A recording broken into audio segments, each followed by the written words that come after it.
I believe it's the honourable member for Fort McMurray Cold Lake who will be leading us in the anthem today.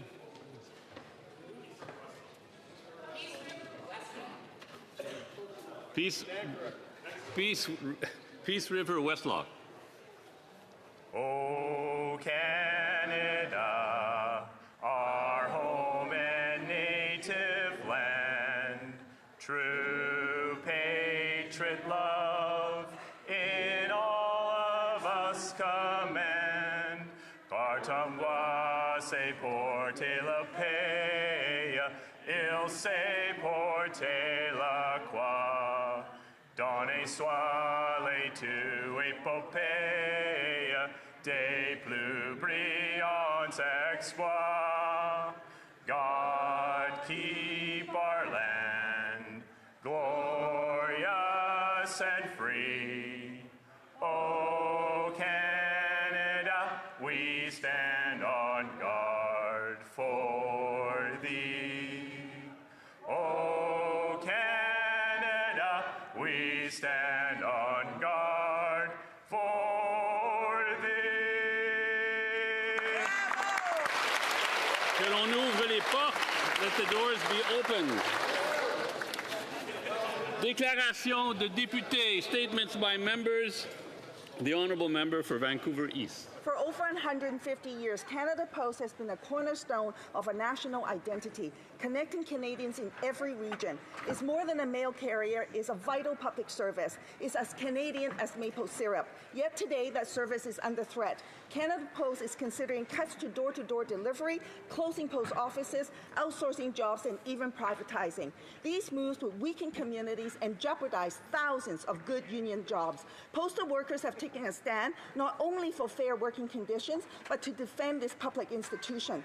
The Liberals shut down their strike prematurely, and to this day, no agreement has been reached. Now Canada Post is pushing for a forced vote on its final offer. This won't bring lasting peace. There's a better way. CUPW has proposed finding and binding arbitration and a fair, neutral path that suspends strikes and lockouts and ensures a just resolution.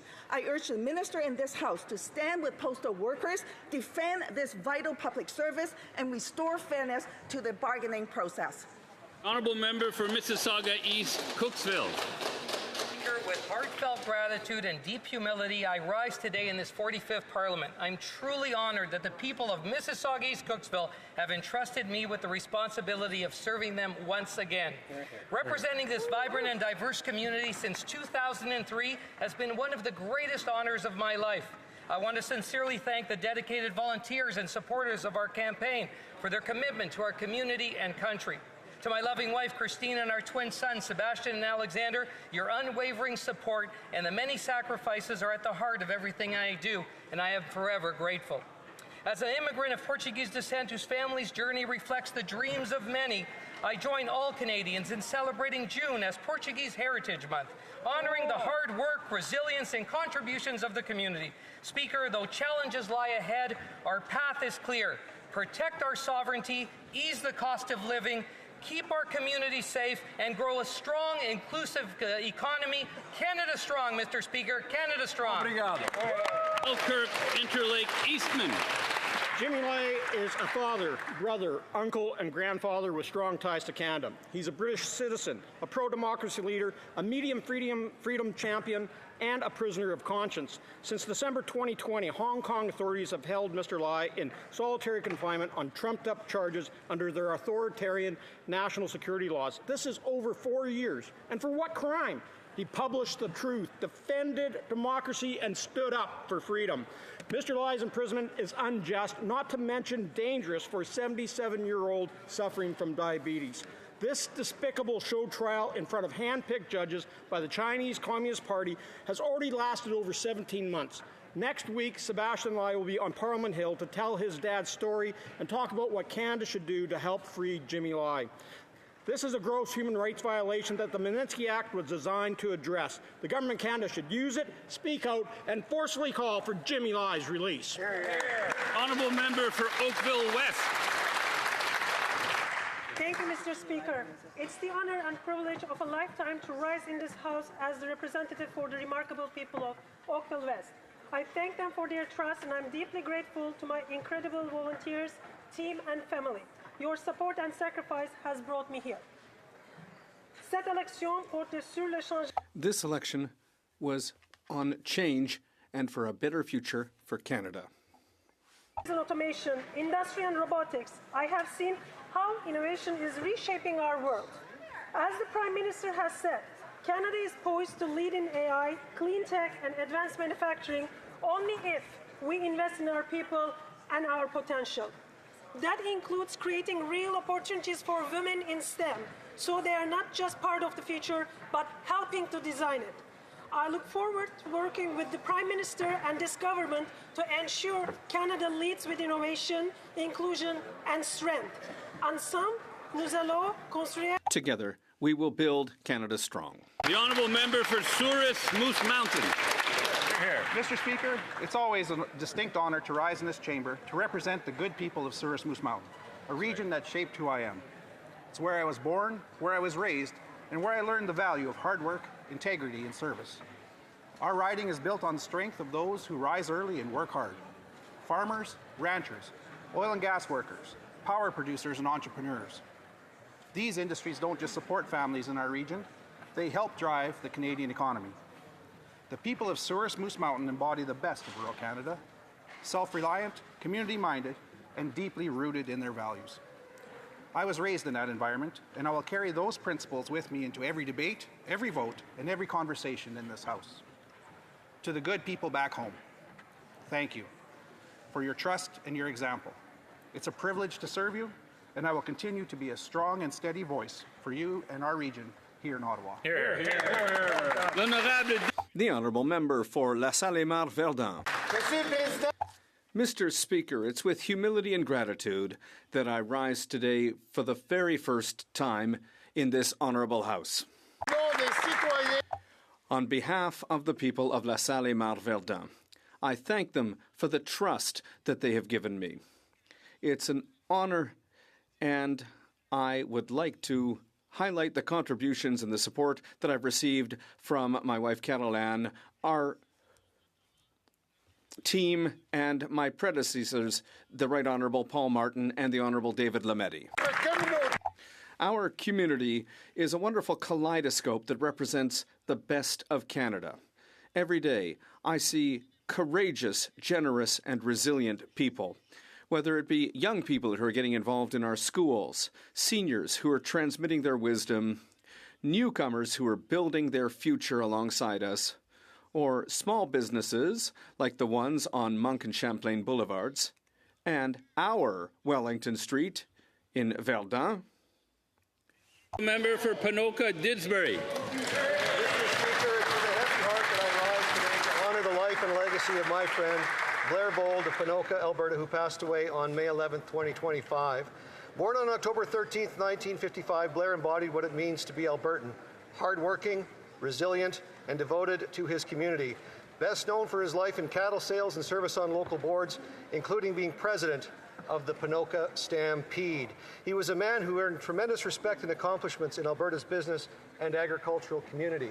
Above all, Blair was a devoted husband to his beloved wife Cheryl, a proud father to Nansen, Labrie, Jenna, Sarah, and the late Cooper Tonneson, a loving son to Dolores and the late Ralph Bold, a cherished grandfather, a caring brother, a loyal human to his dog Odie, and a dear friend to all who knew him. Blair, I will miss our conversations, your welcoming and hospitable character, your charitable spirit, and the fun-loving, mischievous glint in your eye. Rest easy, cowboy. The honourable member for Winnipeg North. Thank you, Mr. Speaker. You know, on Monday, First Ministers gathered in Saskatoon, Saskatchewan. I think it sent a very powerful message for all of us, whether we're inside this chamber or outside the chamber, where the people of Canada understand that in order to be able to get and build the strong Canadian economy that we need to counter the Trump, the tariffs, and the trade issues, that we need to come together. Political partisanship needs to be put to the side, as it was clearly demonstrated demonstrated by the Prime Minister and the First Ministers in Saskatchewan, Mr. Speaker. We can all learn by that, and hopefully we'll be able to work together in order to get the legislation that's so critically important to support what the First Ministers did in Saskatchewan just a day ago, Mr. Speaker. The honourable member for Middlesex, London. Speaker, I want to extend my heartfelt congratulations to the London Knights on their incredible Memorial Cup championship win. What a moment for Middlesex London and for Canadian hockey. With a dominant 4-1 victory, the Knights have claimed their 3rd Memorial Cup title. This is a team that never stopped pushing, never stopped believing, and showed what it means to play with grit, determination, and heart. Easton Cowan from Strathroy made history as the first player since 1972 to lead the tournament in scoring back-to-back years with 7 goals in this series alone. He's earned his MVP title and made us all proud. To the coaches, staff, families, and especially the players, your dedication, discipline, and teamwork brought this championship home. You have inspired the next generation of young athletes across Middlesex London and beyond. This victory is a testament to the strength of local sports programs and the bright future of Canadian hockey. Congratulations to the London Knights. You've made history once again. Yay! The honourable member for Gaspésie, Les Îles-la-Madeleine, Listigouche. Mr. Speaker, if you were flying overhead with a bird's-eye view, it would be impossible to choose where to land. In the rugged mountains of Haute-Gaspésie, where the cliffs plunge straight into the depths of the sea. In the gentle Baie des Chaleurs, where happy songs echo between the sea and the mountains.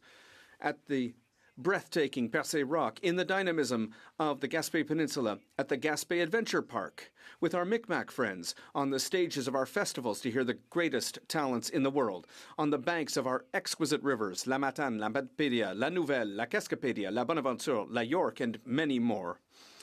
Well, you could spend many hours contemplating the peninsula from above. This peninsula with its many moods and colors, but ultimately it exudes one immense quality above all others. Gaspésie is a land of freedom. On June 5th, allow me to wish a happy Gaspésie Day to everyone who loves my part of the world. The honourable member for Hamilton Centre. Mr. Speaker, as I rise today in Parliament as a first-time MP from Hamilton Centre, it's with a deep gratitude. It's with deep gratitude to the people of Hamilton Centre. I thank them for placing their trust in me to serve as their Member of Parliament. It's a huge honor to represent our vibrant, diverse, and resilient community in this chamber. I also want to thank my wife, my children, and the incredible team of volunteers and the constituents who believed in me. Our government is committed to cutting taxes for the middle class, affordable housing, and strengthening our economy. The people of Hamilton Centre deserve nothing less than a government that shows up, listens, and delivers. I am here to do just that. Thank you, Hamilton Centre. Thank you, Mr. Speaker. The honourable member for Edmonton Gateway.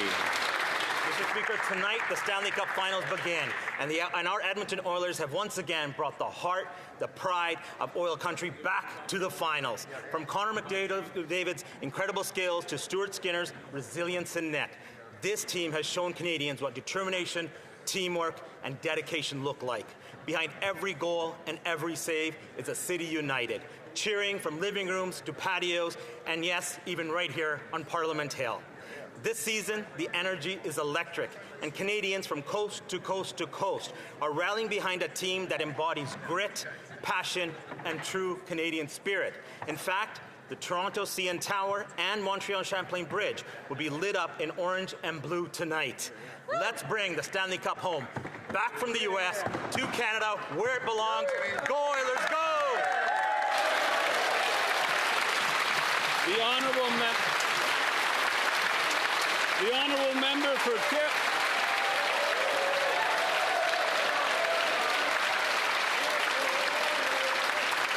There seems to be unanimity on this. The honourable member for Pierrefonds-Dollard. Mr. Speaker, over the last several months, Canadians have felt the impacts of the groundbreaking dental care plan introduced by the previous Liberal government. As of today, this plan is open to Canadians of all ages. Cross-section of households don't have to choose between fixing one's teeth or putting food on the table. To help Purefond Dollard residents get coverage, Justin Myers, a PIP intern in my office, called hundreds of households to help them enroll. Deja. Already over 10,000 people have signed up in my riding and will receive dental care. The dental program is helping people, and that's because of collaboration within Parliament. If you live in Purefond Dollard and want info on the plan, call my office or visit canada.ca/dental. Thank you, Mr. Speaker. Bravo. The honourable member for Oxford. After 10 years, the Liberals have destroyed. They used to work for newcomers, for Canadians, and for our country. But their radical policies have unleashed chaos. They ignored warnings from their own officials. They skipped vetting on applications, and they allowed fraud and abuse in our TFW, international students, and refugee programs. And now we have millions in Canada with expired or expiring visas, and we have yet to hear a plan from the Liberals on how they will leave. Under their watch, we've had the highest population growth in the G7. And now the OECD confirms that high immigration numbers are causing Canada's economic problems by putting pressure on housing and on jobs. And despite knowing this, the Liberals have already issued a sustainable. If Canadians, if the OECD and the Bank of Canada know this, why don't the Liberals? Yeah! Well done. The honourable member for Cape Spear. Thank you, Mr. Speaker. Today I recognize a significant milestone for North Atlantic, a proud Newfoundland and Labrador energy company with its planned acquisition of established energy assets in France. North Atlantic has entered exclusive negotiations to acquire a controlling interest in SAF and full ownership of ExxonMobil Chemical France, developing a green energy hub of low-carbon fuels and renewable power. This planned investment will strengthen our province's growing connections with Europe and enhance our energy security. North Atlantic's commitment to sustainable local growth is clear through its wind to hydrogen project, expansion of its transportation and retail operations, and plans for a green energy hub to export green energy to Europe. These initiatives will create opportunities for our people, our communities, and our economy. Newfoundland and Labrador companies are not just participants. Oshawa. We've been dealing with rising food costs for years, but this year it's spiraling out of control. Families, seniors, and hardworking Canadians are being pushed to the brink, struggling to afford even the basics. I left the grocery store last week after paying $100 for just 2 bags. The basics, no meat and only enough to feed my family for a couple of days. Beef is up 33%, oranges 26%, infant formula up 9%. In Oshawa, Simcoe Hall Settlement House, who has been serving our community for 90 years, is being pushed to its limits with a staggering 55% increase in food bank usage, including from dual-income families. But single moms like me are among the hardest hit and now represent the largest group relying on their support. Mr. Speaker, Canadians are not asking for luxuries, they're asking for groceries. It's time for this Liberal government to get serious, table a budget, and tackle the rising cost of food. Well done. Well done. The honourable member for Burlington. House, this Parliament. Let me begin by thanking the good people of Burlington for electing me to a 4th consecutive It is a real privilege to be their voice and stand for them in this place. Speaking of the good people of Burlington, it brings me tremendous pride to highlight Kirthana Srinivasan, a grade 12 student at Aldershot High School. Kirthana won first place in Samsung Canada's Solve for Tomorrow contest. Her system analysis and reporting for advanced hardware is an innovative algorithm designed to detect and locate faults in large-scale solar farms, significantly reducing downtime and improving the efficiency of renewable energy systems. Her project is a powerful example of how youth are using their creativity and skills to build a better future for us all. Wow. Congratulations to Kirthana and the entire Aldershot High School team. Questions orales, oral questions. The honourable leader of the opposition.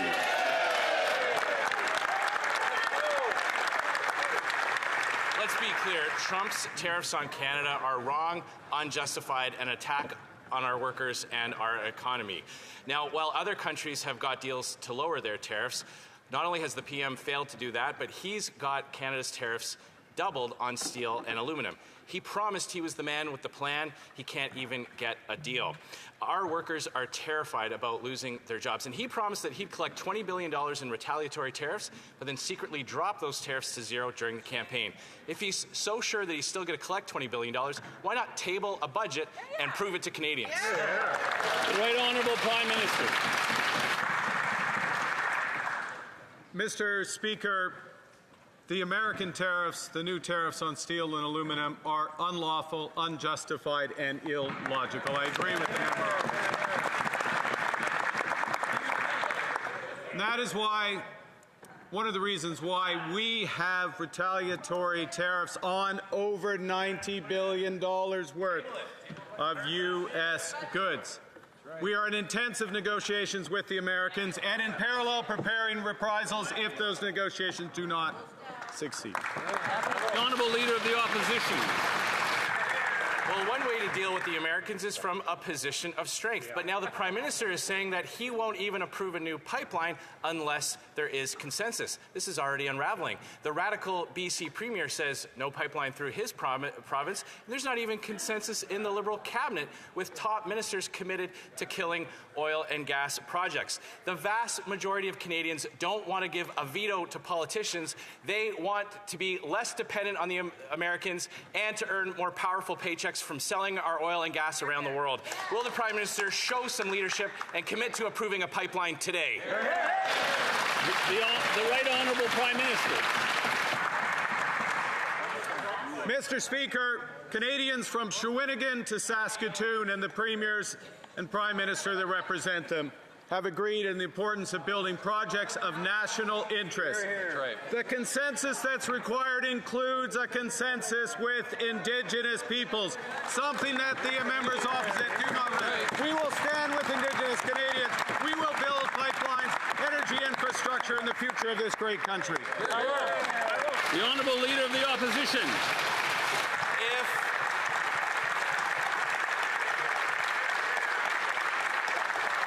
If photo ops and phony rhetoric actually got things done in this country, then Justin Trudeau would still be Prime Minister.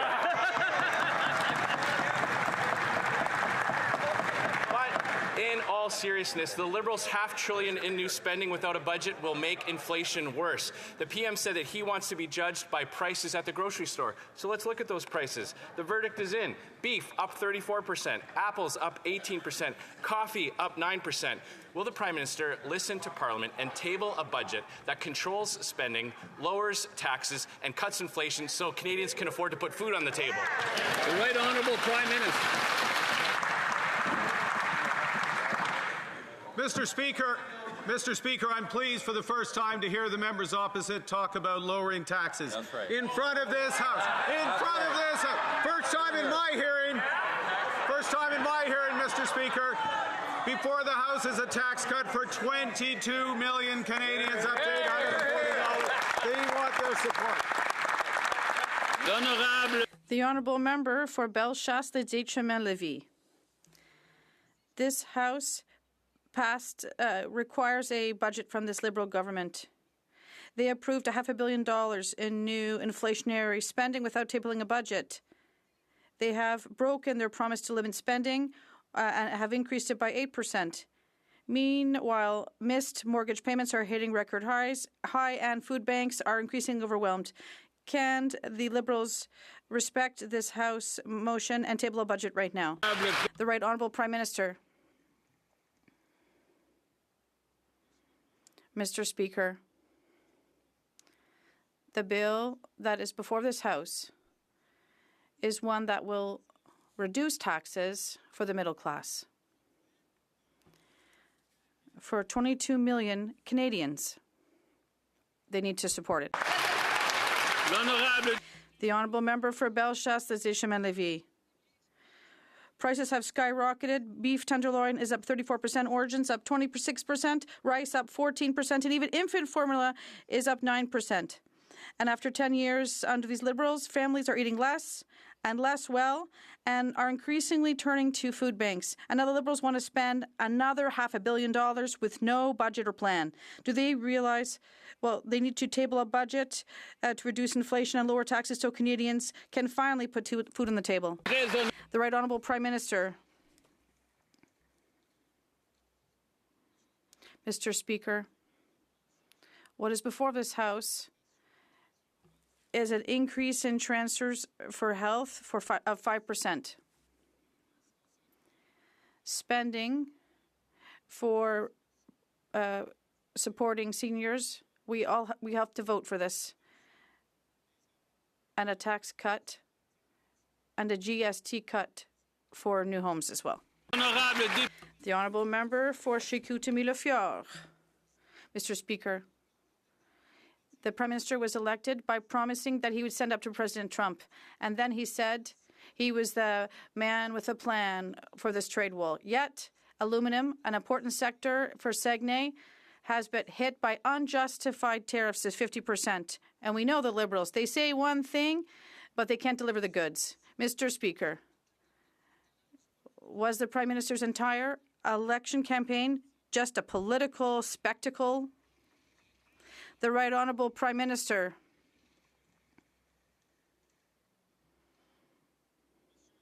Mr. Speaker, the U.S. tariffs are illegal and unjustified. They're absolutely illogical, clearly. We are in negotiations, intense negotiations with the Americans, and at the same time, we are preparing our reprisals with respect to aluminum. The Honourable Member for Belleuil-Chambly. Mr. Speaker,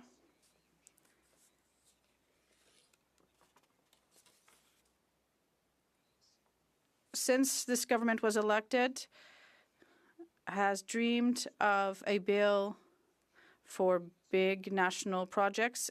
But in the meantime, what we stopped talking about since the election was the fact that President Trump was doubling tariffs on aluminum and on steel, threatening thousands of jobs. What will this government do? The Right Honourable Prime Minister. Mr. Speaker, we need to do several things at the same time. First, we have to build our economy, build it with legislation with just one Canadian economy instead of 13. We have to build it with national projects, and we have to negotiate with the Americans. And these negotiations are at a very delicate moment right now, but we are going to win just like the Oilers, Edmonton Oilers will. The Honourable Member for Belleuil-Chambly. Yesterday, his ministers said what their agenda was when they were asked questions, but the government was elected because there was a crisis. The Prime Minister even said he wouldn't be here if there was no crisis. So we have to negotiate with the Americans, yes, but we also have to immediately provide support to companies in the steel and aluminum sector. What are you doing? The Right Honourable Prime Minister. I'd like to remind the member that he has to ask his question through the chair. The Right Honourable Prime Minister. Thank you very much, Mr. Speaker. As I've just said, we have to do several things at the same time.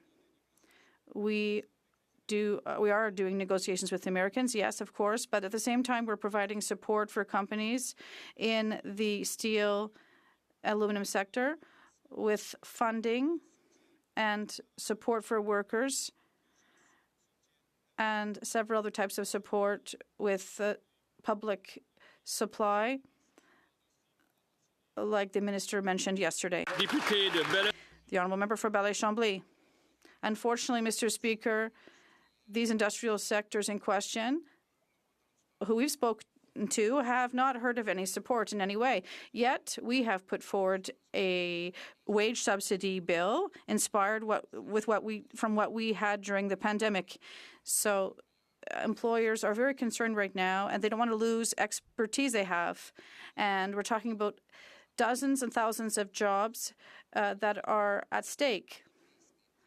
Is the Prime Minister ready to rapidly establish a wage subsidy program for companies? The Right Honourable Prime Minister.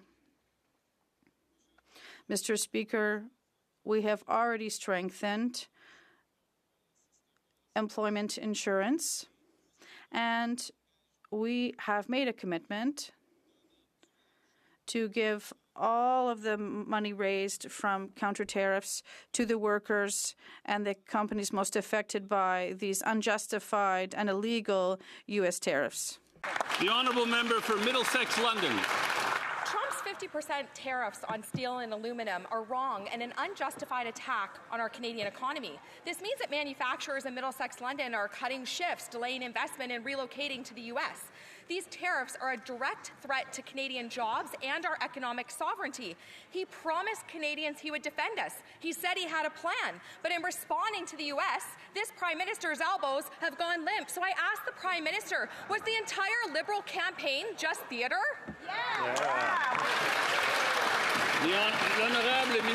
The Honourable Minister of Finance.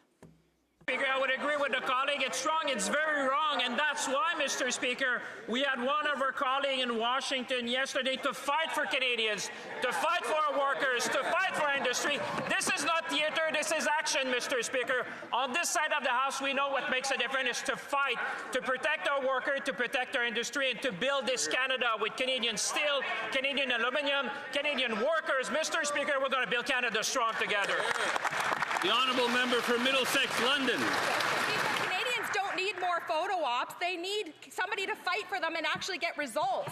During the campaign, Trump actually endorsed the Liberal Prime Minister, and it's no wonder why. The Prime Minister said his government would collect $20 billion from U.S. tariffs. That was his big talking point. But when the pressure came, he went to his friend Trump and quietly dropped all those tariffs, leaving our steel and aluminum workers blindsided and betrayed. So, Mr. Speaker, will the Liberals listen to Parliament, be transparent, and table a budget so that Canadians can see how much, if anything, was ever collected from the so-called elbows-up tariffs? The Honourable Minister of Finance.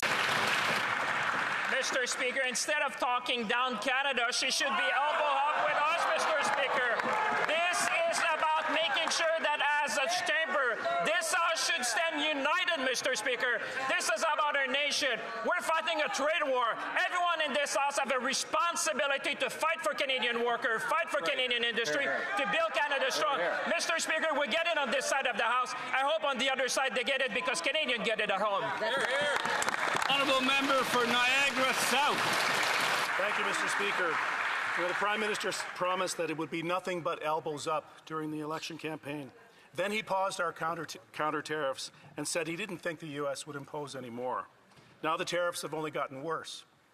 Canadian Steel now faces 50% tariff threat from President Trump. Algoma Steel is warning that its U.S. business may become unviable. Thousands of jobs, including many in my riding of Hamilton and Niagara area, are at risk. If the Prime Minister has gone soft, what was the entire Liberal campaign based on? Just theatre? The Honourable Minister of Industry. The members' riding are extremely important, and I look forward to working with him to make sure that they're saved and protected. And we should all be working together as people across the country are looking at this government and these politicians, because this trade war that was launched against Canada is existential, and it is putting livelihoods of thousands of Canadians at risk. So that's why we have a plan. We will fight, we will protect, and we will build, Mr. Speaker. The Honourable Member for Richmond, Arthabaska. Mr. Speaker, Trump's tariffs are unjustified to our Canadian workers. The Prime Minister said during his election campaign that he would collect $20 billion from the U.S., but he secretly abandoned these tariffs.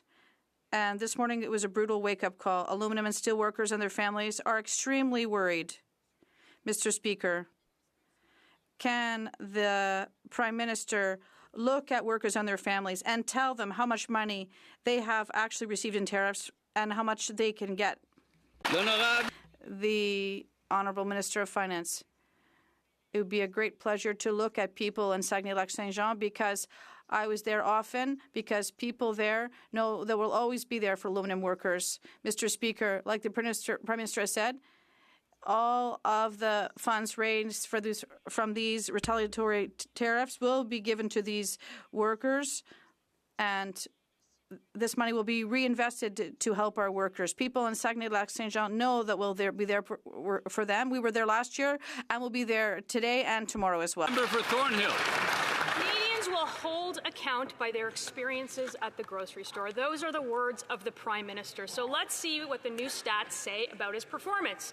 Since the start of 2025, the price of rice has gone up 14%, the price of potatoes 13%, the price of infant formula 9%, and beef a whopping 33% up. By that measure, he's failing miserably. The Prime Minister claimed that he had a plan for inflation, but all Canadians got was another $500 billion of spending with no budget. So where is it?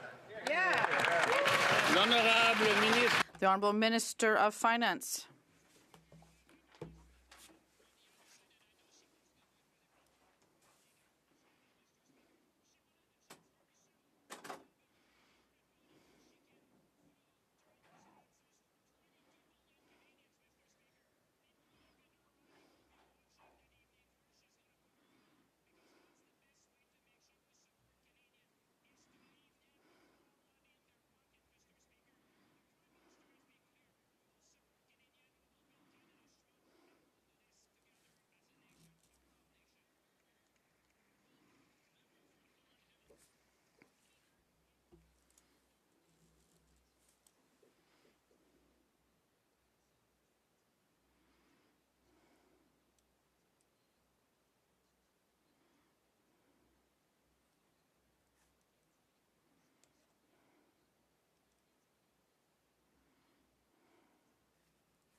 The Honourable Minister of Government Transformation.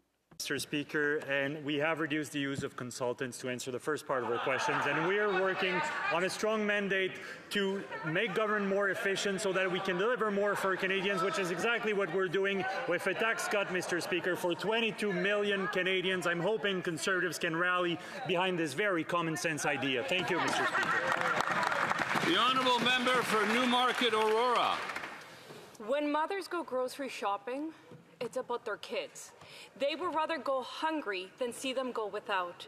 In Newmarket, I met a mother of 3 little boys in tears. She didn't know what she was going to feed them the following week. And who can blame her? 2 bags of groceries now cost $100 and barely last 2 days. The Liberals' inflation is the slow undoing of a family's dignity. Yet the Liberals plan to continue their inflationary spending. Will they present a budget this spring and reduce spending, or will they continue to ask parents to pay for their broken promises? The Honourable Minister for Jobs and Families.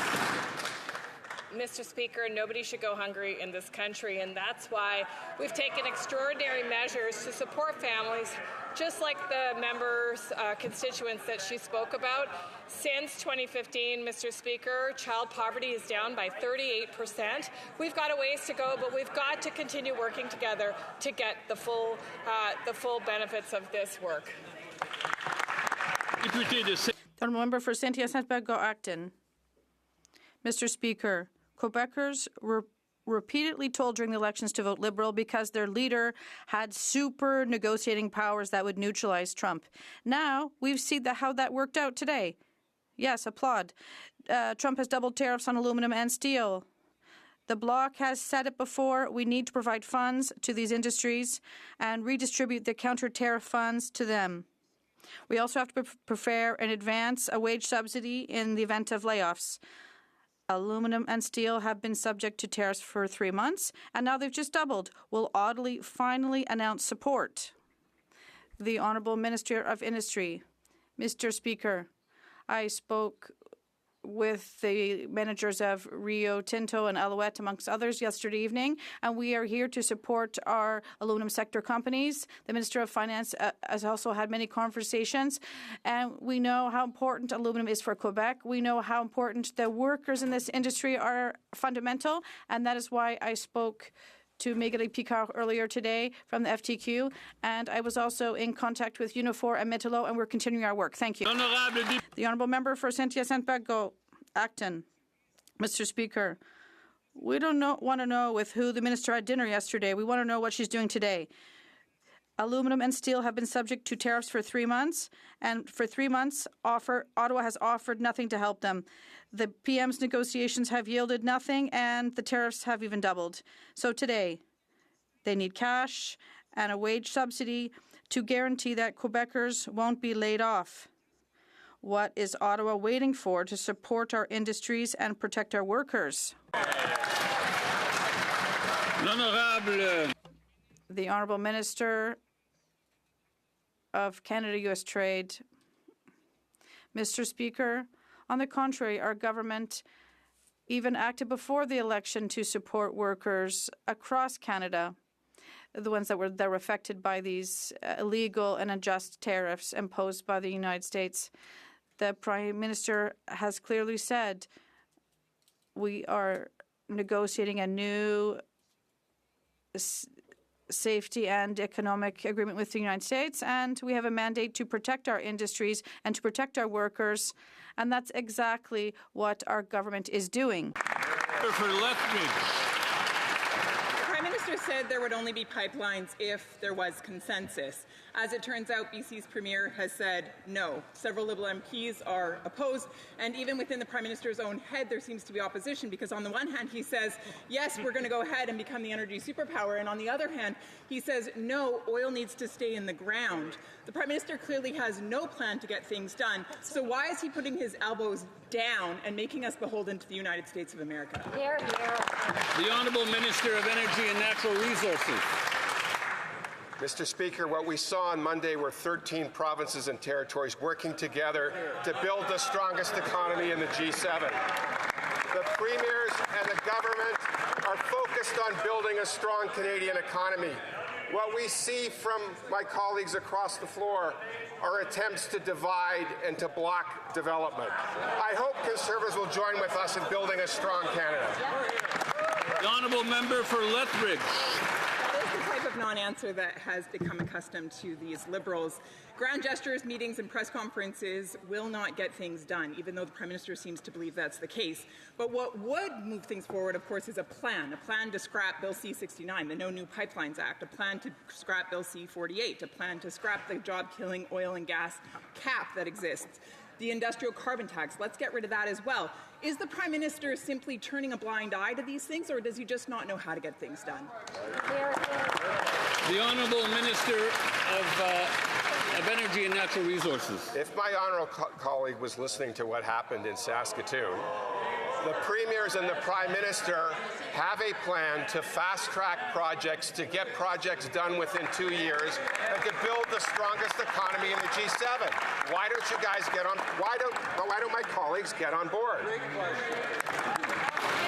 The Honourable Member for Central Newfoundland.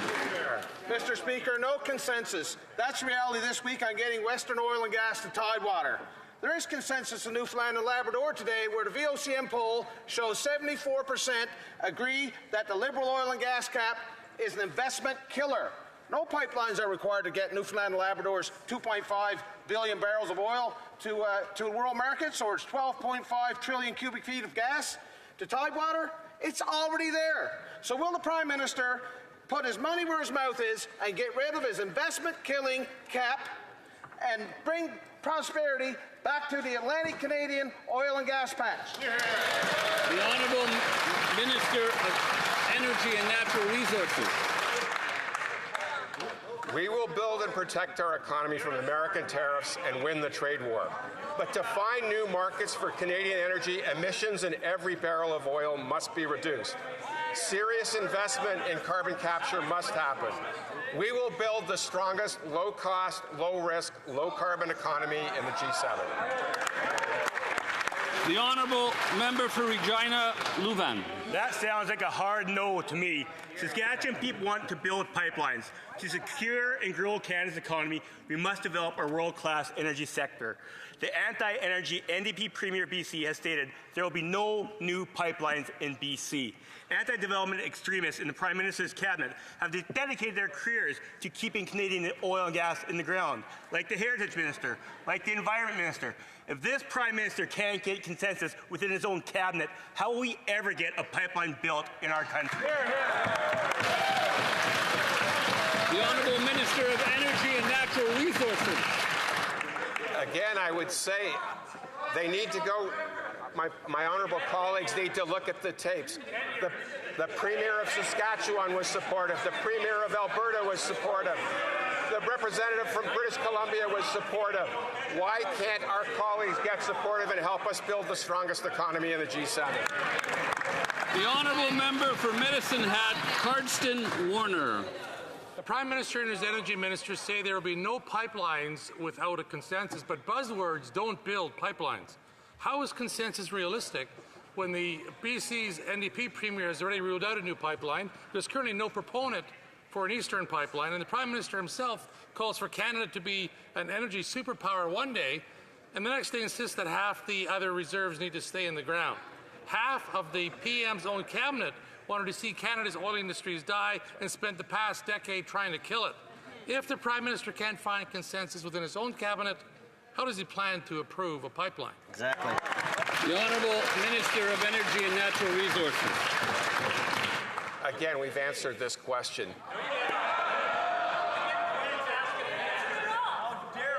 Premier Moe said it was the best meeting he has been to as a Premier. Best First Minister's meeting. Premier Smith said it was we have an opportunity for a grand bargain. Why don't you help us get to the grand bargain? I'll remind the Honourable Minister to go through the chair. The Honourable Member for Vancouver Quadra. Mr. Speaker, last week my hometown of Vancouver hosted North America's first Web Summit, an event highlighted Canada's vibrant tech sector and its potential on the global stage. This conference brought together leading innovators and investors from around the world, underscoring the significant opportunities for growth in our AI ecosystem.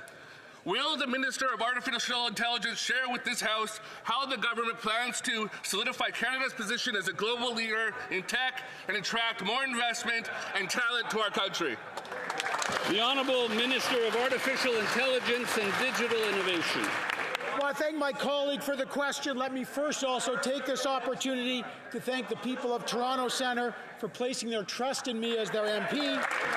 I also want to thank my volunteers and my family for their support. Monsieur le Président, we are very happy to support the Web Summit in Vancouver. It reinforces our commitment to keep Canada's world-class AI system and ecosystem strong, safe, and sovereign. Just last week, we saw 2 Canadian companies announce billions of dollars in new investments to build 8 new AI data centers from Kamloops to Rimouski. We are building the economy of the future right now. There you go. The Honourable Member for Kenora, Kiewit-Tuning.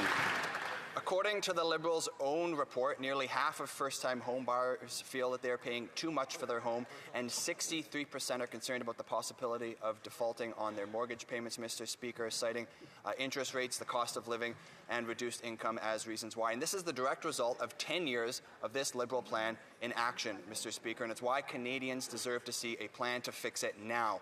So on what date will the Liberals table a budget, including a plan for housing, so that Canadians can afford to have a roof over their heads? The Honourable Minister of Housing and Infrastructure.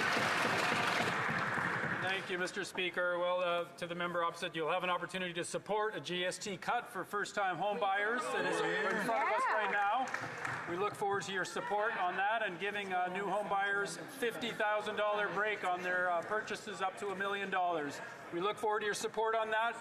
and your support on the cut to income taxes for 22 million Canadians so they can afford housing more. That's an excellent point. Honourable member for Kenora Kiiwetinoong. The minister wants to pretend that all is going well, but the facts from his own department show that first-time home buyers are struggling. 60% have difficulty maintaining their debt payments, Mr. Speaker, but that is not all. Recently, TD Bank has cast doubt on the Liberal promise to build more homes, stating that new home starts are actually going to decline next year, Mr. Speaker. Housing starts go down, the prices go up, and we have yet another failed Liberal promise. So I will ask again, on what date will we see a federal budget that includes a plan for housing so that Canadians can afford a home? The Honourable Minister of Housing and Infrastructure. Thank you, Mr. Speaker. Well, our housing challenges have built up over several decades. Certainly the decade of inaction from the Conservative government. We are taking action. This new government in Canada is focused on delivering on housing, up to 500,000 housing starts. That's using every tool in the toolbox, starting with a break on GST, starting with the important moves that we're making to create Build Canada homes. Thank you, Mr. Speaker. Member for Elgin St. Thomas, London South. Mr. Speaker, the picture for first-time homebuyers is very grim right now. 63%, nearly two-thirds, fear they're going to default because of rising costs and rising interest rates that have happened on this Liberal government's watch. 26% are using debt and credit to pay off debt.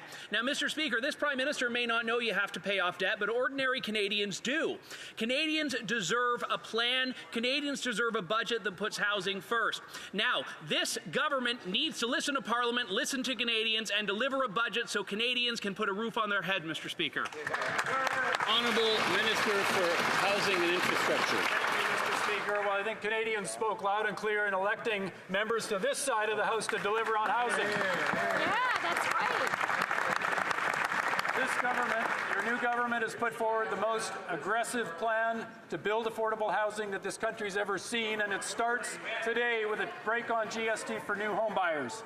Excellent. Yes, excellent. Member for Edmonton Manning. Mr. Speaker, TD Bank says the Prime Minister housing policy promises aren't enough for the federal government to reach its goal of 500,000 new units annually over the next decade. In fact, housing starts are expected to decline next year. His proposed new bureaucracy won't build any homes. There is too much red tape. Canadians deserve better. When will the government table a budget so Canadians can learn if they have any plan to put a roof over their head? The Honourable Minister of Housing and Infrastructure. Thank you, Mr. Speaker. Well, we have a number of action steps in play right now, as I have answered repeatedly in this House, on a cut to the GST for new home buyers. We're going to take action as well on the income tax and reducing that for 22 million Canadians. These are affordability measures that are for right now. Build Canada Homes is on the way in to bring us a huge number of new affordable homes. And I hope the members opposite will support these efforts. Great answer. L'honorable député de Montmorency-Charlevoix. Merci, Monsieur le Président. Un récent... The honourable member for Montmorency-Charlevoix. Well, Mr. Speaker, a recent CMHC poll shows that 63% of new home buyers are concerned that they may default on their mortgage shortly, mostly because of the increase in the cost of living, the increase in mortgage rates, and the worsening of the economic situation. People in Montmorency, Charlevoix, and elsewhere in Canada are taking out debt in order to pay off other debts. So, Mr. Speaker, can we finally get a budget so that Canadians can actually budget for their own future? The Honourable Minister of Finance. Well, Mr. Speaker, there will indeed be a budget. But the first thing this government brought forward is an affordability plan. And people in Charlevoix are interested in that. Why? Because they know that there will be a tax cut. That's great news for people in Charlevoix. And there's more good news. For first-time home buyers of a new home, they will not be seeing any GST on this new home up to $1 million. These are concrete measures that will help people. Conservatives should be delighted that this Liberal government is helping people. Member for Caribou, Prince George. In my hometown of Williams Lake, with a population of 10,000, 6 prolific offenders commit 98% of the crime. When they're in jail, crime rate goes down. When they're out on the streets, crime rate goes up. Businesses can't even get the mandatory insurance anymore due to high rates of vandalism. On top of this, our communities are faced with an out-of-control overdose crisis. Last week, Williams Lake saw an average of 20 to 30 overdoses per day. If he's the man with a plan, will the Prime Minister rise today and tell us what his plan is to confront the overdose crisis, lock up repeat offenders, and make our communities safe? That'd be nice. The Honourable Minister of Public Safety. Thank you, Mr. Speaker. Our plan to keep communities safe will keep drugs, guns, and criminals off our streets. As the first bill that's to be debated tomorrow, Mr. Speaker, will be the Borders Bill, and we're expecting that the Conservative Party will support it in order for us to keep fentanyl off our streets, guns off our streets, make sure that illicit fundraising is curtailed, and to ensure that our communities are safer. If they want to put their action behind their talk, it is time for them to act and support this bill and get this through Parliament, Mr. Speaker. Member for York Centre. Last night in North Toronto, a man was shot to death and at least 5 others were wounded. 3 masked men opened gunfire steps away from the Yorkdale Mall. It's not clear if or how many bystanders were hit. The Liberal record on crime is no accident. Liberal Bills C5 and C75 put repeat criminals back on the streets, unleashing crime and chaos on the streets of Toronto. Gun crimes more than doubled under the Liberals. The solution is simple. Repeal soft-on-crime Liberal laws. When will the Liberals get serious about deadly shootings in Toronto and across Canada? The Honourable Minister of Public Safety. Mr. Speaker, I'm deeply saddened by the news coming out of the City of Toronto this morning. The gun violence is unacceptable and perpetrators must be brought to justice. We're partnering with police services across the country to fight organized crime and disrupt firearm smuggling and trafficking operations. The Strong Borders Act, introduced in this House yesterday, includes provisions to crack down on illegal firearms and organized crime. I look forward to working with the member opposite towards passing this important legislation, Mr. Speaker. We will continue to work tirelessly to support police across Canada. The Honourable Member for Vernon Lake Country, Monashee. Mr. Speaker, as a former City Councillor on the front lines of this emergency, I watched from 2015 to today as Liberal policies simply made the opioid crisis worse. Each new policy just makes things worse. Decriminalization isn't a case of not doing enough, it's a case of doing too much of the wrong thing. Conservatives are calling for life sentences for fentanyl kingpins committing mass murder. When will this Liberal government recognize that Canadians battling addictions are worth fighting for? When will it stop enabling harm and start supporting real recovery instead of palliative care? Great question. The Honourable Minister of Public Safety. Mr. Speaker, the fentanyl crisis has impacted communities across Canada and across North America. We're accelerating the work to crack down and dismantle the fentanyl trade and organized crime groups that profit from it. That's why we listed 7 cartels as terrorist entities under the criminal code. I'm working closely with Kevin Brasseau, Canada's fentanyl czar, at home and abroad to put a laser-sharp focus on dismantling fentanyl. We will put those profiting from this drug behind bars. Mr. Speaker, we expect the border bill, support for the border bill from my friend opposite and across the aisle. This is a very The honourable member for Cambridge. Mr. Speaker, last week in Cambridge, police arrested 2 individuals at the Galt bus terminal and seized 10 grams of suspected fentanyl, enough to cause up to 5,000 deaths. Police are doing their part, but this Liberal government's soft-on-crime policies are letting drug kingpins get away with mass murder. Conservatives are calling for life sentences for those convicted of trafficking more than 40 milligrams of fentanyl. When will this Liberal government treat fentanyl like the deadly weapon it is and make those who profit from it face real consequences? The Honourable Secretary of State for Combating Crime. Thank you, Mr. Speaker.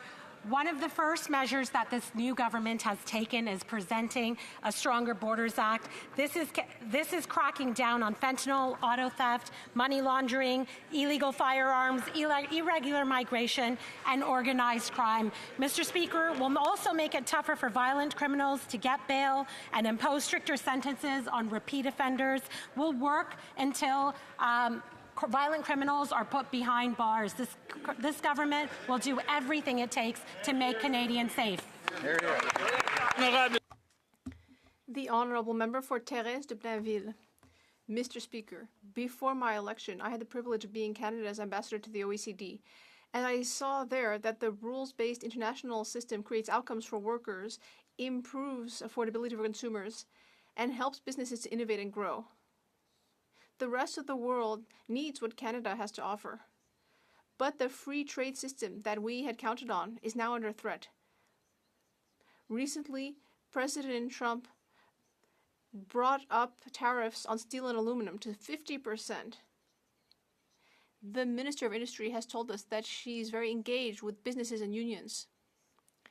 So I would like to ask the Minister to tell us about this. L'honorable ministre de l'Industrie. The Honourable Minister of Industry. I'd like to thank my colleague for her important question and for her hard work in Thérèse de Blainville. It goes without saying that we are currently in a trade war.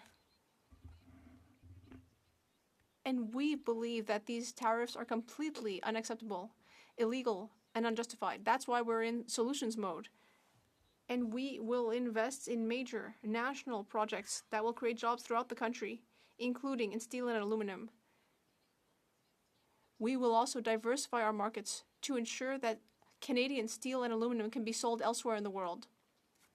The Honourable Member for Leeds, Grenville, Thousand Islands, Rideau Lakes. The Prime Minister said that we should judge him by the prices at the grocery store. Well, beef prices, apples, rice, infant formula, so many things are all up in price. Well, do you know what else is up? It's food bank use. Now, Canadians have to budget, especially during hard times, and that's exactly what they expected from the self-described man with the plan. Canadians need to see a budget from this Liberal government so that they can see what the plan is to reverse 10 years of Liberal tax increases and the effects of their inflationary spending.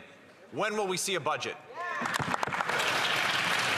L'honorable ministre des Finances. Well, Mr. Speaker, I'm sure my colleague will be happy because we're actually reducing tax for 22 million Canadians. I'm sure he's going to rejoice this evening because tomorrow or in the coming days he will have the opportunity to put his vote where his mouth is, Mr. Speaker, because he wants to support reducing taxes. Well, we'll give him a great opportunity to vote for reducing tax for 22 million Canadians. I know Canadians are going to be watching at home. We're going to be watching on this side of the aisle to make sure he does the right thing for Canadians.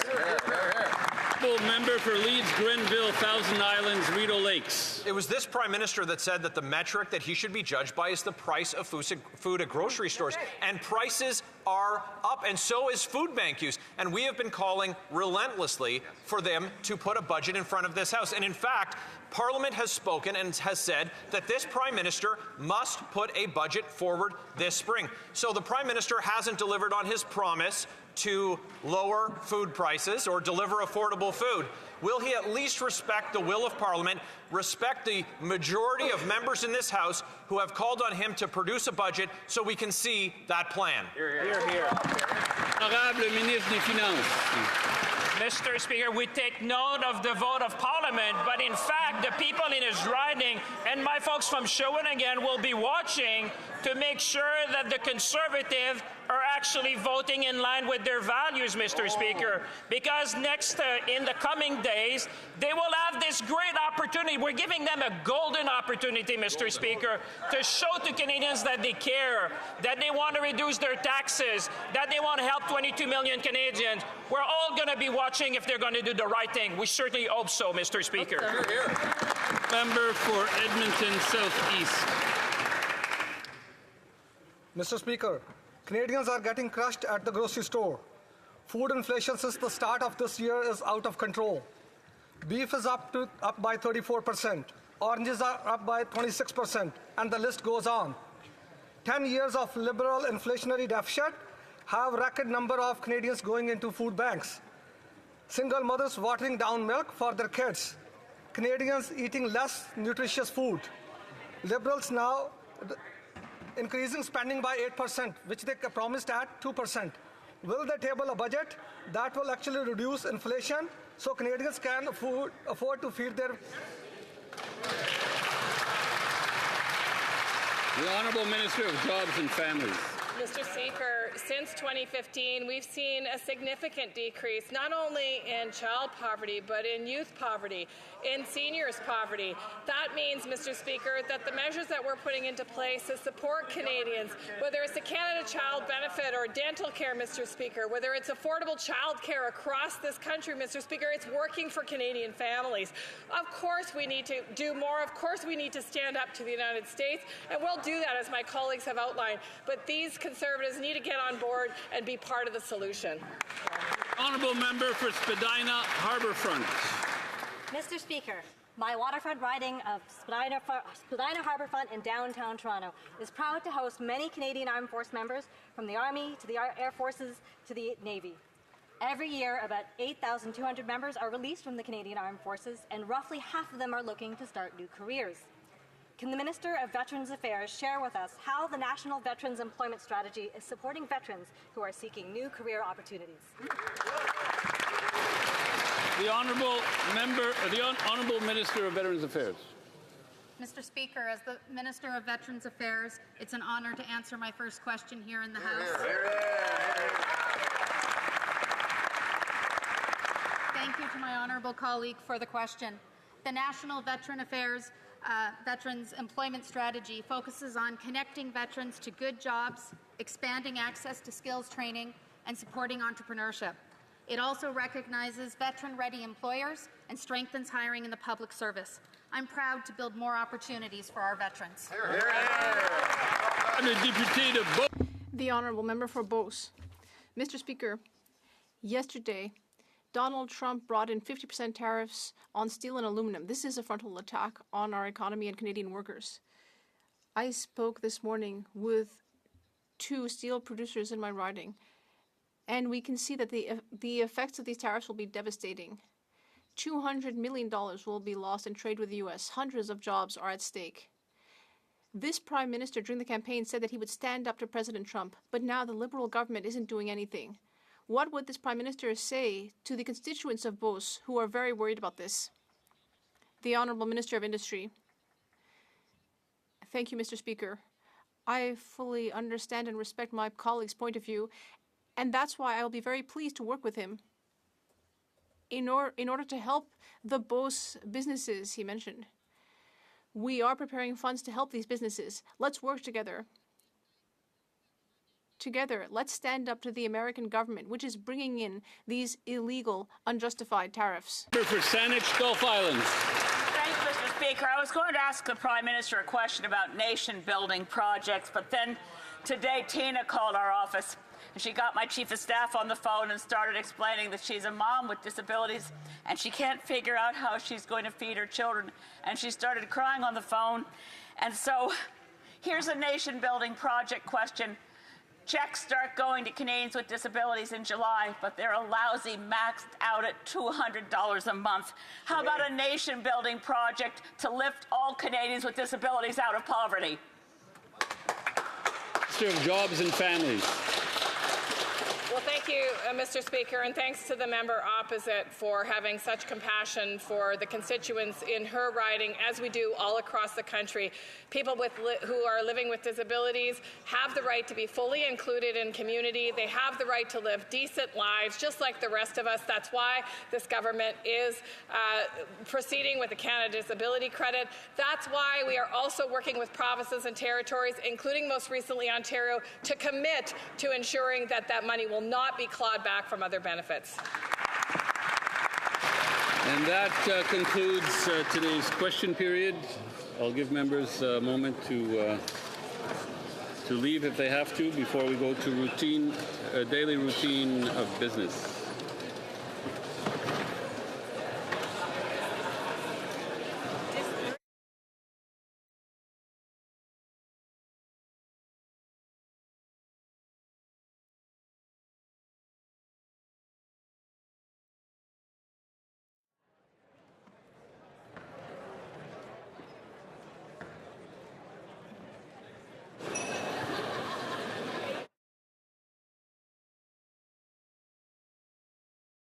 Okay, so colleagues, we'll go to, if we could have some silence, we'll go to the daily routine of business, starting with the tabling of documents. No tabling of documents. Introduction of government bills. Statements by ministers. Reports from interparliamentary delegations. Présentation de... Presenting reports from committees. Dépôt. Introduction of private members' bills. Mr. Baker, seconded by Mr. Maloney, moves for leave to introduce a bill entitled An Act Respecting Ukrainian Heritage Month. This motion is deemed adopted.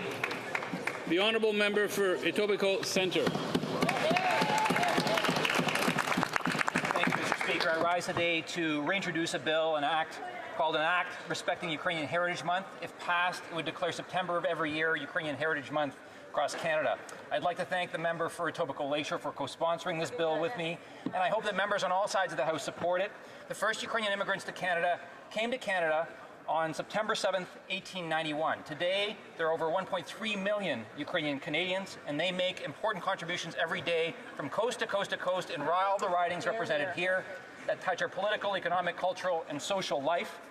Canada was the first country to recognize Ukraine's independence in 1991. We've recognized the Holodomor as a genocide, and we continue to support the Ukrainian people in their fight for their sovereignty and territorial integrity. Ukrainian Heritage Month will give us an opportunity to celebrate Ukrainian heritage, the role that Canada's played in supporting the Ukrainian Canadians, and the role that Ukrainian Canadians play here in Canada. Thank you, Mr. Baker, seconded by Mr. Maloney, moves that the bill be now read a first time and be printed. This motion is deemed adopted. When shall the bill be read a second time? No. At the next sitting of the House. Mr. John, seconded by Ms. Idlout, moves for leave to introduce a bill entitled An Act to Amend the Income Tax Act, Volunteer Firefighting and Search and Rescue Volunteer Tax Credit. This motion is deemed adopted. The honourable member for Courtenay Alberni, Mr. John, seconded by... Mr. Speaker, just recognize them. I'll recognize the honourable member for Courtenay Alberni. Mr. Speaker, it's a privilege to table the Volunteer Firefighter and Search and Rescue Responder Tax Credit Bill, which calls on the government to increase the tax credit for volunteer firefighters and search and rescue responders. You may be surprised to hear that most firefighters in Canada are volunteers, and across our country, 100,000 volunteer firefighters and search and rescue volunteers answer the call. They put their lives on the line to keep our communities safe. They show up for wildfires, vehicle collisions, medical emergencies, and more. While some volunteers receive an honorarium, they are not paid a living wage for their work. In the last Parliament, thanks to the advocacy of the Canadian Association of Fire Chiefs, hundreds of communities, and over 17,000 Canadians who signed petitions in support of my previous bill, C-310, the tax credit was doubled from $3,000 to $6,000. However, that's not enough. Increasing the tax credit further would help compensate volunteers for expenses like gas and gear as well as lost wages. It would also recognize the important contributions of these volunteers. So I extend my thanks to these everyday heroes for their sacrifice. I want to thank the member for Nunavut for seconding this bill, and I hope all members will support this bill. Seconded by Ms. Idlout, moves that the bill be now read a first time and be printed. The motion is deemed adopted. First reading of this bill, premier lecture de ce projet de loi. When shall the bill be read a second time? At the next sitting, at the next sitting of the House. Okay, where are we now? Introduction of private members' bills. First reading of Senate public bills. Motions. The honourable member for Edmonton Strathcona. Mr. Speaker, there have been consultations amongst the part. Afraid there's not going to be unanimous consent. So I keep going now. Presenting petitions. This is where Petition number? Peace River Westlock. the honourable member for Peace River Westlock. Thank you, Mr. Speaker. Mr. Speaker, I rise today on behalf of concerned Canadians, especially those serving in the armed forces. These Canadians are concerned that the Liberal government is not doing enough to ensure that servicemen and women have the freedom to express their religion. They note that Canada has a strong tradition of respecting and honouring and affirming the role of faith traditions in the armed forces. These Canadians call on Parliament to affirm that the Canadian Armed Forces ought to support the freedom of servicemen and women through public prayer in keeping with the hard-won and honourable traditions of the armed forces, especially that on Remembrance Day. Thank you, Mr. Speaker. Présentation de Presenting petitions. the honourable member for Saanich Gulf Islands. Thank you, Mr. Speaker. On behalf of many British Columbians and certainly all the petitioners, continuing to draw attention to the perilous state of wild salmon populations, looking at the entire food chain and the threat to herring populations, which are also being overfished.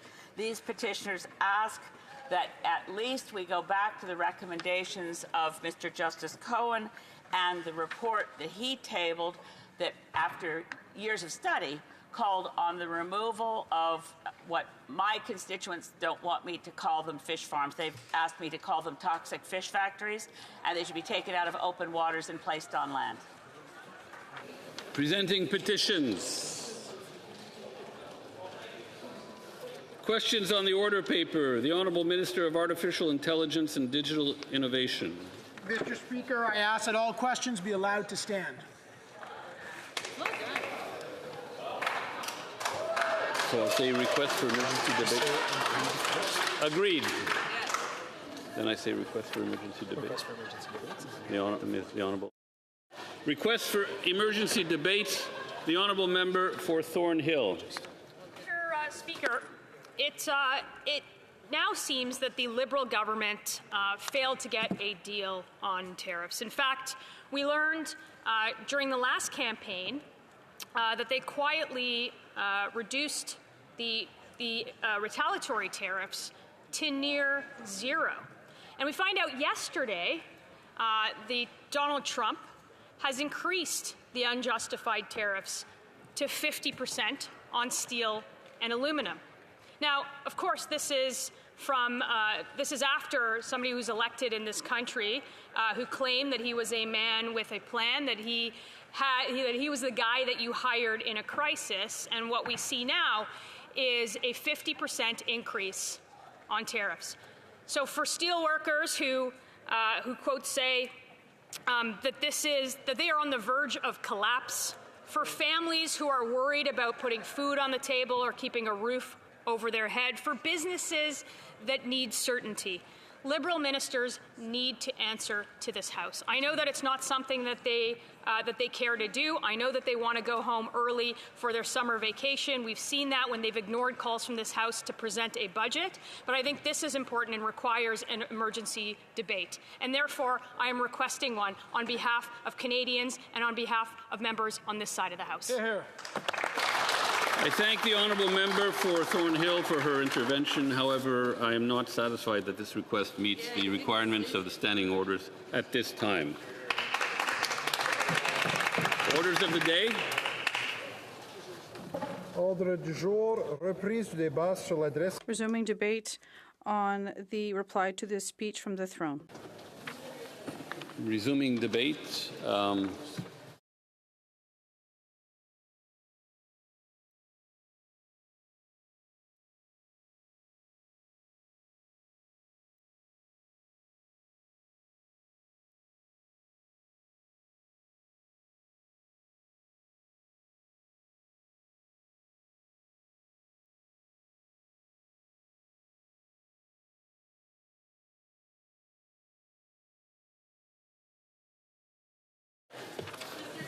It is an immense honor to rise for my first speech here in the House of Commons. Hear, hear.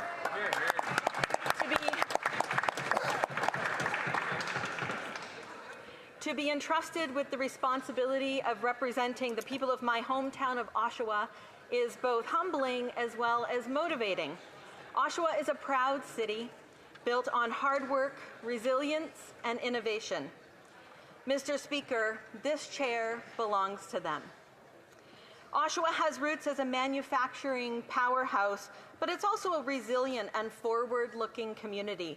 It's a place built on hard work and determination, and to me, it reflects the best of Canada's values: strength, opportunity, and community. I want to begin by thanking my neighbours in Oshawa for placing their trust in me, electing for the first time to send a woman to represent them in the House of Commons. I carry their voices with me into this chamber, voices of families, workers, students, seniors, and small business owners, each with hopes and concerns that deserve to be heard and must be addressed with respect and action.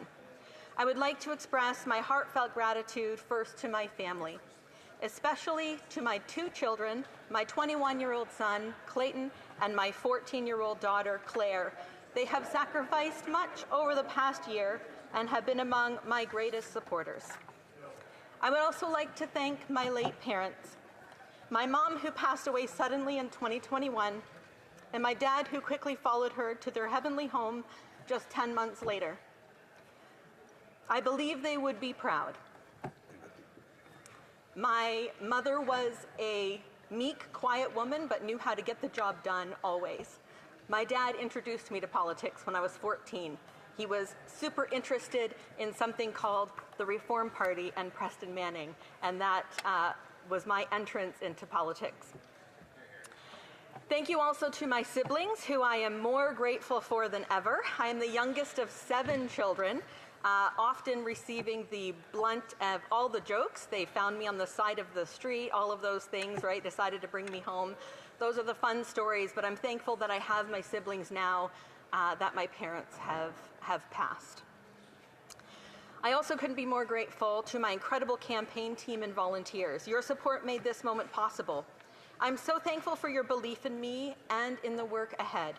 If I could name you all here today, I would, but the time does not allow for the hundreds of workers who pounded in signs, knocked on doors, and spoke to Canadians about their dreams and concerns.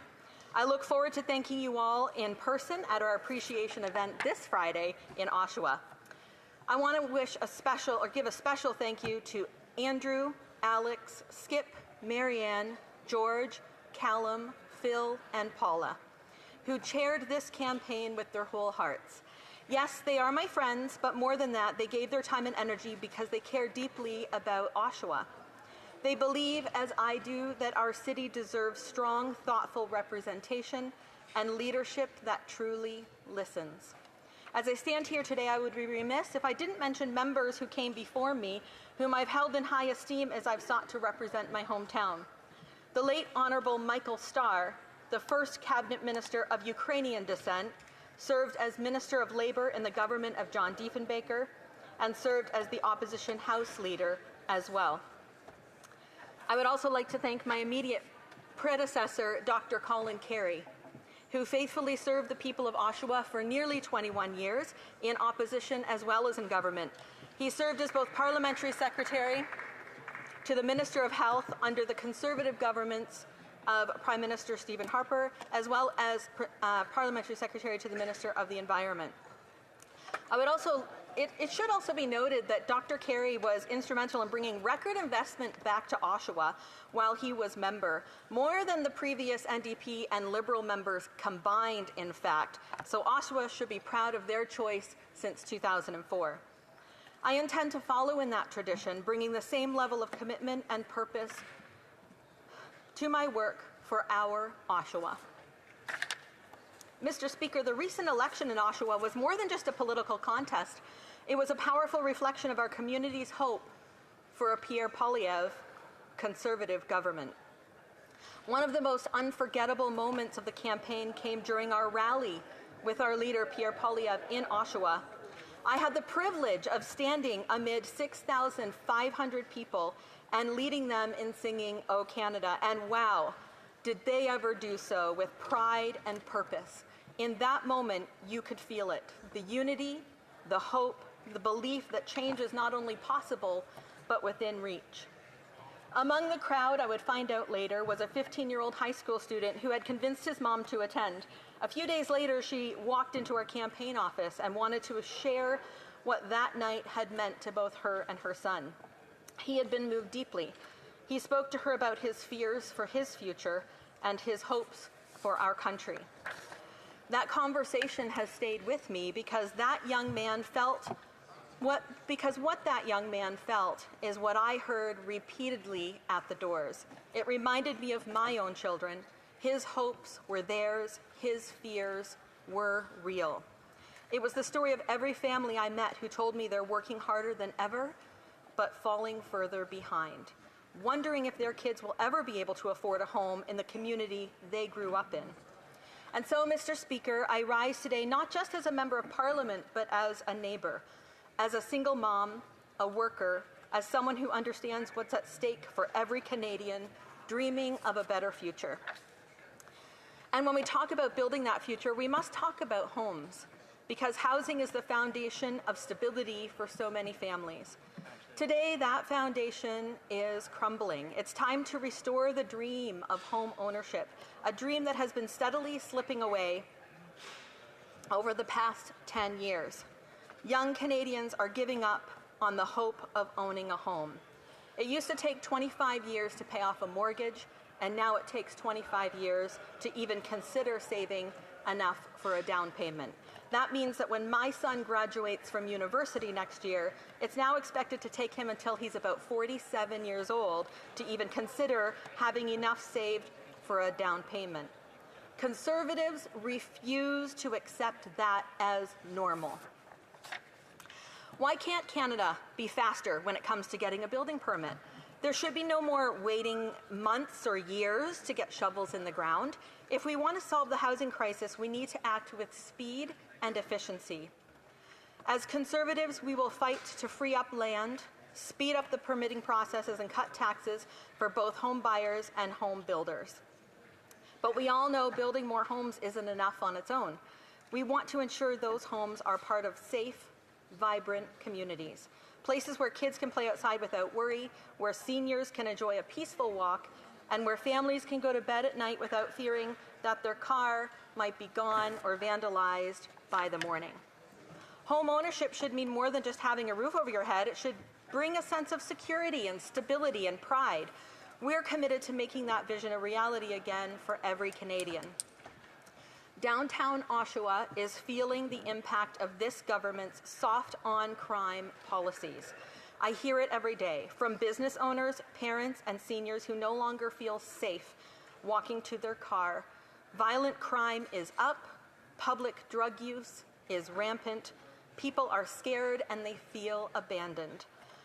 This Liberal government has made life easier for repeat violent offenders and harder for law-abiding Canadians trying to raise their families and run businesses. Conservatives will fight to end the dangerous policies that are putting our communities at risk, like the catch-and-release bail system that lets repeat offenders walk free instead of facing real consequences. We'll also champion a compassionate but tough approach to addiction, which means focusing on treatment and recovery, not simply handing out more drugs. People deserve the chance to rebuild their lives and break free from addiction, not to be left to struggle in it. Our goal, of course, is a drug-free Canada where individuals can get the help they need, where families can be reunited, and where hope replaces despair.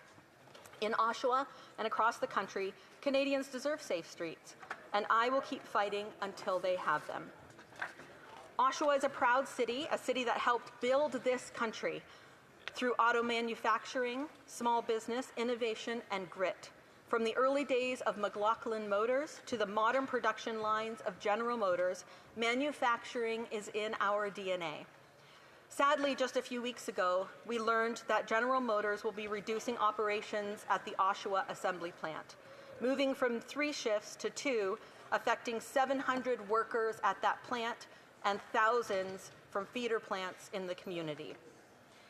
That news was heavy, but if there's one thing Oshawa has shown time and time again, It's that our people are resilient. We've weathered hardship before, and we've come through stronger, and we will stand by our workers and families every step of the way. Questions and comments. The honourable member for Kings Heads. Mr. Speaker, I'd like to thank my honourable colleague from Oshawa for her remarks today. She referenced Mr. Carey, her predecessor, who helped, in her words, deliver an incredible amount of federal funding to the constituency of Oshawa. I'll remind her that, of course, it was our government that helped deliver that funding, and whether or not it was $259 million into the Oshawa plant on the auto side, whether or not it was the Oshawa port investments, and again, I'm looking these up in live time right here, rapid housing, Madam Speaker.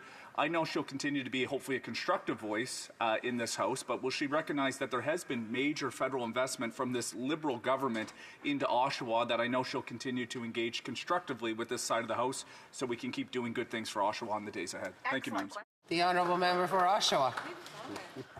Listen, Dr. Colin Carey is one of the hardest workers I know, and he will always advocate for Oshawa, and some of that investment came because of his advocacy for standing up in this House and saying over and over and again, what does Oshawa need?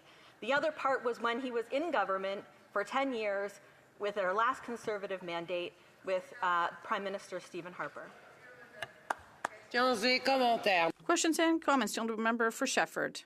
Thank you very much, Madam Speaker. I'd like to thank my colleague for her speech, and it seems that we share the opinions on the housing situation. It is deplorable for Granby as well. There's a lack of housing. There are people who are homeless. But my colleague's question, well, I think in the throne speech, the Liberals clearly adopted the Conservative tone, namely a very centralizing vision of financing for housing, even though Quebec is asking for, and what I forgot it last week because everything went by so quickly, are funds from to the government of Quebec so that the cities who knows what they need. But do you agree to transferring these sums as urgently as possible to Quebec and the cities so that they can take action on housing? The honourable member for Oshawa. Listen, Oshawa has elected a hometown girl and one who understands its struggles and its strengths. And I would be remiss to stand here and speak about things that I have not fully learned about. I'm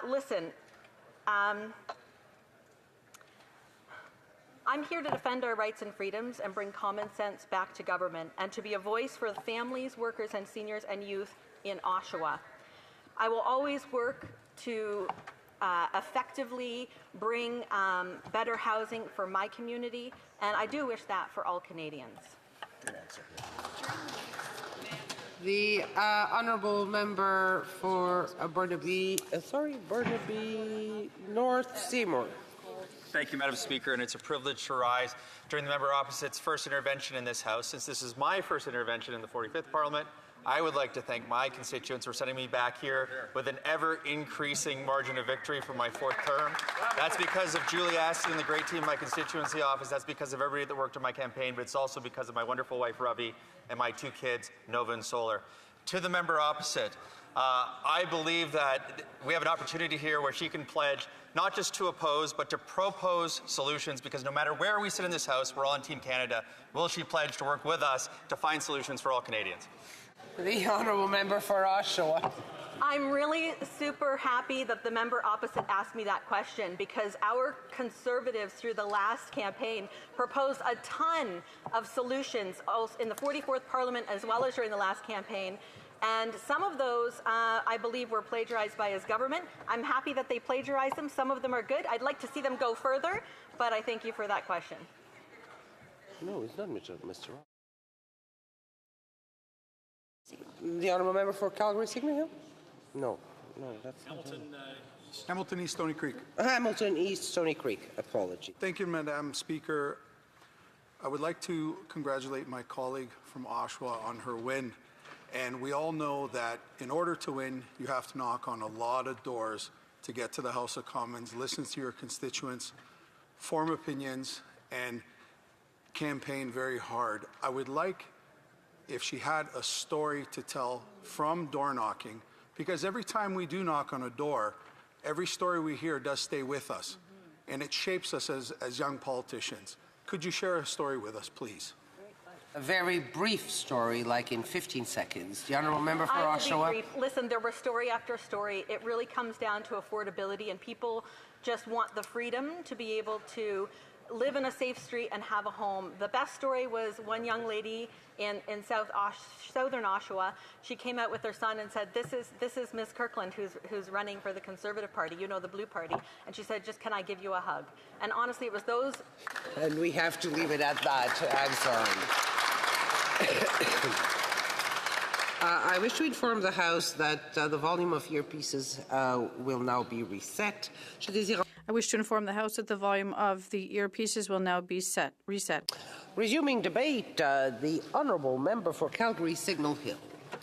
Madam Speaker, it is my honour to rise today in this chamber to speak on behalf of my neighbours and fellow residents of Calgary Signal Hill. Others in this House have commented since the beginning of this 45th Parliament that politics is a team sport, and I, for one, would not have it any other way. The Conservative team in Calgary Signal Hill is one of the best in our country, and I'm proud to be part of that team. I'm also grateful to all of the individuals who volunteered their time and energy in the general election campaign, and I say thank you to them today. I'm thinking about Joanne Burse, an amazing volunteer in our community, who together with Cynthia Williams ran our campaign office. Adrian Smith, Stuart McConkey, and Tim Wall, our sign crew. Steve McLeod, one of the sharpest minds in politics. Barb Shaw, Changping Chow, Bob McDonald, Mark Monick, Bonnie McGuinness, Kerry Wall, Rick Harland, and others who gave hour after hour to knock on doors and do whatever needed to be done. And of course, Michael Smith, who kept it all on track and running smoothly. Jeff Sturzik and Myron Tatro were tremendously supportive as well, as were friends old and new who gave support in so many ways. These volunteers gave of themselves with no reward other than the betterment of our country. Perhaps an occasional cup of coffee or a Timbit, but I am mindful today of their commitment and contributions, and I will remain mindful of these things as I strive to represent them and all residents of Calgary Signal Hill in this House to the very best of my abilities. One does not venture into the challenging waters of politics without the solid support of family. I want to thank my partner in life, Michelle, for her rock-solid support of my long-held desire to enter federal politics. Taking on this important role means many days and nights apart, but she has never wavered in her support.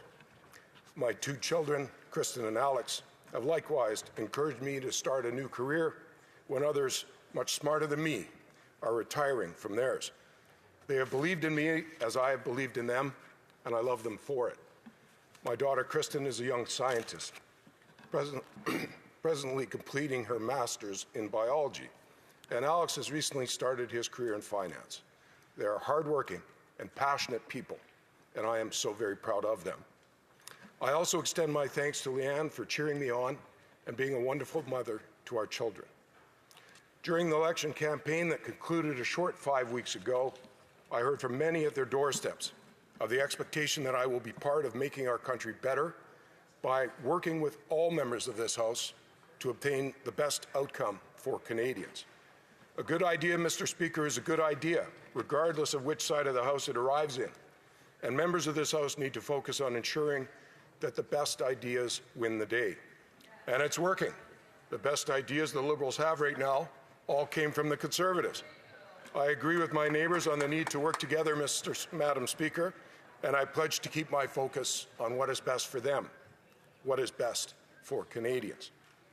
Madam Speaker, Signal Hill is a shining example of the promise of Canada.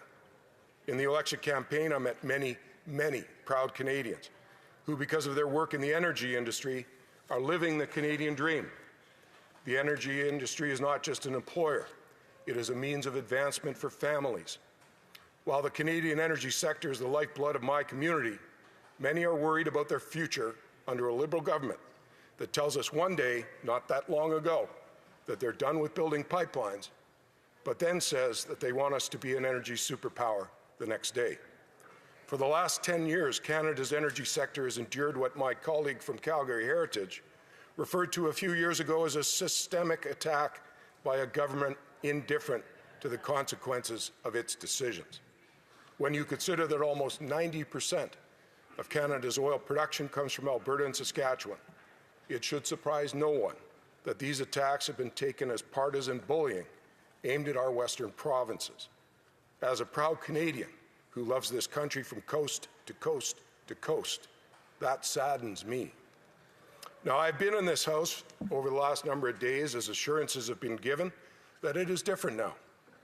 But I am sure, Madam Speaker, that one can forgive the people of Calgary Signal Hill for being skeptical of this sudden about-face from a Liberal government that killed Energy East and Northern Gateway, that banned West Coast oil shipments by tanker, and that has put in place a regulatory framework for new project review that our energy industry tells us is utterly unworkable. And before the members opposite rise to tell us that promises have been made and all will be well, perhaps they need to be reminded of some of the promises the Liberal government has made that simply weren't kept. In 2015, Justin Trudeau promised electoral reform. That didn't happen. In 2019, the Liberals promised they would criminalize elder abuse. That didn't happen.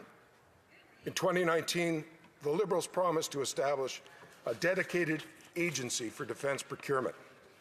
That didn't happen, and our forces continue to suffer today. In 2021, the Liberals said that they would create a new federal hub to help Canadian businesses and entrepreneurs take advantage of trade agreements that Canada is party to. That didn't happen. In 2021, the Liberals promised a $4.5 billion Canadian mental health transfer to the provinces. Didn't happen. In 2022, the Liberals promised they would establish a permanent Council of Economic Advisors to provide independent advice to government on long-term growth. Guess what? Didn't happen.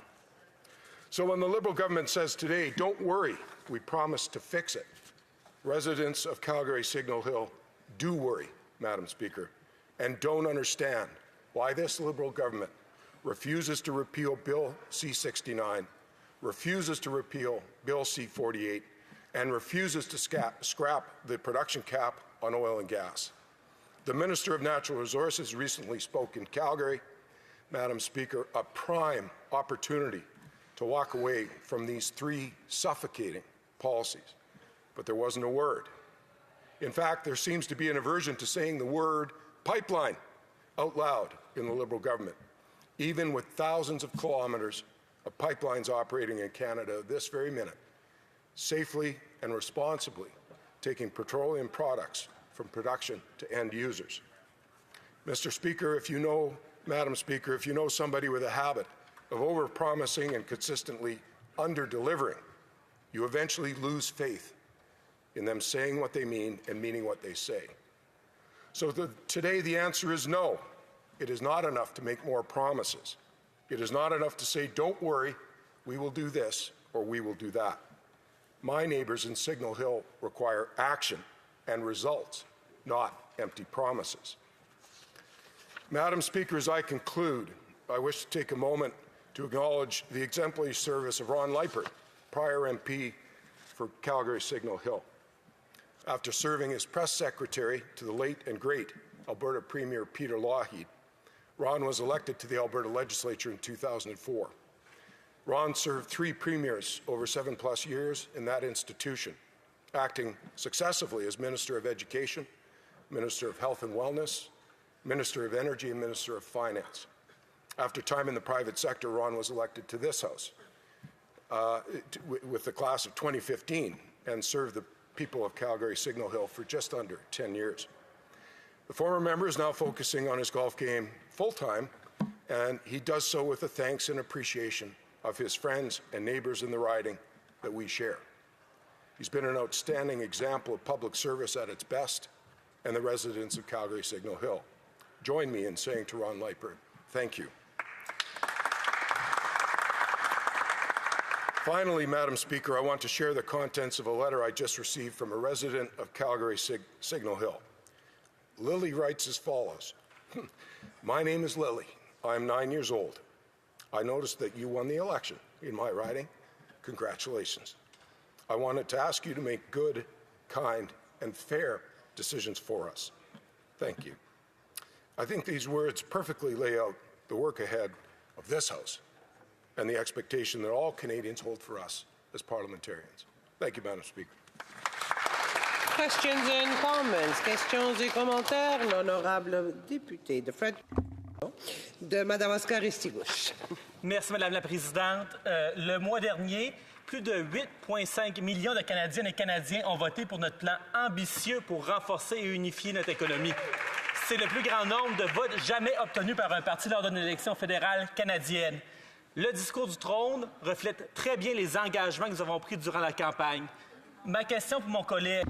The throne speech accurately reflects the commitments made during the campaign, which 8.5 Canadians voted for, a very high amount. So my question for my colleague, will he vote for the throne speech this evening, a throne speech that reflects the wishes of a majority of Canadians? Calgary Signal Hill.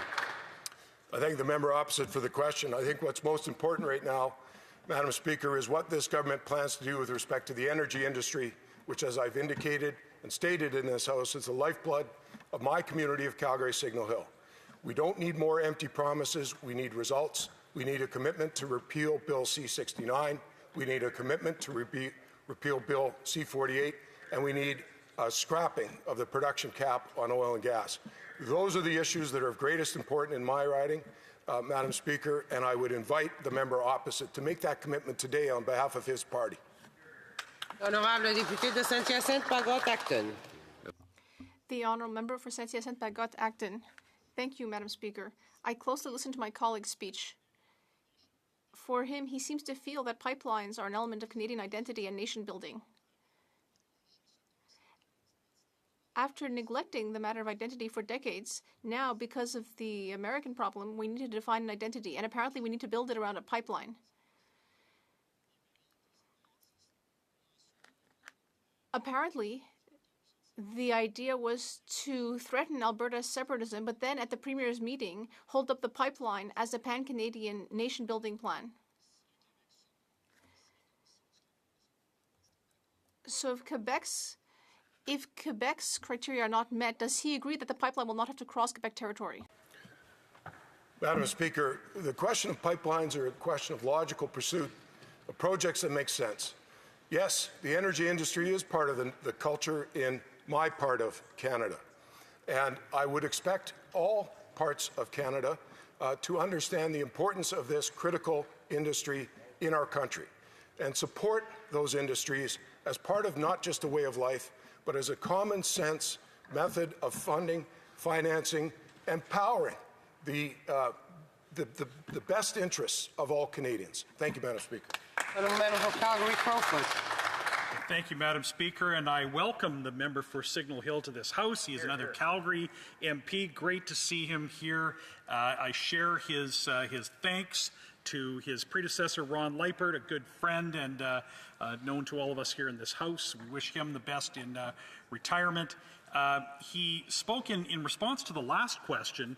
I think I'd like to give him a little more time to fully explain some of the points that he might want to make there, that it's not just because in his riding and mine that the oil and gas industry, the energy industry supplies high-paying, good jobs and careers that support families.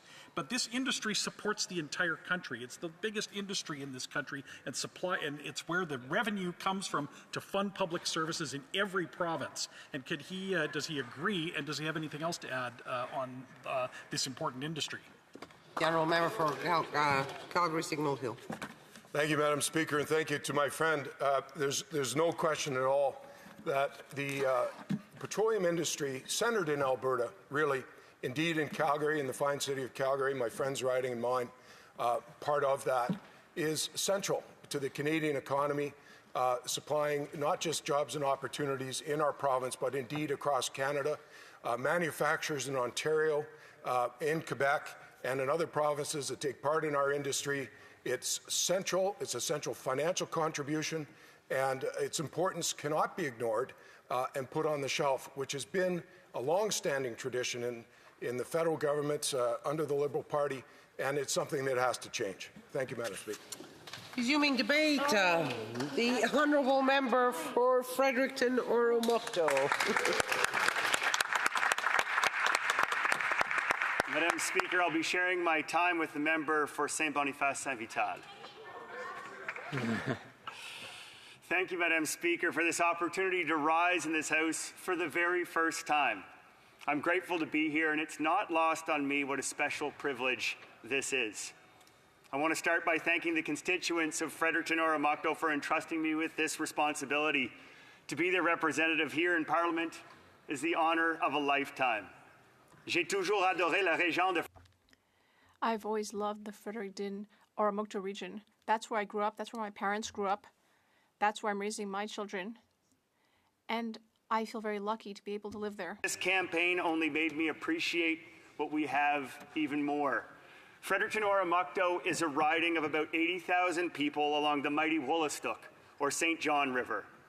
It is the traditional territory of the Wolastoqiyik, the people of the beautiful and bountiful river, and that it is a truly beautiful place that has sustained and nurtured life for thousands of years.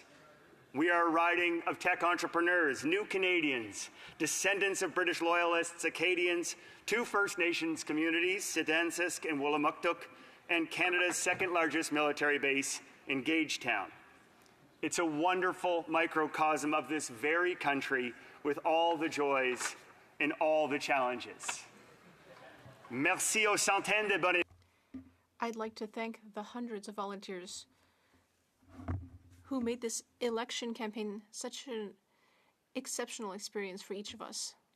All sorts came out to help, many of whom had never been part of a campaign before. I had no idea what running was going to feel like. Truth is, I was nervous and I was scared. But what I didn't know is how it would feel to have people vouching for me.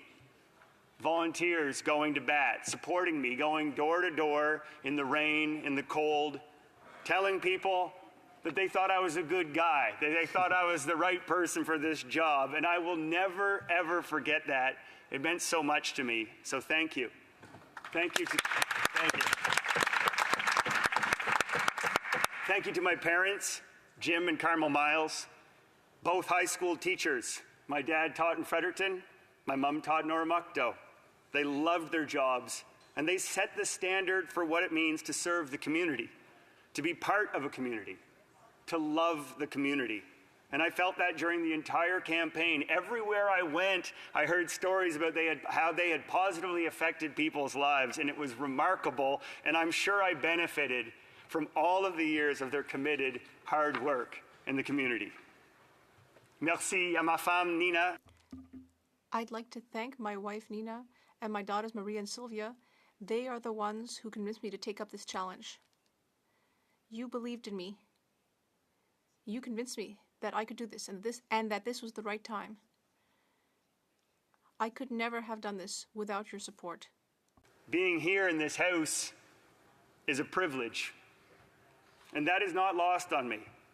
I will not squander this opportunity, and I promise to work tirelessly for all of you. And I mean all of you, not just those that voted for me.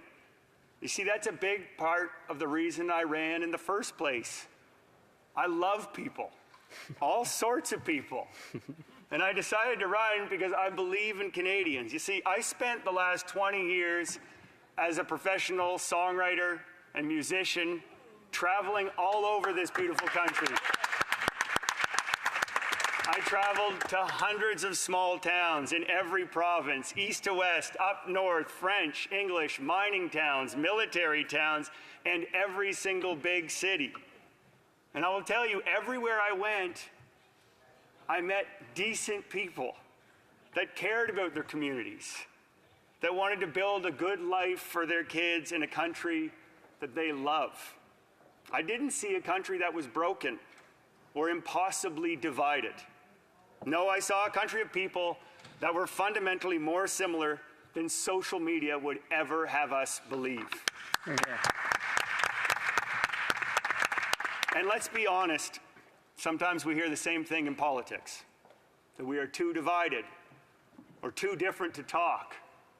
to work together, to build together, but I don't believe it, not for a second. Why? Because I know it deeply from experience that it's not the case. I learned it from being on the road for 20 years. But it was also reinforced by my time campaigning. Over and over, door after door, I had so many great conversations with people who were tired of the polarization, skeptical of the partisanship, and yearned for a focus on problem solving over ideology. Sure, there were folks that didn't agree with me, that's normal. But did we still find time to have a chat about our community and country's challenges? You bet we did. And I would say that this House, this Parliament, is no different. I really do believe that we're all here because we want to serve our communities, to represent our constituents, and to work hard to help build a country that we can be proud of for future generations, no matter what party we represent. I know, perhaps I sound naive, but that's what Canadians want from us, what they expect from us. So let's keep that in mind, Madam Speaker. There's a lot of talk about robust debate, but jeering and laughing while others are talking has very little to do with debate. I've been in show business for 20 years, and this isn't show business, or at least it shouldn't be. This is serious work, and it deserves our respect. If we want Canadians to respect each other, we have to respect each other. Si nous voulons que les Canadiens If we want Canadians to work together to settle their differences, we must find ways to work together despite our differences. Canadians to be united, we need to find ways to be united. And I'm excited to do that. That's what I've always been interested in, building relationships across division. And why is this so important now? Parce que nous traversons une période très difficile.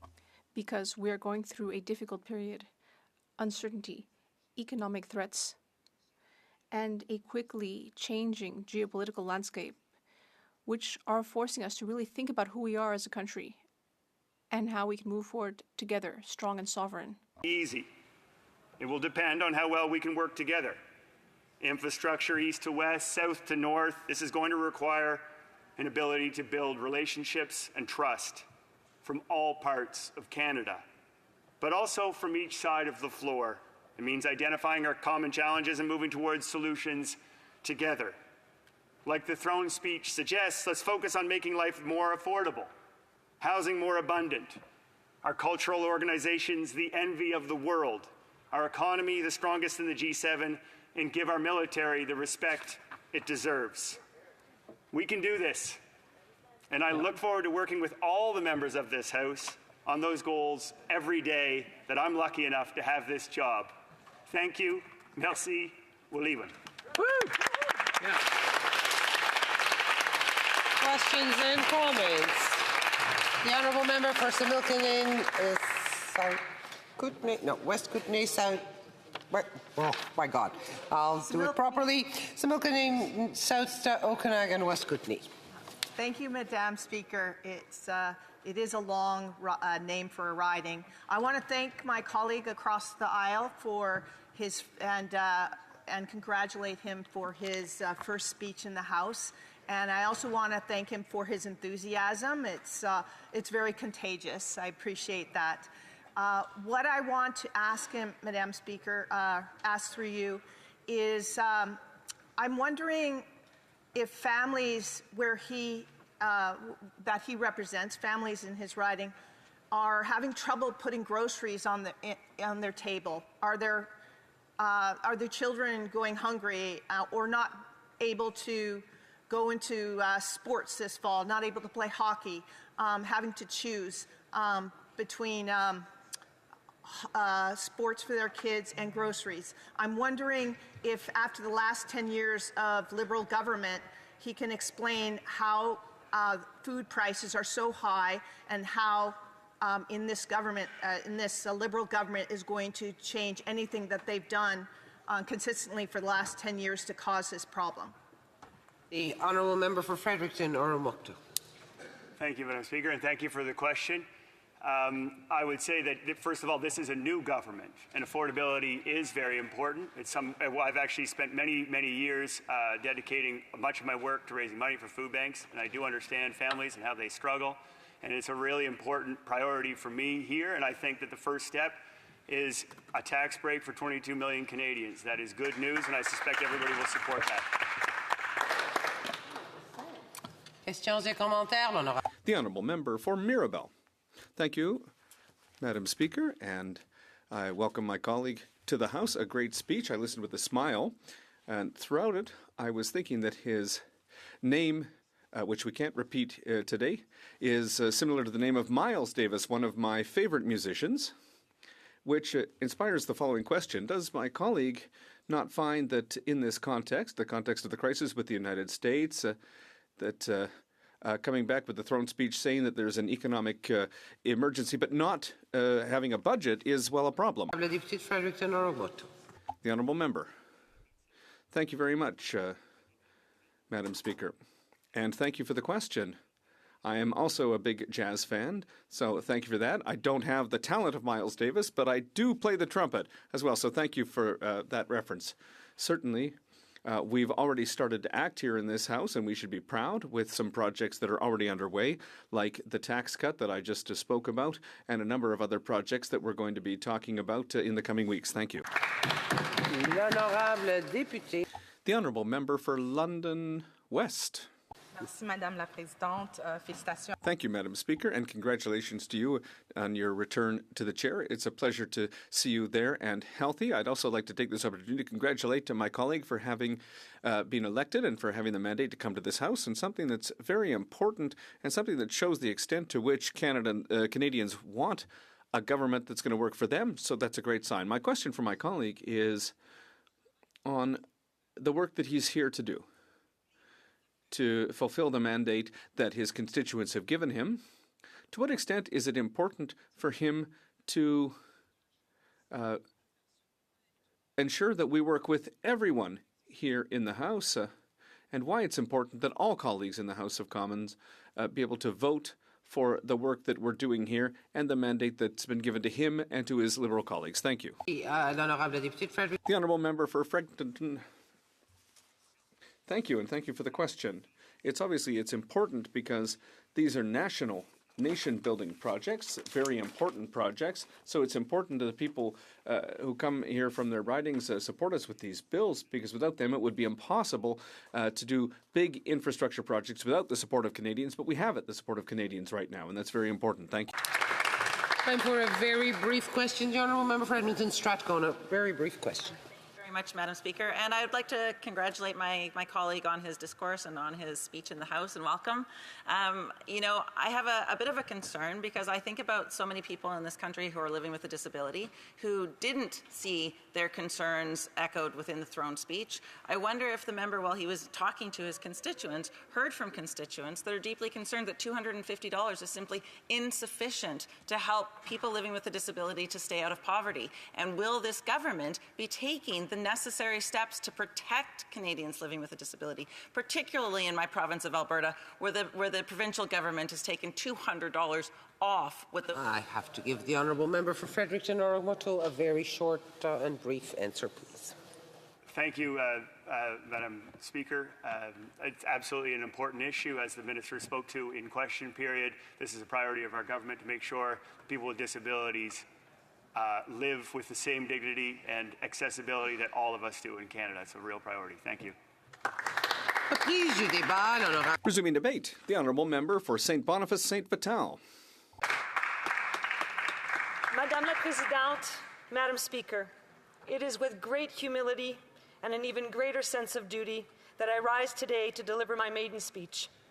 I am honoured to represent the people of St. Boniface, St. Vital, a riding that is vibrant, diverse, creative, and resilient. A place where French is a living heritage and where dozens of cultures, languages, and histories converge to enrich our collective story. But first and foremost, Madam Speaker, I want to thank the voters of St. Boniface, St. Vital for giving me their trust. You've given me an immense responsibility, and I will never take it for granted. incredible campaign team and volunteers who dedicated hundreds of hours to our campaign. I also want to thank my family and friends, without whom I could not have fathomed undertaking such an endeavor. You have been the wind in my sails, and your unwavering faith in my ability to do difficult things has helped me immeasurably. Et je tiens... And I would be remiss if I did not pay tribute to Dan Vandal, who served St. Boniface St. Vital with integrity, generosity, and devotion for over a decade. Dan was a strong voice for Francophones, for culture, for Manitoba and the prairies, and I commit to continue that work with the same heart. Madam Speaker, many have asked me why I decided to get into politics. Well, I did it because of a sense of duty, a sense of hope, and with love for my community. It's a great privilege to be able to serve my community, to bring their voices, their hopes, and their concerns to this chamber. I believe that it's time that the voice of women, of artists, of Francophones, of young people, and of newcomers to Canada be at the heart of our democracy. What I heard at the doors deeply moved me. Sincere, urgent concerns. People fearing that a strong Conservative government could undo the social, environmental, and cultural gains. Parents anxious about their children's future. Seniors wanting to age in dignity.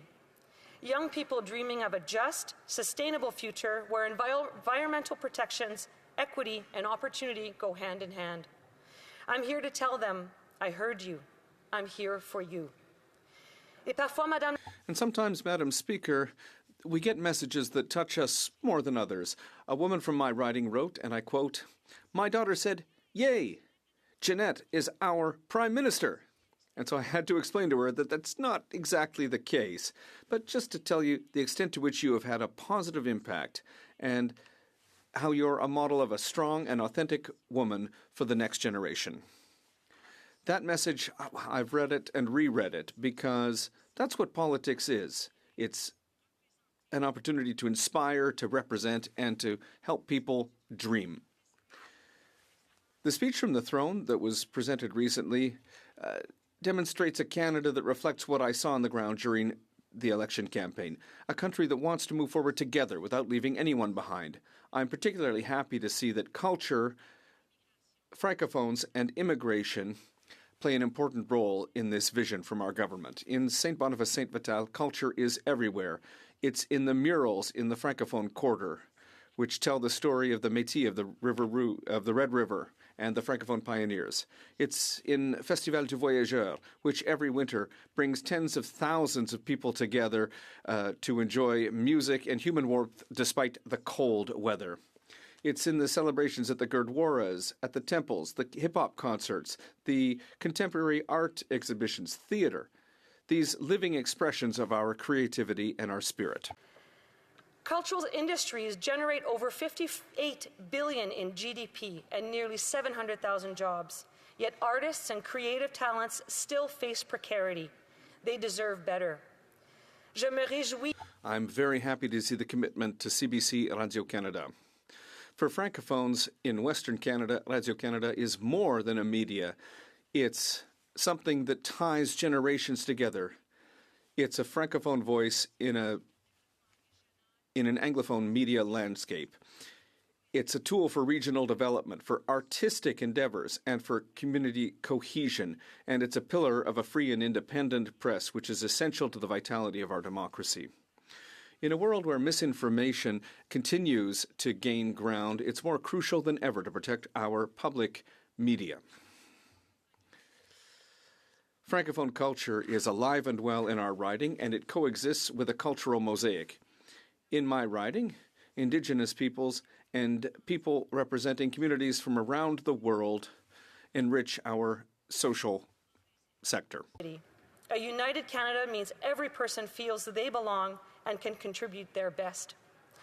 Pour développer cette vision, if we want to move forward with this vision, we need to fight obstacles to labor force mobility, particularly for immigrants to Canada who've been trained outside the country. Francophone immigration, particularly in a minority context, remains a challenge. In our communities, we have doctors who can't I'm going to interrupt the honourable member. Was it the honourable member who had a timer? Who had the telephone that rang? It causes a great deal of trouble for the interpreters, so please don't bring that kind of noise into the House of Commons. The honourable member. We have in our communities doctors who can't practice, teachers who can't teach, engineers who have to start over from zero. It's important to review how we recognize foreign trained professionals, because we don't want to waste talent and we don't want to waste this richness for all of Canada. Breaking down barriers will build a stronger Canada that is more competitive and more fair. I salute my colleagues from Don Valley West and from Hull Aylmer who've insisted on stronger links with Africa. They remind us that Africa has a lot of young, dynamic, often francophone countries, and that our future is linked to these partnerships. Let's work together to strengthen this international francophonie. This desire to build together goes beyond our borders. Canada needs to build new relationships based on respect, cooperation, and solidarity. My commitment as a Member of Parliament is very clear. I will defend the linguistic rights of Francophones in Western Canada at all times, everywhere. Strengthen arts and culture because they give a soul to our communities, both small and big, from one end of the country to the other. Support ambitious and inclusive immigration aligned with the economic and social needs of our country. And to build bridges between Francophones here and around the world. I would conclude by saying again, I am here thanks to all those who refused to sit idly by. Women, Francophones, immigrants, artists, and builders. All of these voices are all too often left on the margins, but they've built the Canada that we know and where we love to live. I'm here because I believe in that, in solidarity, in culture, and in the language, in a country where anyone can dream, build, and have their voice be heard. Thank you. Thank you. Bravo. Questions and comments? Questions et commentaires? The Honourable Member for Cowichan Malahatland. No? Brandon Souris? Yes. Thank you, Madam Speaker, and I want to welcome my new colleague as a fellow newbie from Manitoba. And I'd like to ask her, the Prime Minister in her government has talked a lot about nation-building energy projects. My constituency of Brandon Souris in Manitoba, our home province, contains our oil and gas industry in the southwestern corner, and we've talked a lot about getting our natural resources, oil and gas products, to Tidewater on the Hudson's Bay. The throne speech failed to mention any resulting or real plan to get those products to the Hudson's Bay Tidewater. Will the member agree that the throne speech failed to mention this and that her government should take further action to ensure that our natural resources products from my constituency in southwest Manitoba can get to the Hudson's Bay in northern Manitoba? The Honourable Member for St. Boniface, St. Vita. Madame la Présidente. Well, Madam Speaker. From Brandon Souris for the question. As the throne speech demonstrated, we are here to build a strong Canada, to build a stronger economy for our country, and that will go through all kinds of initiatives and projects. And I think that it would be, we are in the process of consulting and putting together those plans. We can't do that in a silo. We must be talking with partners. We must be talking with everyone in order to develop these plans constructively and with responsibility. Thank you. Questions et commentaires, l'honorable. The Honourable Member for Shefford. Well, thank you very much, Madam Speaker. I would like to thank my colleague from St. Boniface, St. Vital for her speech. And she spoke, among other things, about immigration, which is very important for certain regions. And yet, there are businesses in my riding of Shefford who are unhappy with the new measures put in place, particularly for temporary foreign workers by this government. And that means that the new targets are unrealistic and don't target the right people. Temporary foreign workers are essential for businesses in my riding of Shefford. Many entrepreneurs and new business owners have told me this and said that if there aren't changes to these new standards for temporary foreign workers, it could cause the closure of several businesses in my riding. So, Madam Speaker, I'd like to ask my colleague if she'd be open to certain changes to recognize that they're essential, these workers, to rural economies. The Honourable Member for St. Boniface St. Vital. Well, I'd like to thank my colleague for that excellent question. Once again, I think that when it comes to immigration, there's a huge amount of work to do. We know that. There are certain skills that aren't recognized. There are people who are already here who can't access the jobs that they would like to have. There's a lot of work to do. And in terms of the targets, well, I think that that's something that needs to be discussed and looked at, and it has to be done in a way that's careful and efficient.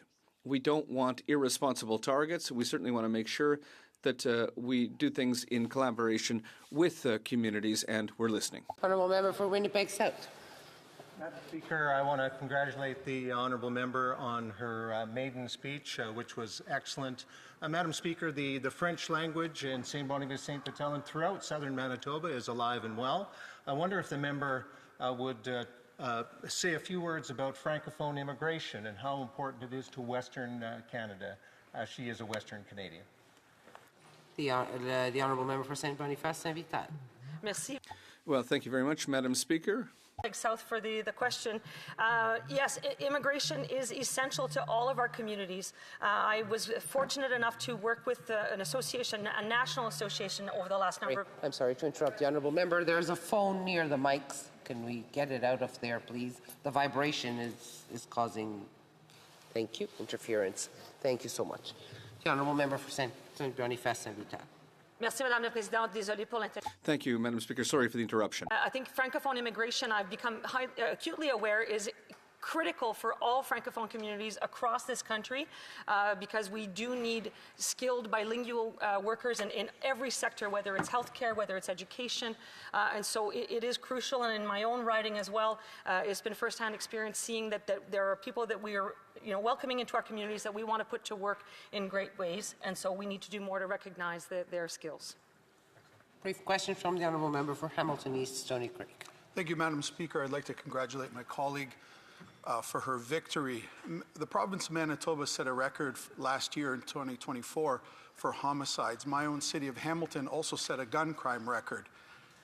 I would like to ask the member, is she willing to vote yes to repeal Liberal Bill C5 and C75 and put the teeth back in our justice system so our criminals are afraid to commit crimes?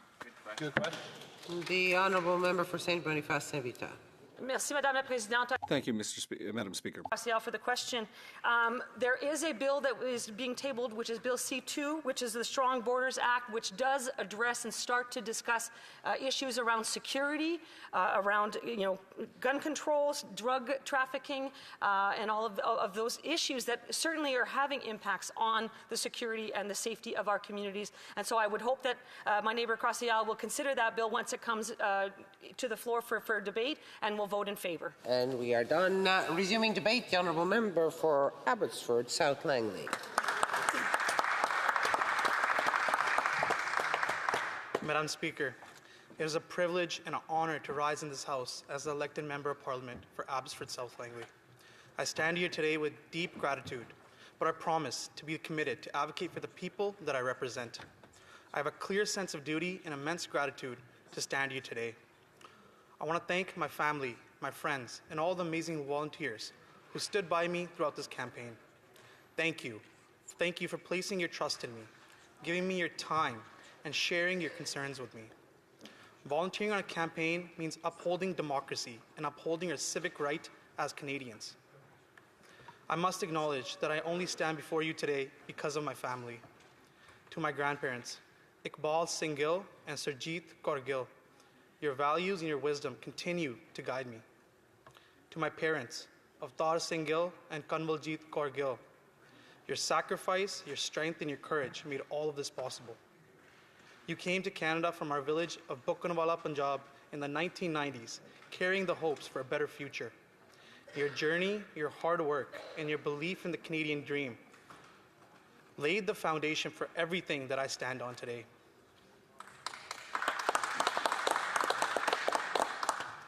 I also want to recognize the pride and joy that was felt in my village of Bukkanwala.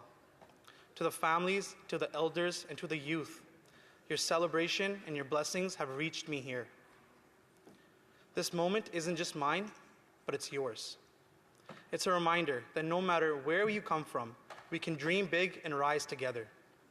I carry this responsibility with humility and hope, knowing that the journey we've all been on has just begun. To my sisters, Avneet and Anoop, Gil, and my fiancée, Simran, you all are the constant rock that have held me together through my ups and downs. Your encouragement, your patience, and love is what brought me here today. To my mentors, my friends, and my community members, I am inspired by you every single day. I will make you proud by speaking on the issues that affect our homes and our families. This election was truly a team effort from day one, and I will never forget that. Abbotsford South Langley is comprised of Canadians, like truck drivers, like farmers, and tradesmen who rise before the sun and provide for our country. Our riding has young families with aspirations from winning hockey tournaments to purchasing their first home. Our retirement communities deserve a safe place to live each day, share their wisdom with us, and have nurturing environments. The truth is, Canada is struggling to maintain these warm ideas for our communities. When public safety fails, it endangers our families, our children, and our elders. Tens of thousands of Canadians have lost their lives to the opioid overdoses in less than a decade. Our citizens are struggling from this opioid crisis and deserve to come home drug-free. Despite the number of overdoses and rising deaths in my riding, the Liberal government insists on funding these drugs rather than supporting our loved ones. Furthermore, the data from Statistics Canada keeps getting worse. Firearm-related violent crime has risen over 25% nationally. Criminals who are caught offending time and time again are being let go because of poor rationale and bad policy. I must hold this government to account. And Madam Speaker, I must express my blatant disgust in Bills C5 and C75. These laws make it easier for repeat offenders to get bail and reduced mandatory jail time. Since these changes, violent crime has gone up over 50% in just 2024. Concerning gun crimes like extortion illustrate the combined effects of the catch and release sentencing and Canada's struggling borders. Public safety needs to be evidence-based policies and the justice system with integrity.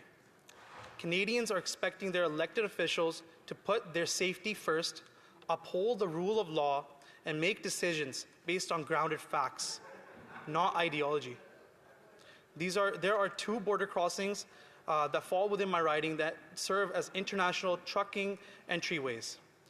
Protecting our border communities is my priority, especially given the lack of funding for our border securities, our military, and our national defense. Madam Speaker, Canadians deserve better. They deserve a government that puts victims first and takes real action to make sure that our communities are safe. I urge the Liberal government to stop turning a blind eye and work with us, Canada's Conservatives, to urgently address the growing concerns in our communities. Together, we must implement stronger laws, restore accountability, and ensure that extortion and violent crimes are met with the serious consequences that they are deserved. The safety of our communities cannot wait any longer. The Prime Minister was elected on a promise, not slogans, but a real plan. Canadians trusted that promise, yet we still wait for a clear answer. The recent speech from the throne reminded us of our democratic foundations, but symbols and speeches are not enough. Canadians expect leadership and a concrete plan. After the election, we expected details, not empty talk. Canadians deserve to know, how will the government build homes that people can actually afford? What will they do to ease the tax burden on families, on workers, and on small businesses?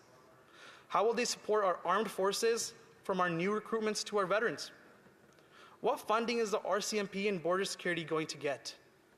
And how will the repeat violent offenders be kept off of our streets? We don't need any more vague promises or any more empty words. What Canadians need is a budget that shows real priorities, real numbers, and real leadership. People want safer streets where they can feel secure, homes they can afford without struggle, and fewer families having to rely on food banks just to get by. No one working multiple jobs should have to stand in line for groceries or worry about making ends meet. Canadians deserve to have enough money to support their families and a chance to build a better future and a government that respects the trust that they've placed in them. Madam Speaker, I ran for office to serve the people, and I am proud to be representing my community of Abbotsford, South Langley, where I was born and raised. I am here representing my community for the very first time in the House, and I promise to work hard every day on their behalf, making sure their voices are heard. Our country deserves a government with a clear, honest plan to address these challenges. And we will keep this government accountable until they deliver results that Canadians expect and deserve. Thank you, Madam Speaker. Questions and comments? The Honourable Member for Winnipeg North. So thank you, Madam Speaker. I wanted to pick up on 2 points that the member has made reference to, because I'm sure they haven't told him about this, and just so to make that he's aware. Pierre Poilievre was a member of the Stephen Harper cabinet. At one point, he was even the parliamentary secretary to him as Prime Minister. During that tenure, you had Pierre Poilievre, Stephen Harper, one and the same, which in essence cut border controls by hundreds of millions, not to mention the border control officers. Tomorrow, we're going to have a good debate on that. And I would hope that Pierre Poilievre has instructed his caucus to do what he didn't do when he was in government and vote in favor of strengthening our border. The other quick point is the Canadian Forces. The member might be surprised to know that the lowest GDP in the last 20 years was when Stephen Harper and Pierre Poilievre was in charge. They got 1% of the GDP. I'm wondering if he would acknowledge that there's room for improvement within the Conservative Party. Good question. The Honourable Member for Abbotsford South Langley. Thank you, and I want to thank my colleague from across the room for the question. It's been a lost Liberal decade, and there has nothing been done by the Liberal government to build for our military, our defense, and our communities that are surrounding the borders and the communities that are surrounding the border areas. I would like to know what the Liberal government has done over the last Liberal decade. There's been nothing that you guys have put forward, that the Liberal government has put forward, that can help our communities that live and that are around our borders. Thank you. Questions and comments from the member for Mirabel. Thank you, Madam Speaker. Congratulations to my colleague for his election. Thank you for your speech. We listen to the news, at least in Quebec, and it's very obvious. We have health problems, and people are at the emergency departments. There's homeless people that need services in the street. There are psychiatric issues. And my colleague talked about fiscal responsibility. But with this budget, we have a government that goes to an election because they said there's an urgent situation. And then they come back with tax cuts, without a budget, and without saying where they're going to find the funds. And now, here in Ottawa, they're saying they're going to continue to operate. Maybe the money will fall from the sky without providing a fiscal update.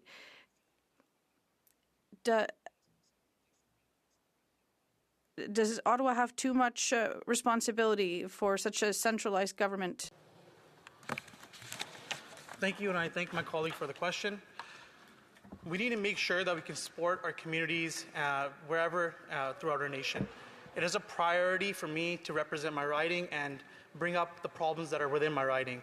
I will make sure that I work while I'm in Ottawa to represent the communities, the local communities, the municipal communities, the provincial communities, and work with the communities, the municipal and provincial, at the federal level to do what I can to support them. Thank you very much. Honourable Member for Vaughan Woodbridge. I'd like to take this opportunity to congratulate my colleague, the member, on his recent election and on his first speech in the House of Commons. Just a question for the member. Given the fact that the Liberal government is ignoring the request from, or the verdict from the House of Commons to introduce a budget, can he speak to how his constituents, have responded to him over the period of the election and what they would expect the Liberal government to do with respect to spending in the country. Thank you. The honourable member for Abbotsford South Langley. Thank you, Madam Speaker. I thank my colleague for the question. Yes, there's real concern within my constituency, within my community, as we see that young families are not able to make ends meet. They're struggling. This was not the same situation 15 years ago. We need a plan. We need a budget, not false liberal ideas. They're literal ideas. They're dreams that are out of reach. We need to make sure that we hold this government to account and we come up with fiscal responsibility. Thank you very much. Resuming debate, the honourable member for Edmonton South East. Thank you, Madam Speaker, for this opportunity. First and foremost, I congratulate you on your new role as the Speaker of the House, as well as to all the members who got elected in this 45th Parliament. Speaker, I'm entrusted in your capabilities that you will diligently live your role as a non-partisan and be fair to all the party members of all the parties during the term of this Parliament. And so far, I can tell that you are doing great. Madam Speaker, it is an honor and a privilege to become a member of the Parliament. And I'm humbled to be the first member of Parliament from the new riding of Edmonton South East.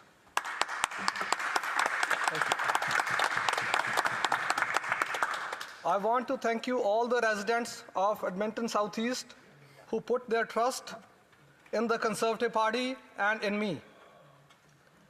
It was their trust and efforts that I won the seat for the Conservative Party with one of the biggest mandates in the country, and despite the fact that Prime Minister himself spending half day in the riding just before the election date. That shows that my riding was ready for the change. My riding was ready for the answers that Ottawa or the Liberals had failed to give in the last 10 years. How can I thank you, Edmonton, for the support that I got? Honestly, I cannot thank you those in the words, but I can definitely thank you that back by representing them in the Parliament as a rigorous voice when and howsoever is needed, and in making sure that I hold the Liberal government accountable for their actions. Edmonton South East is a diverse and ethnic rich riding, and I do want to thank you all the churches, synagogues, gurdwaras, temples, mosques, and other religious congregations for extending their unwavering support in me. I also want to thank you all my volunteers, group captains, my nieces, nephews, 3 of my naughty yet wonderful kids, my lovely wife, Mandeep, for their tireless work and effort to make this dream come true. Madam Speaker, that is true. The work they did, day and night, is commendable. I also want to extend a special thank you to my younger brother, Chand, that I'm lucky to have you as my brother. I would not have done this without your organizational skills and farsightedness. Madam Speaker, moving forward, I want to do some serious talks and want to floor some of the issues that I faced during door knocking. Crime. Madam Speaker, I want to tell that one of the young, hardworking Canadian named Harshdeep Singh was gunned down by a repeat offender who was on bail in my riding in the city of Edmonton. Another young Canadian was killed while at work by another person who was in there. Not only that, Madam Speaker, even earning money and running successful business in Edmonton and in the rest of country has become a curse and a nightmare. I personally know businesses who have received threat for extortion, for ransom calls, and they are forced to live in hidings. Door manufacturing companies, realtors, restaurant owners, no one is safe. I have personally known the families where police have escorted them out of Edmonton to live into a different place. If people don't pay money, bullets are fired at their houses. Death threats are delivered to them and to their family members and to their businesses. New built homes of the homeowners are put on fire if they don't meet the demands of the criminals and pay their monies. Cars are stolen in GTA and Montreal, and they are found in Nigeria and South Africa. And the Canadian policing and CBSA do not have any clue. Speaker, I urge Liberal government to correct its mistakes by immediately repealing Bill C5, which removed mandatory minimum penalties, and C75, which made the bail easier, and bring stricter laws for repeat offenders and for violent crimes such as human trafficking, hard drug trafficking, arson and extortion, so that the successful Canadians can feel safe and enjoy the fruit of their hard-earned money. I also want to talk about immigration. The immigration system has been broken in this country. It has a direct impact on the healthcare system, housing, policing. Immigration needs to be based upon quality and not on quantity. Yet at the same time, the government must stand in solidarity with the international students and try to extend their visas as much as possible before providing visas to new immigrants. Our first and foremost duty is to accommodate the international students and people who are already in Canada.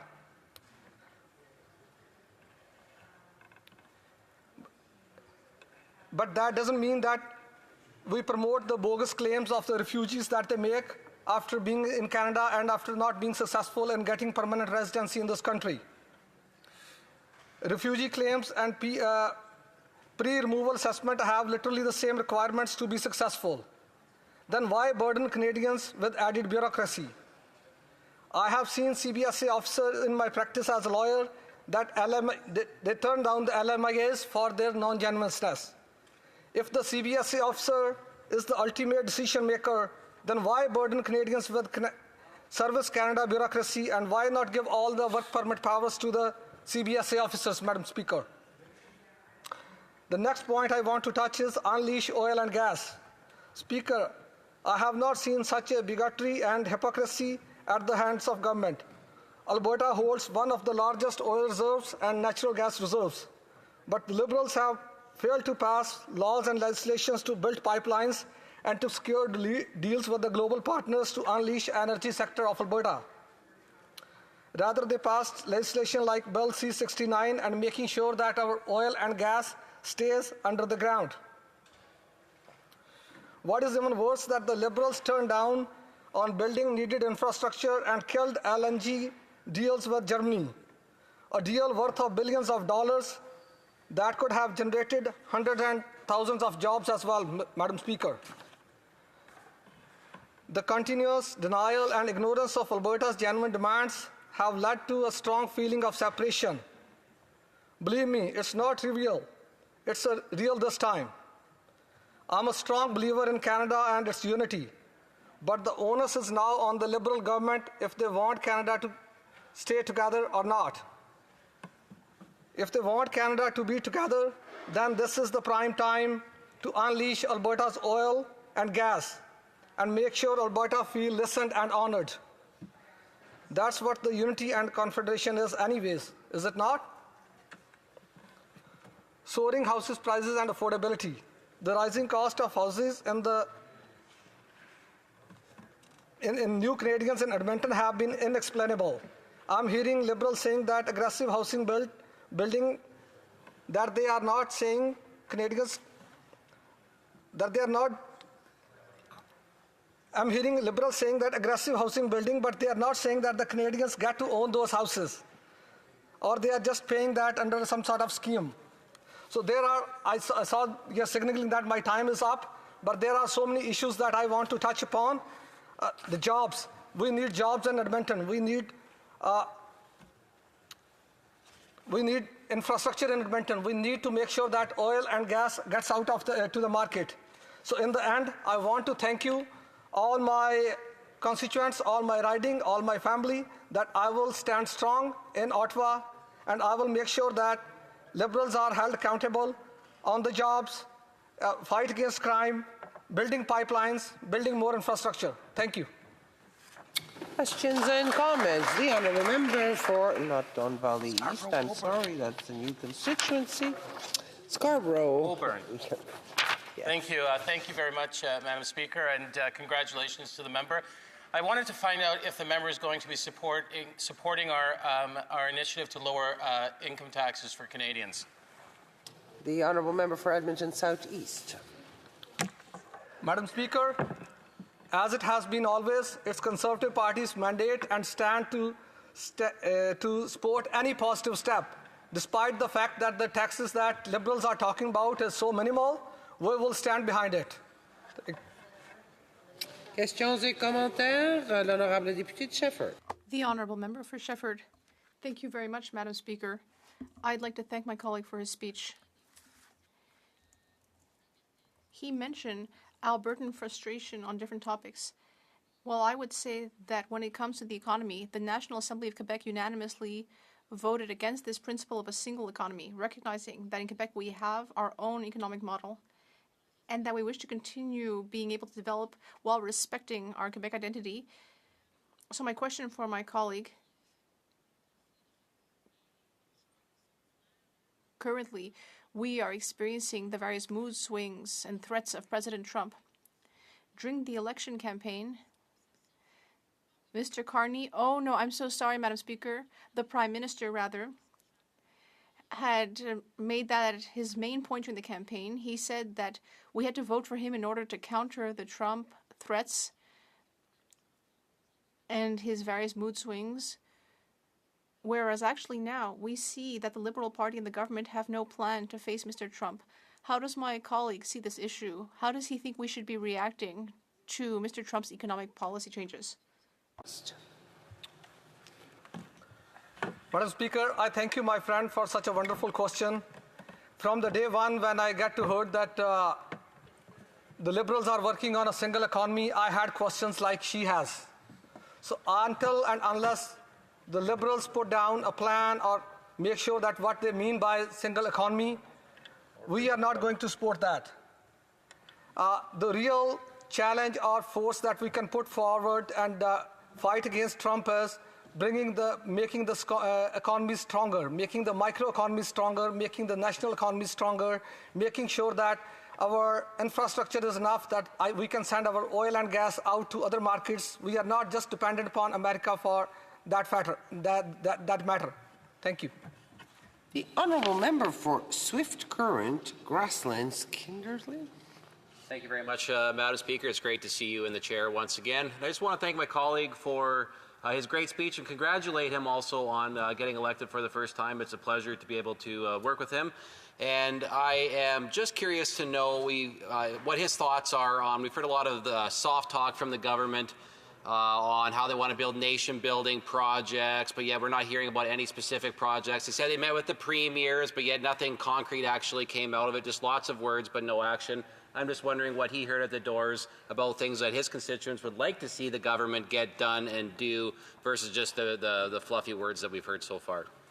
The honourable member for Edmonton South East. Thank you, member, for such a wonderful question. Yes, at the door knocking, I heard that we need pipelines, we need more jobs, we need infrastructure. But I agree with you that so far the Liberals have came up with no concrete plan. They have given solid slogans, they have given beautiful speeches, but that's about it.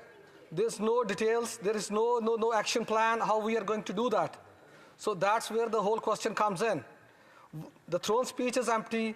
Liberals have they have not tabled any budget so far. So the Liberals are trying to convince the opposition to go with them on a blind date. That's not going to happen. We need to know what the budget is going to come. Thank you. Member for Edmonton Strathcona. Madam Speaker, I'd like to thank my colleague from Edmonton and congratulate him on his re-election, and I'm certain that this evening he will be, like myself, cheering for the Edmonton Oilers as they head into the Stanley Cup Finals. I do have a question for him. In this particular throne speech, but in previous parliaments as well, the workers across this country have been demanding that the government take steps to reform EI and make it more appropriate. Now that we are getting such incredible threats from the United States, from Donald Trump, now that we are seeing illegal tariffs on our steel and aluminum, would the Conservative Party support reforming EI to make it so all workers can use it as they need to? The Honourable Member for Edmonton Southeast, 10 seconds. Conservatives are all about common sense, Madam Speaker. They are strong advocates for strong paychecks so that the Canadians are not worried about paying their mortgages. They are not worried about getting groceries to their kids. So we will make sure and we will work hard on those principles, and we will make sure that we hold Liberals accountable for that. Thank you. Order. Conformément à l'article 38 du règlement, je dois faire connaître à la... It is my duty pursuant to Standing Order 38 to inform the House that the questions we raised tonight at the time of adjournment are as follows. For St. Albert, Sturgeon River Ethics, the Honourable Member for Swift Current, Grasslands, Kindersley, Oil and Gas Industry, the Honourable Member for Niagara Falls, Niagara-on-the-Lake, Housing. Reprise du débat, l'honorable député. Resuming debate. The Honourable Member for Mirabel. Thank you, Madam Speaker.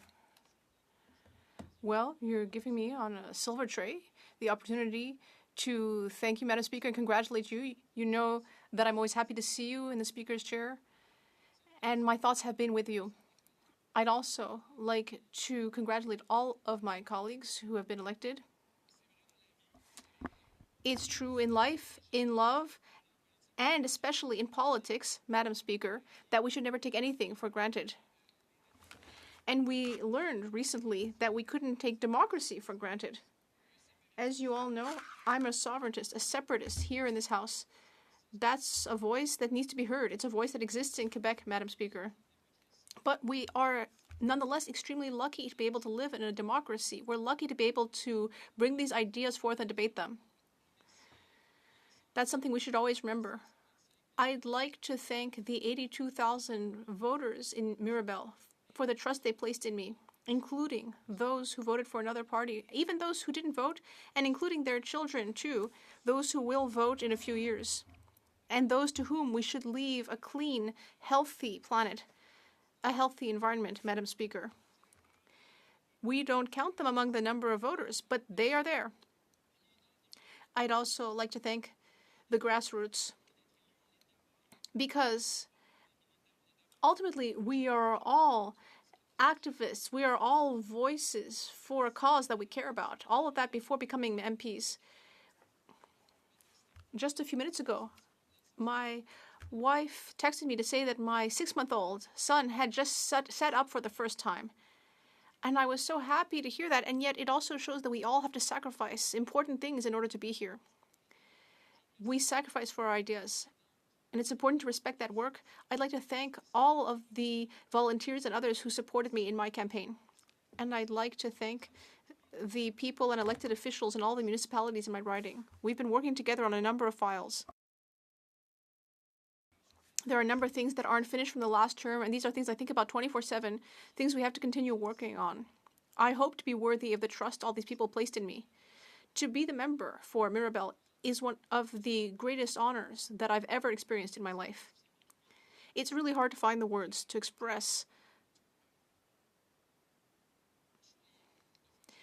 It's hard to find the words to express how lucky we are to do this work. Now, speaking of elections, as everyone knows, we recently had an election, an unusual election with Donald Trump and his tariffs, and with a recent new prime minister, new polls, and we were told that we needed an immediate election. So what did the Liberals do? Well, Madam Speaker, they find a new leader, named a new cabinet, although some of them were there so briefly that it was almost like a soap opera. And then there was a Minister of Finance, and we said to the Minister of Finance that we have now, and it's the only thing that he really has to do. He just has one job. We said, we need a budget. This is a new government, a new parliament, We can't have the estimates without a budget. It's a matter of basic transparency, Madam Speaker. Elected officials in our position, especially in the opposition, our main tool is information. But here the government is restricting our access to information about the budget, about budget projections, the debt, the deficit. Without that information, we can't do our work. Meanwhile,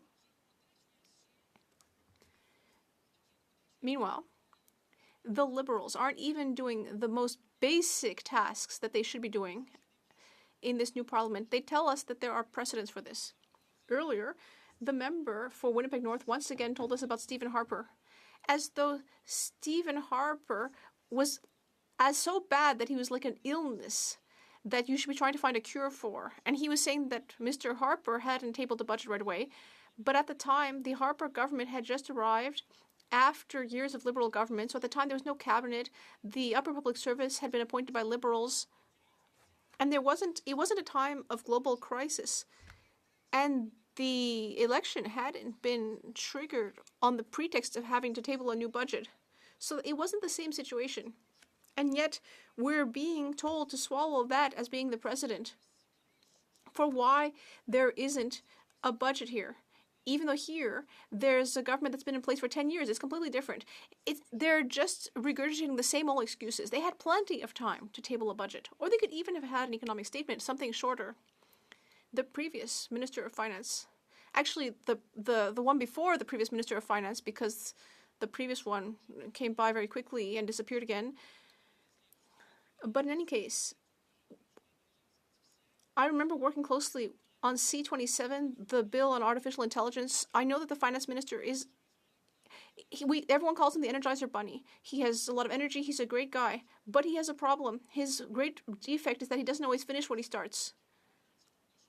And I think that somewhere in a desk drawer of his, there's half of a budget. So I'm sure he started working on it. Why doesn't he give it to us? It could have been an economic statement. But instead, we have a government that has instead decided to become an oil energy project bureau, so to speak. It's like it's decided to turn into just the approvals office for the oil sands. And we keep being told that we're going to build new oil infrastructure and it's the only way that we can get out of the current situation. But we already tried that strategy. It was called the Canadian Infrastructure Bank. That bank had the same mandate for the same projects. Back then, everything was the same. The provinces were happy. We were told that everything was going to be great and that we'd get new transit projects. And it went so poorly that the minister came to committee and was asked, why not change the name? Because it's not a bank and it's not even building infrastructure. That's how bad it was. They're saying they're going to get this all approved within 2 years. They've tabled a lengthy bill, which may, by the way, violate the jurisdiction of Quebec and the provinces. That's their plan, apparently. But no budget plan, not at all. So, what should we do right away to protect our economy? Well, first of all, we need to protect supply management.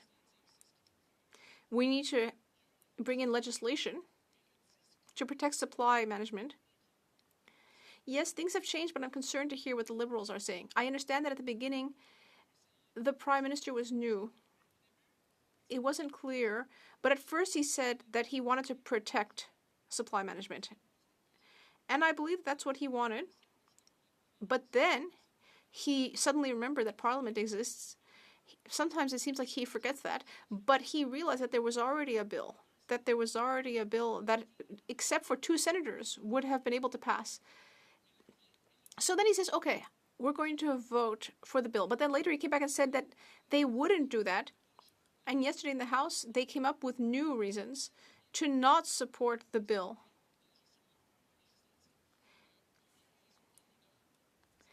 They don't want to bring in legislation to protect it. They tell us that it's no good using legislation to protect supply management because you could always bring in another piece of legislation to undo the first one.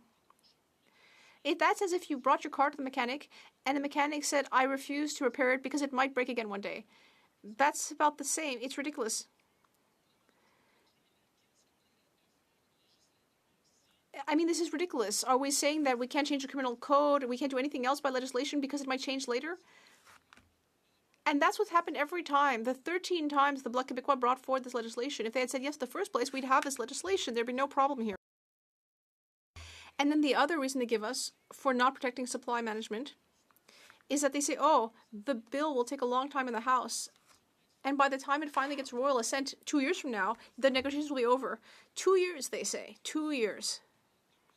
So this government is telling us that within 2 years, it can somehow build an energy corridor in a country that spans an entire continent, that they're going to make major infrastructure projects, that they're going to create a new port, that they're going to become an energy approval infrastructure bureau, that they're going to get approval from all of our Indigenous peoples, and yet somehow they can't seem to manage to, they're going to take just that long to somehow get royal assent for a bill that's already written, drafted, and approved by almost everyone. Clearly, they don't trust the senators. It's remarkable. Meanwhile, in the U.S., negotiators' mandates comes from Congress.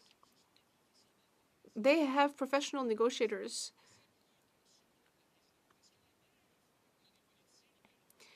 Here, we have professional negotiators, and that's a good thing, because the last time Liberal ministers went down to Mar-a-Lago to talk to Donald Trump, well, they came back with threats of annexation.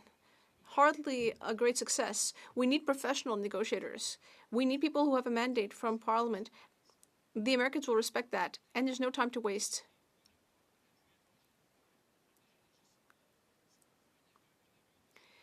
Ultimately, the fact that they don't want legislation to protect supply management is an admission of failure. If you're negotiating and you put something on the table, it stays on the table. It remains open to negotiation. Of course, the Liberals have said that even if it's on the table, they would resist destroying the supply management system. But they didn't do that last time. They sold off 20% of the system.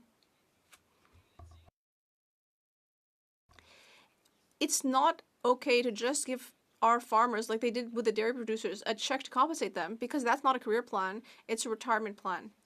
Now, I will now turn to the issue of the single economy. The Liberals keep repeating that over and over. They've been putting that all over the place. One single Canadian economy. What's our problem with that? What's the issue that the National Assembly of Quebec has with that?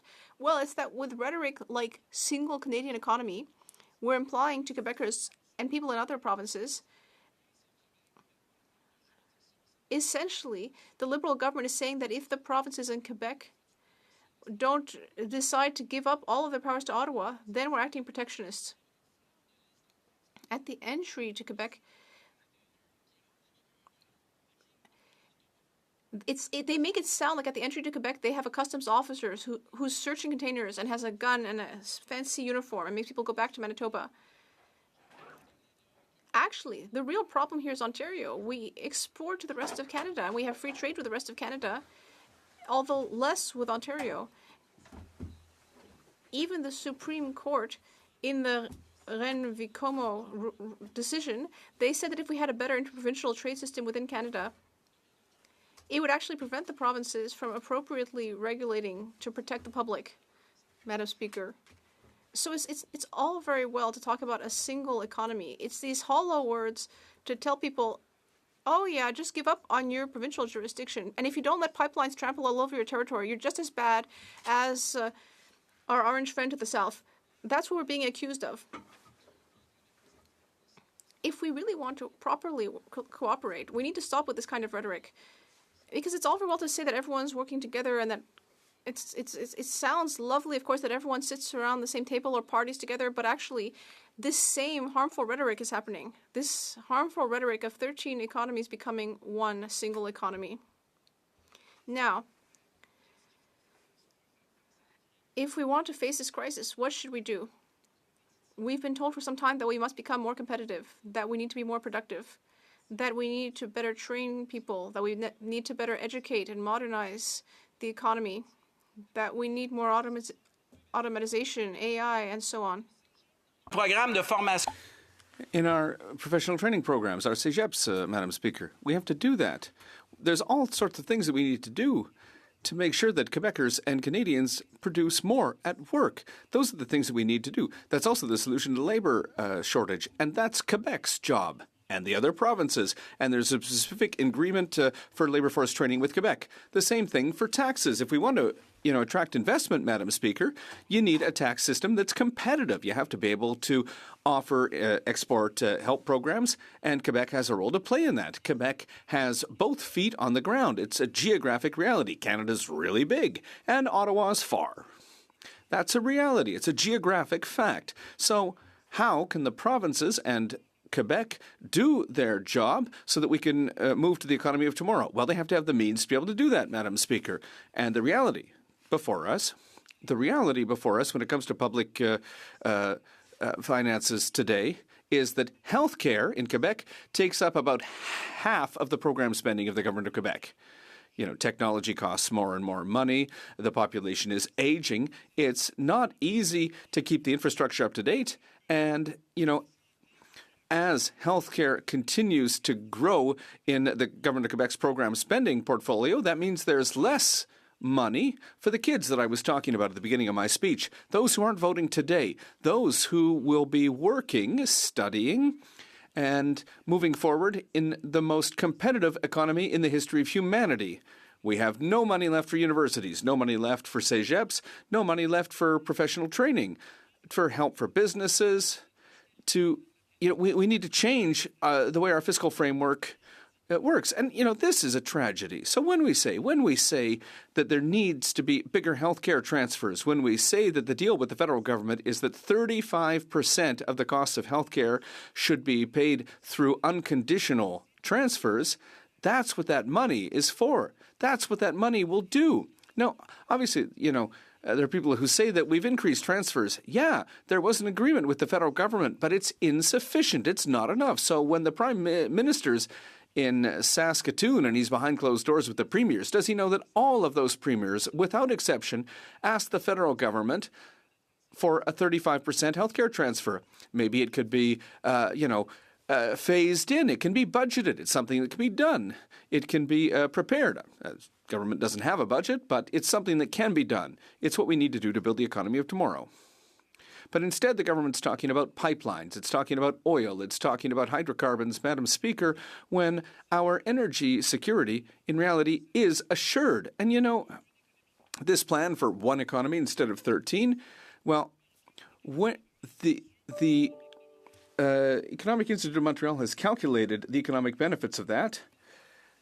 And this is an institute that defended over 20 years the oil and gas sector 20% of the time. I went and looked at the figures. This is an institute that has said that climate science is unclear. We don't know who funds this institute, but we expect they're funded by the oil and gas sector. Why? Because the CEO of the company that proposed Energy East, one of the best paid CEOs in Canada, complained that TransCanada wasn't paying for it. And, we get the impression that, the funding can only be coming from one place in this case.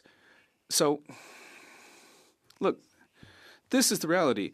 The other study that's been used to say that we're going to have endless economic benefits from this is from the IMF.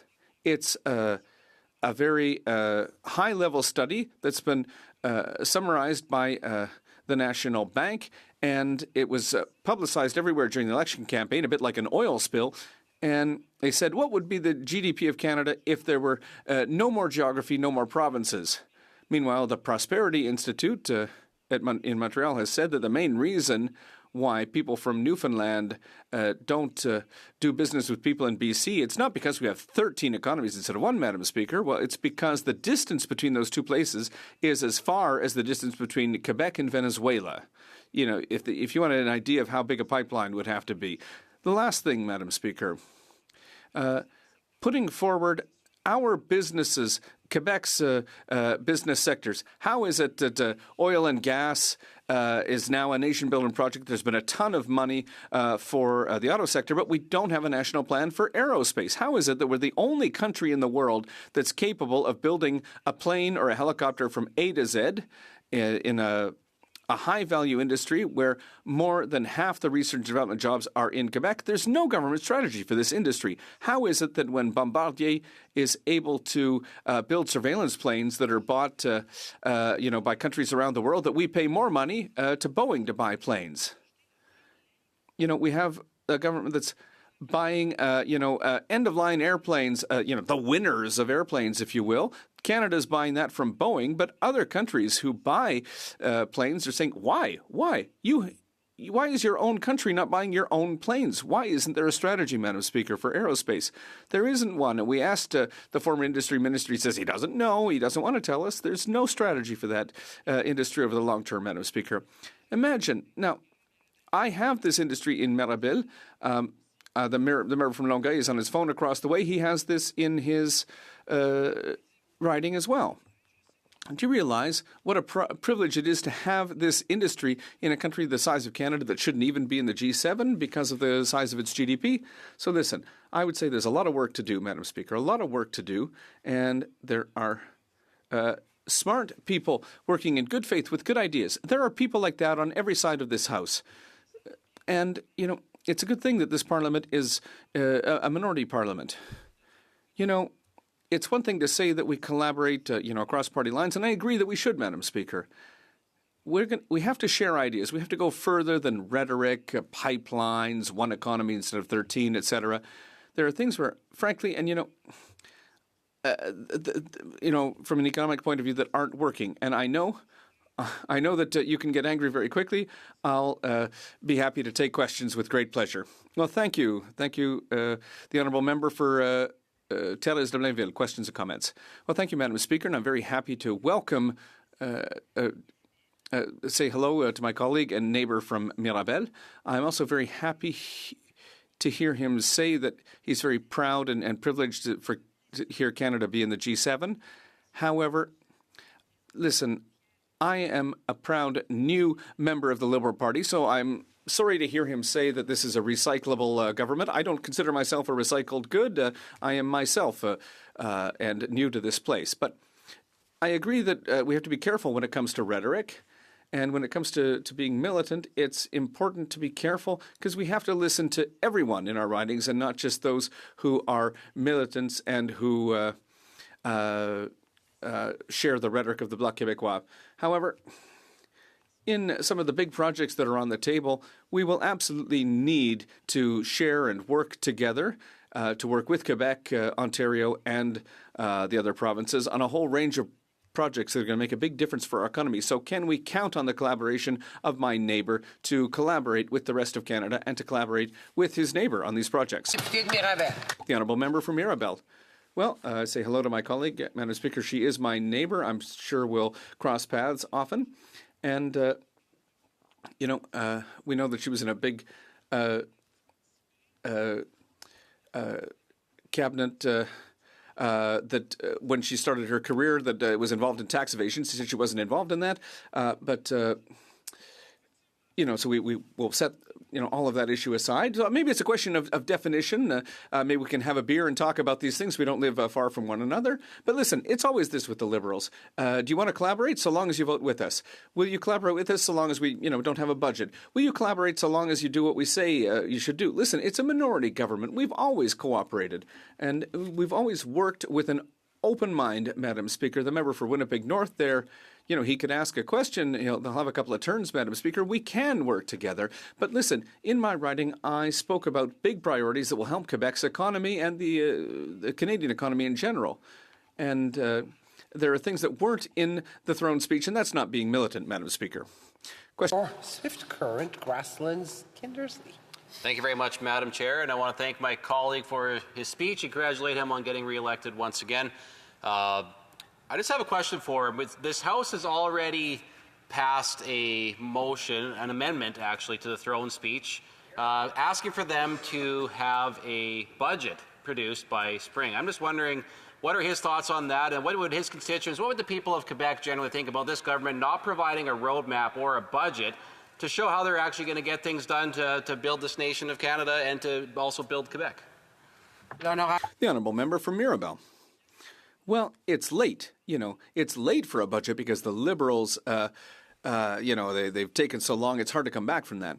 But listen, there haven't been pre-budget consultations, so now they'd be making a budget, and they haven't even listened to people. They haven't even listened to people. They went through an election campaign scaring people, and they haven't listened to people. So the solution to that would be to have a budget update, an economic update. We want to know where we're at with revenue, with spending, how much tariff revenue is there, how are they going to fund their tax cuts. It would be good to have a simple document that would allow Parliament to do its good work. I'm sure that the government could have a modest budget exercise, an update, waiting for a budget in the fall. And as I was saying, I'm convinced that the Minister of Finance had already worked on this, that it's in the top drawer of his desk, and that at some point the Prime Minister said, no, hide that until the fall.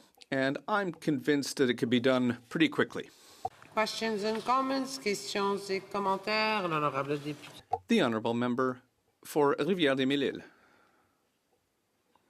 Well, I'm happy to see my neighbor, like my other neighbor here in the House. This is the first question that I'll be asking. I'm happy that you decided to run again because you had decided that you wouldn't run again. And I have the impression that you, bring a strong voice to debate, or you raise the level of debate. Remember to speak through the chair to the new member. Yes, I was just happy to see him. It's my first question. Sorry. So, there's going to be a very important vote later today. And Madam Speaker, you know that big business in the aerospace sector are largely located in his riding. There's Airbus, Bell Helicopters, among others. And right now we're in a tariff war. And I'd like to hear my colleagues' thoughts as to whether or not he's going to support us with the various options that we're putting forward to find an agreement and support us in this tariff war. The Honourable Member for Mirabel. Well, it's funny, Madam Speaker, because I came very close to getting my colleague's cell number to say hi, because we're working on a common file in a municipality, and I know that she's very appreciated in her riding, and I'd like to say hi to her, Madam Speaker, and salute her for that work. But listen, this is the issue, Madam Speaker. The colleague said, are you going to vote for this throne speech? And I read the throne speech, and maybe she could tell me on what page aerospace is in that throne speech. Maybe in the next question. It's not in there. It's not in there. There's no policy. It's not in there. They say that, why would she's asking me to vote for a throne speech that doesn't mention the industry in my riding, and it's certainly something I have to think about. Member for Nanaimo, Ladysmith. Merci for vos remarques passionnées. Thank you for your passionate remarks. Mr. Speaker, when I hear the member speak about his riding, I cannot help but think that he understands my riding of Nanaimo Ladysmith very well.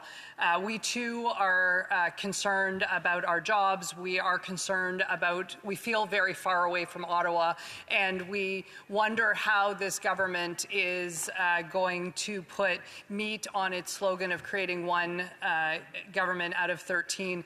And, Canadians want us to work together in this House, and I'm wondering, Mr. Speaker, whether this member can shed any light on how we might work together to convince this government to deliver for Canadians and to deliver the things that we need for our ridings.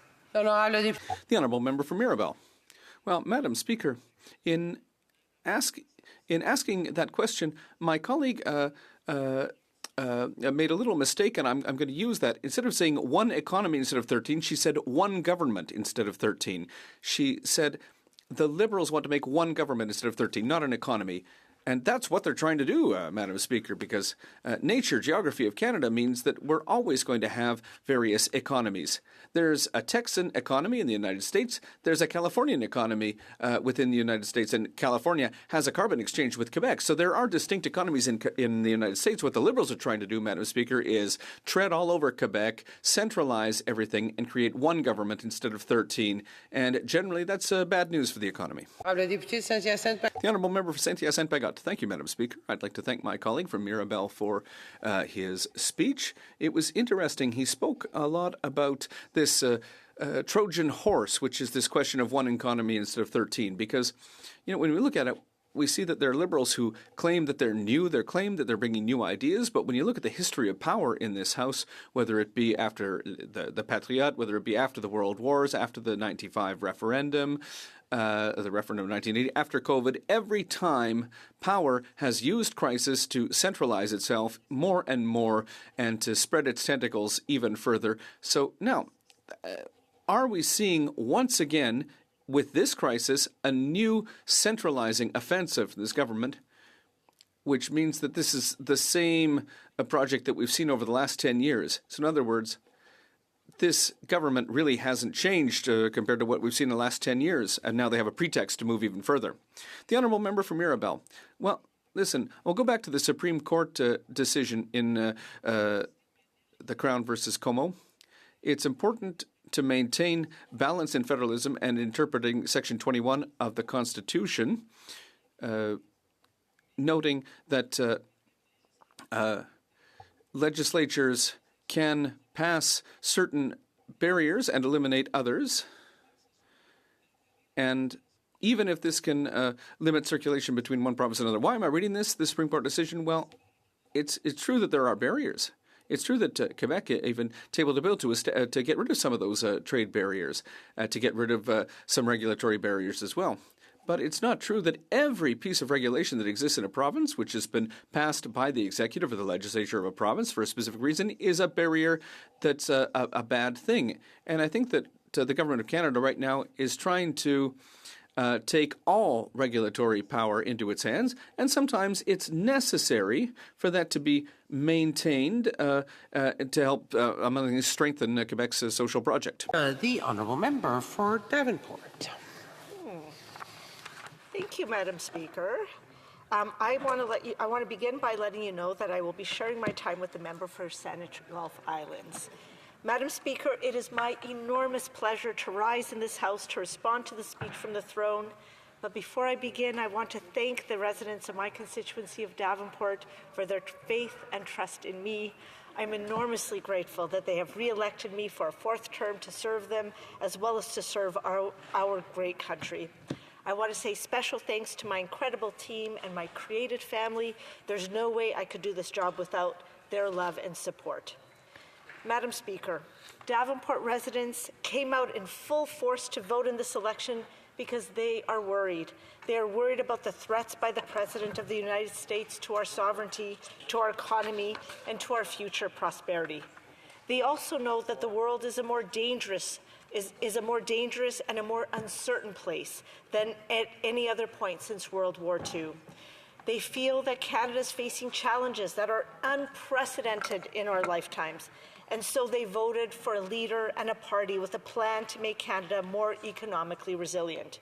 We have a plan to unite our country, to defend and secure our country, and we have a plan to turn the challenges that we face today into incredible opportunities so that Canadians can face the future with confidence, with strength, and the resources we need to succeed and prosper in the 21st century.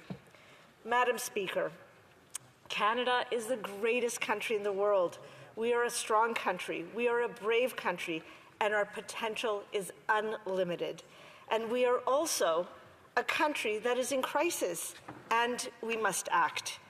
We must act urgently and immediately to ensure that Canada remains strong and free. Key segments of our plan are outlined in the speech from the throne, and I will highlight some that I believe are particularly meaningful to the residents of my constituency of Davenport. Madam Speaker, at a time of global uncertainty and economic threats, Davenport residents are very happy that part of our plan is to ensure a more resilient Canada, one that is anchored in our own internal economic strength. We have virtually everything in this country. We now need to eliminate the roadblocks and ensure the resources to build us up. So how do we do this? Our Prime Minister is clear. We will have one Canadian economy and not 13, which is what we have now. We will eliminate interprovincial trade barriers. Our federal government has promised to pass legislation to remove all remaining federal barriers to internal trade and labor mobility by July 1st. The impact will be the freer movement of people, goods, and services across our country. This This will also allow our small and medium businesses, as well as our innovators, to expand and to grow across our country, something Davenport businesses will be very happy and very excited about. And best of all, Madam Speaker, lifting these barriers has the potential to add $200 billion to our economy each and every single year. Secondly, we will unite the country by investing in nation-building projects, primarily infrastructure and transportation and supply chain corridors. This would mean more supply chain options in Canada, which would mean more railroads, more ports, more highways, etc.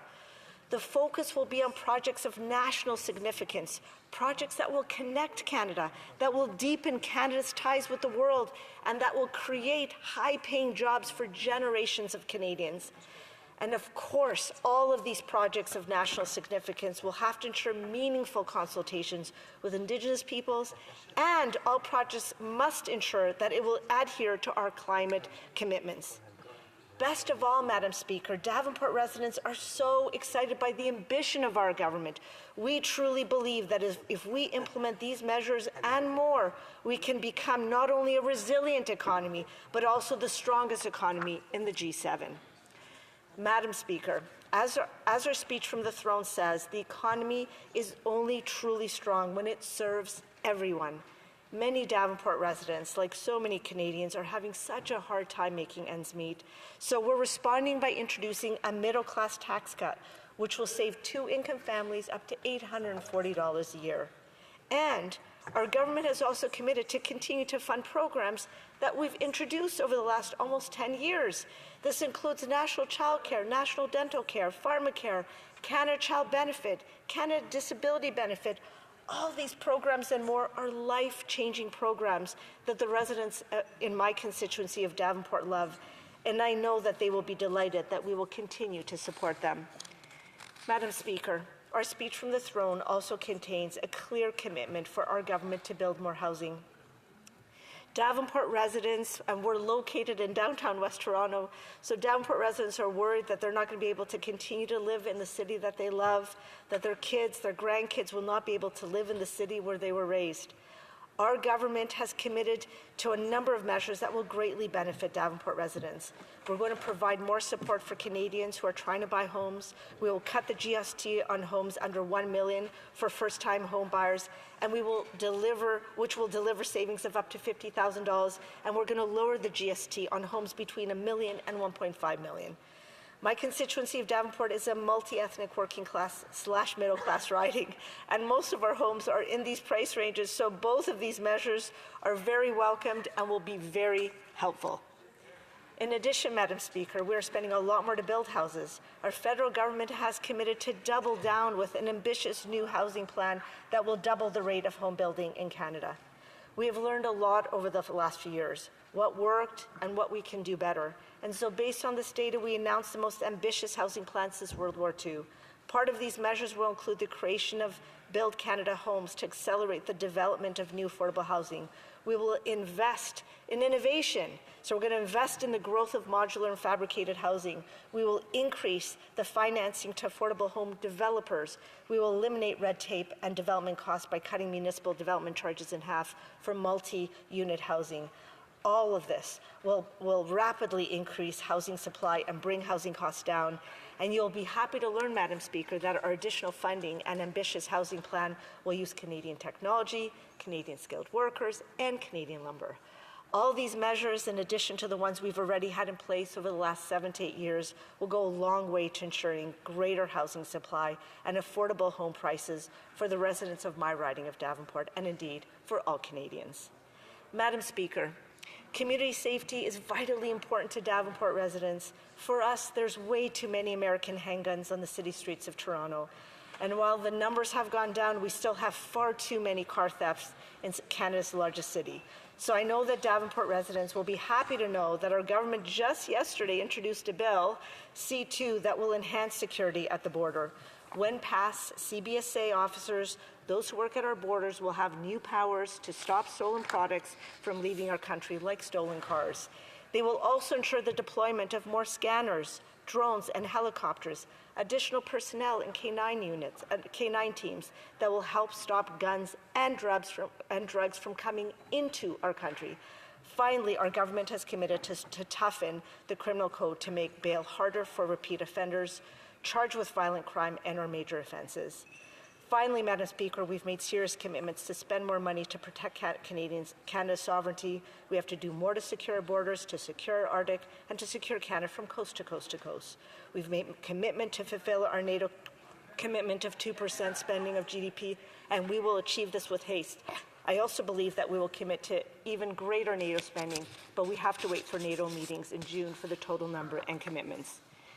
So in conclusion, Canada is in crisis. It is time for Canadians to continue to stay united. It is time to build a resilient Canadian economy, a time to invest in national building projects, a time to spend less but invest more. It's a time for us to secure our borders and protect our sovereignty, a time to build more affordable housing and put more money in the pockets of Canadians. These measures and more, as well as working together, will continue to ensure a prosperous Canada, the strongest economy in the G7, and an economy that truly serves everyone. Canada is the greatest country in the world. We're a confident country with an ambitious plan. We are indeed a country that is strong and free. Thank you for the opportunity to respond to the speech from the throne, Madam Speaker. Questions and comments. The Honourable Member for Cloverdale, Langley City. My colleague says that the Liberals ran on a plan, but Canadians are still waiting to see it. The new Prime Minister came in with a weight of big promises, fiscal discipline, economic competence, and leadership in uncertain times. But since then, spending has jumped 8%. There's still no budget. Canadians are facing real struggles, and they deserve more than campaign slogans. They deserve a government that takes its responsibility seriously, and that starts with a budget. Will the Liberals bow to the will of the House and produce a budget before this spring, as we all voted? The Honourable Member for Davenport. Madam Speaker, I thank the Honourable Member for her question, but as she knows, we do have a plan. We have a plan. We have been discussing that plan with provincial and territorial leaders earlier this week. We have talked and we have agreed that we are going to have one Canadian economy. We're going to eliminate interprovincial trade barriers. We are going to ensure the free movement of people, goods, and services. We are going to invest in nation-building projects. We're going to determine what those projects are. We're going to continue to invest in Canada. We're going to continue to invest in Canadians, and we will have a strong country, strong and free. Thank you. Questions and comments. The Honourable Member for Shefford. Thank you very much, Madam Speaker. I'd like to thank my colleague for her speech, inspired by my colleague from Mirabel, who talked about his pride, having seen his 6-month son sitting up today. I'm really proud of my 3-year-old daughter, who's full of energy. We try to give the certain notions, and that's what it's in that direction that I'm going to go. It's really, there was a Conservative colleague that talked about one government instead of 13. When we talk about one economy and not 13, it's because we really want to centralize everything. But perhaps, in terms of everything we're hearing, I feel like we're hearing this tale of the tortoise and the hare. We're taking it too long for consultations, or sometimes they go too fast. And in terms of finance, we're not talking about literature. There can be no magic budget like Harry Potter. We could have had a look into public finances if we had a budget. But anyway, there's kind of two questions there. Would I ask my question to answer one or both of them? Thank you, Madam Speaker, and I thank the Honourable Member for her question. You know, when we talk about having one economy instead of 13, from my perspective, what we're talking about is, I think, something that I think many Canadians have been hoping to do for a really long time, is to ensure that we have a very strong internal Canadian economy, that we have such a strong foundation, such a strong economy that we're able to withstand a lot of the uncertainty and the unpredictability in the world. And the more that we actually eliminate these interprovincial trade barriers, the more that we can have our small and medium and large businesses be able to expand and grow across our country, create high-paying jobs and ensure that all of our kids and grandkids have great-paying jobs both now and into the future. Thank you, Madam Speaker. Honourable Member for Quebec Centre. Thank you, Madam Speaker. First, I'd like to congratulate my colleague for her re-election. I'm not surprised at all that she was re-elected, having had the opportunity to see her on the ground in her riding. She's very present. She's really strong. And I remember we visited a dentist's office together to talk about the importance of dental care for people in her riding. What does she think about the extension of the dental program to adults? I want to thank the honourable member for his kind words, and I want to invite him back at any time to come back to my great constituency of Davenport. He was very popular and very, very well loved. I will tell you, as I mentioned, the dental care program is one of the life-saving programs in my community. I have a largely working-class constituency, and so programs like National Dental Care Program is a lifesaver for many of them. The fact that it's actually been extended now to all Canadians who qualify and are eligible for the criteria, I think is going to save them money. And again, it's going to ensure that we are providing the support that Canadians need during this time of high prices. Thank you. Resuming debate, the Honourable Member for Saanich Gulf Islands. Thank you, Madam Speaker. I'd like to thank my dear colleague, the member for Davenport, for this opportunity to make a speech about the throne speech. So we did have an extraordinary experience for the beginning of this Parliament with the visit of our King, Charles III. And I agree with the major theme of this throne speech, building a strong Canada. But there are details or things that are not explained in the throne speech. And I think, yes, of course, build a stronger Canada. We've been, since the moment of the November 2024 realization that the U.S. elections had once again put someone in the White House who showed no shame whatsoever about ripping up any agreement he'd already signed, who was prepared to break all sorts of laws and make all sorts of threats against us. It was December 3rd that then Prime Minister Justin Trudeau actually asked, I can say his name out loud because he's not here right now, Pierre Poilievre and me, and neither is Jagmeet Singh here right now, to meet him and, of course, the leader of the Bloc Québécois, to talk about what we could do as individual leaders of opposition parties working with the Prime Minister to create a Team Canada approach to deal with the threat. L'Équipe Canada. I signed Team Canada. Everybody else. We said, right, we can all stand together. Isn't that, I think, something that made me proud to be Canadian, that the leader of the official opposition, that the leader of the New Democratic Party, the Bloc Québécois, Greens, we could all say with the Liberals, right, how do we work together? So we continue that effort. That was the one time we met in person. After that, we actually continued, by the way, early January, early February, meeting on Microsoft, I think it was, Teams meetings, to continue the effort. How do we work together? Now we have a different effort, and I hope we can still work together, because it's terribly important that we stand united and are not bullied by what we could say right now is one of the world's champion bullies. He's not the only one. Vladimir Putin is competing for world champion bully. There are others.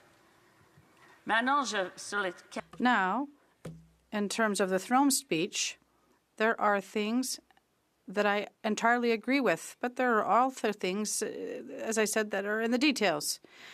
It's clear our economy has to change.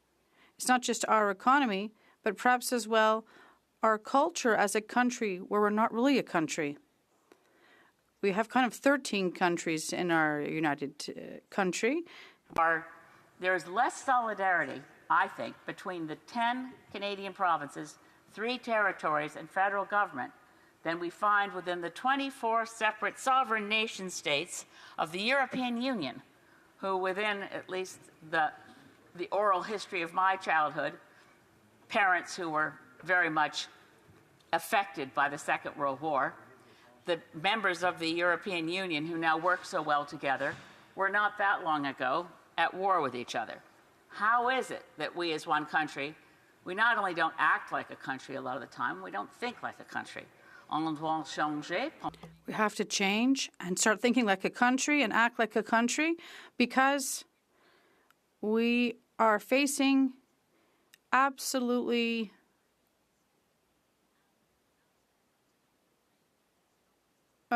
facing challenges that truly threaten our existence. These are fundamental for us as a nation and as a civilization. Great. We need, as the speech says, the largest transformation of our economy since the Second World War. We need to do it quickly. Over hundreds of years, Canadians have been known, and our economy has been somewhat limited to the idea that we are a raw resource colony, mostly not just for other countries, but increasingly for transnational corporations around the world who own a lot of us, a lot of our resources. So from hewers of wood and drawers of water, we've become scrapers of bitumen and wasters of water. Nous avons changé, nous avons... We must take action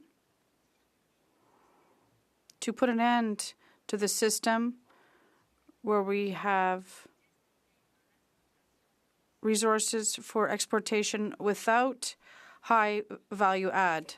With our raw resources to make sure we don't rip and ship, shipping out raw logs, shipping out unprocessed bitumen, failing to gain the opportunities of extracting value before we send our raw resources to other countries where they get the jobs and we get the waste and the pollution that's left behind as they take the resources for their benefit. This is an opportunity where we can actually rethink our economy, rethink the way we act together. As the Prime Minister has said repeatedly, we can stop thinking about ourselves as 13 separate economies, but one economy. What kind of economy? Certainly hoping that we start thinking about a circular economy.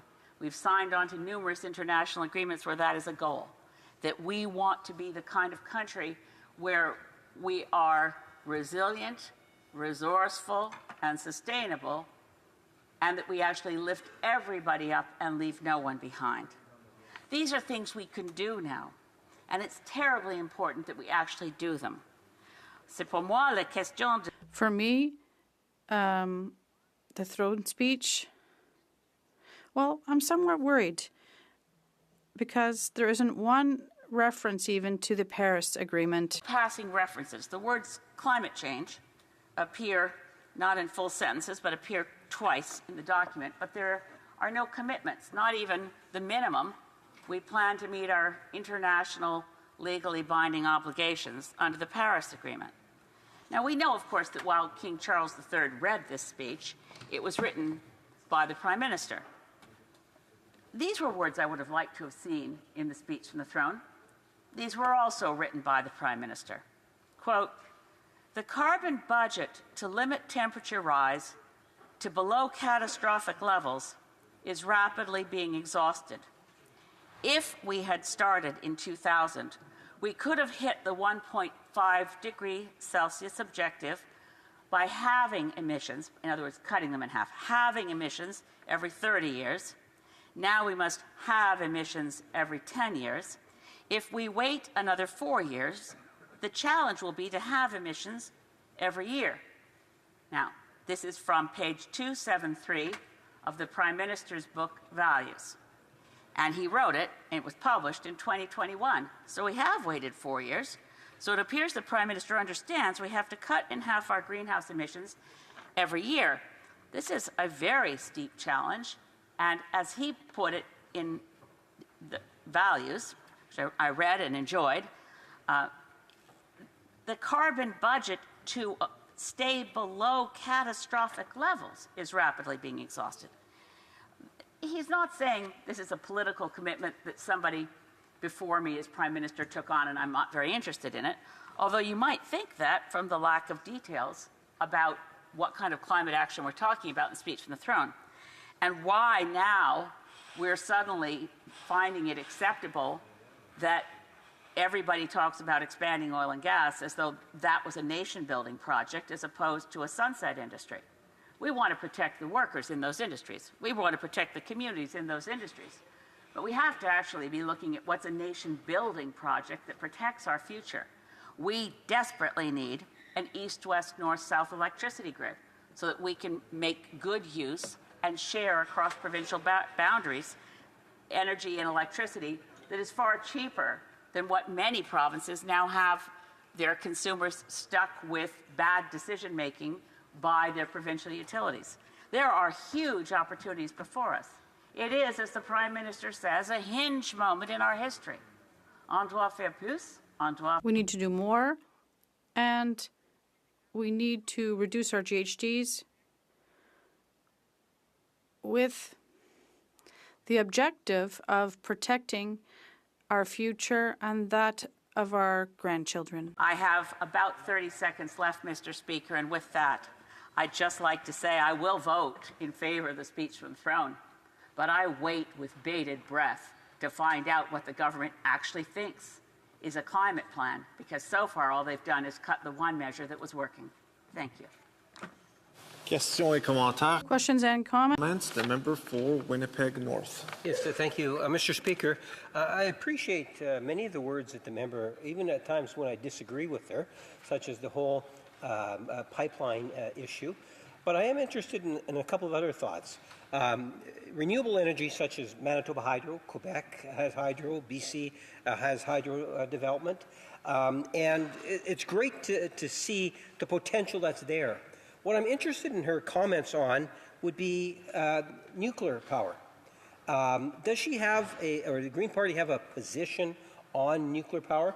I know there are many of my colleagues, including myself, that's very much open and actually promoting it because it has so much value both here in Canada and the potential of exporting that sort of expertise abroad. The honourable member.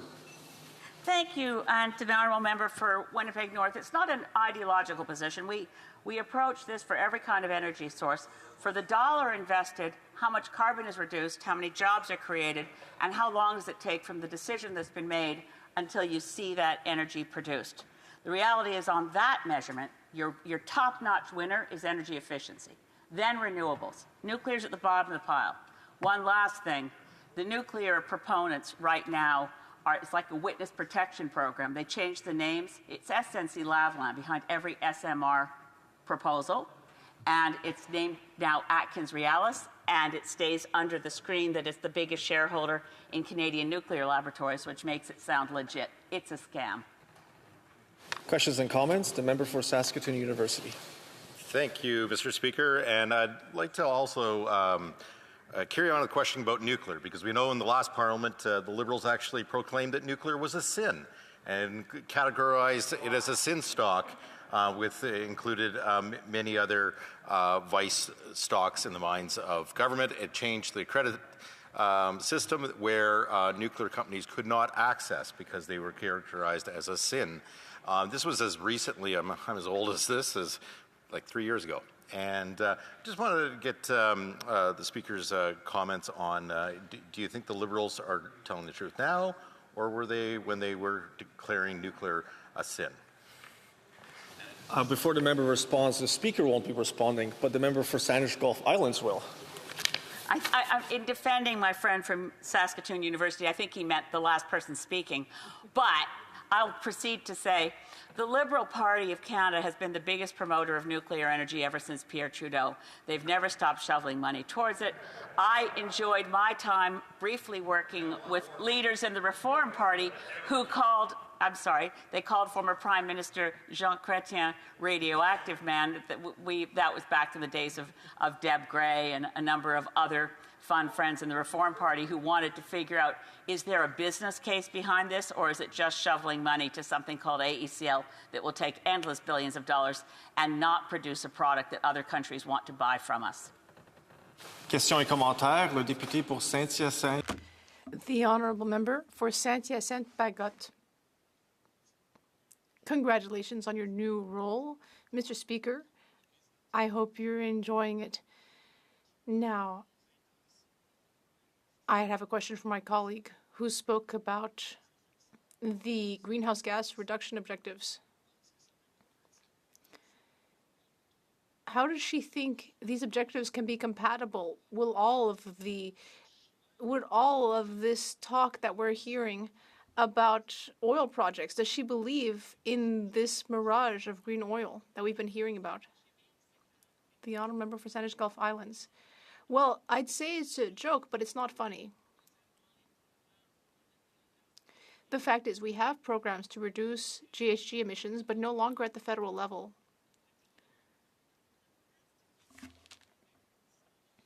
The province of Quebec plays an important role in global partnerships against fossil energy.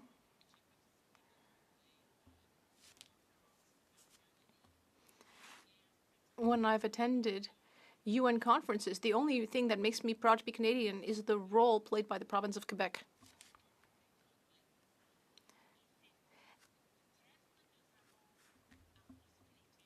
Now, perhaps there is the hope that with a new government, they might change their approach. Because we need to change our approach. It's urgent, but it's not too late. For Scarborough-Woburn. Well, thank you very much. Thank you very much, Mr. Speaker. I appreciate the opportunity to speak today. And I just wanted to let you know, Mr. Speaker, that I will be sharing my time with the member from Willowdale. First, I'd like to say congratulations to all members in the House. As they say, there's not a bad seat in the House of Commons, so congratulations. We have a lot of work to do, and welcome to the 45th session of Parliament. One of the things I'd like to start with is just, I just reminded myself that, throughout our political careers, we could never lose sight of the fact that it took a lot of people to get each and every one of us here. And you should never forget where you came from and who helped you get here. For me, I've been elected now for 22 years. I started off as a school board trustee and then as a provincial member, and this is my second term in the House of Commons. And I want to say thank you to the people of Scarborough-Woburn for putting their faith behind me and supporting me during the election. I want to thank volunteers. We had a lot of volunteers, hundreds that came out for the campaign. Thank, of course, my team at the Constituent office. Without them, it would be very difficult for me to do my job, my campaign manager, CFO, the whole entire team, and, of course, my family, my wife, Lori, my daughter, Marin, and Mila. And again, thank you to the people of Scarborough-Woburn. I appreciate the fact that you put your faith in me. So if you were in Ottawa last week, you may have noticed that there was, actually, if you're anywhere in the country, you may have noticed that something special happened. We had a throne speech, and we had the King come to deliver that speech, and it was a pretty big deal. One of the great pieces in that speech, and I thought it was a fabulous speech, but one of the pieces that really resonated with me was the King's position as reflecting through, of course, the government's position, his words on democracy. He talked about how democracy in the world, everything's shifting. We're one of those places, again, where we find ourselves in a place in the world where the world is shifting, and there is more divide and uncertainty, and Canada is not immune to that. We're feeling pressure. We feel our economy being challenged, our safety, and our way of life. Global trade is being redefined, and at home, we're struggling with threats of tariffs, which compromises our industry, and that's making life more expensive for people overall. But we've seen this threat towards democracy, and I want to talk a lot about democracy today. We see the changes that are taking place around the globe, the attempt to overturn elections, democratic backsliding, governments weakening courts, media freedom, civil liberties, crackdown on oppositions, and a crackdown on the free press. So there is a lot happening in this country and a lot happening around the world, and Canada is not immune to that, the challenges that democracy faces.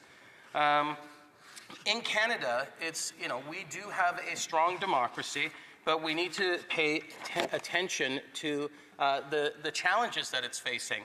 We've seen the rise over the last little while of polarization and extremism in this country.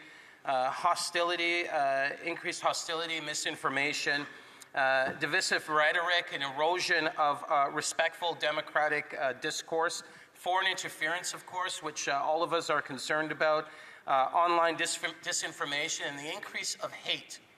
We've seen a massive increase in hate, and we as Canadians should not tolerate that.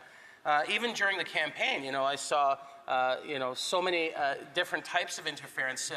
Hundreds of my signs were destroyed. There was pieces of literature that were being distributed, and I'm sure folks saw some of this disinformation about churches having their charitable status or religious institutions having their charitable status removed.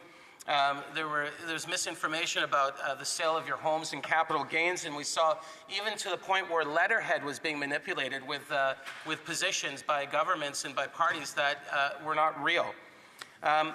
We've had politicians decide not to run because of the threats that they've felt, and media, actually reporters, talk about this as well.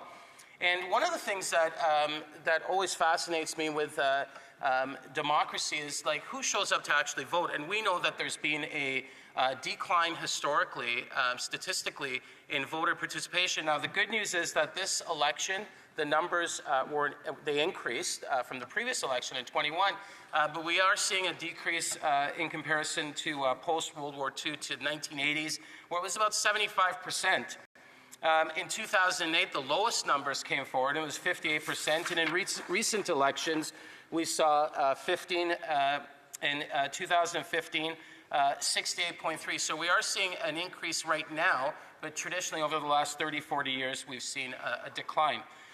Democracy matters in this country. Democracy is what keeps our country moving forward, and democracy is going to be our pathway forward to strengthen the relationship of all Canadians. And I'm a big supporter of the preservation and promotion of democracy because it gives people a voice. When a good democratic institution is working, people feel like their voice is being reflected in it.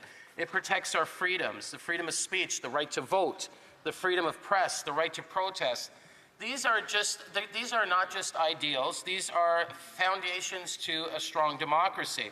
And it creates space for change, which is really important, especially in a time like now where, as Canadians, we need to make sure that there is space for discussions and respectful discourse. So at the end of the day, we can bring forward the type of change necessary. And it keeps our government leaders accountable. Democracy is so important because it allows us to make sure that if we don't like a politician or a party, that we can make changes. And that's what's beautiful about democracy. And it reflects who we are, and it also allows us to build a stronger future together. Mr. Speaker, we must meet these challenges that our country faces, and there are many challenges. Like I said, our entire global trading system is being reshaped. The threat of tariffs, the divides that people are working behind the scenes to create. We need to take on these challenges, and having a strong democratic system is the key to continuing to build a strong country.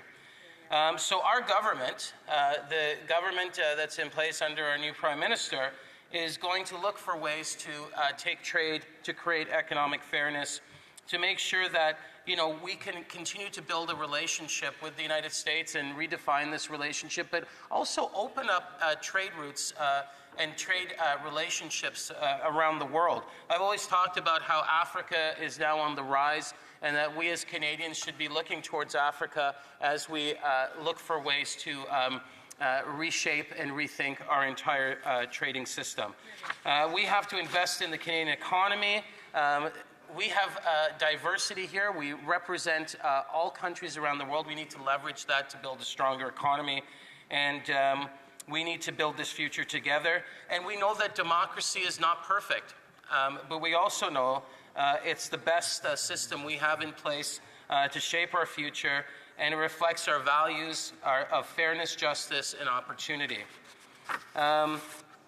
We also are going to look towards how we move forward building stronger, safer communities. Mr. Speaker, we are investing more through the throne speech into defense, into securing our borders and keeping communities safe. We will also look at how we spend and look for ways to reduce the growth that's taking place naturally through inflation and other systems to keep it at a reasonable rate that is good for Canadians. We also have to make sure that we embrace technology, automation, AI, and look for ways to strengthen our country by making sure at the end of the day we take advantage of that. We'll also keep investing into those national programs like child care, pharmacare, dental care, and of course we're promoting a tax cut, which I hope all members in the House will support.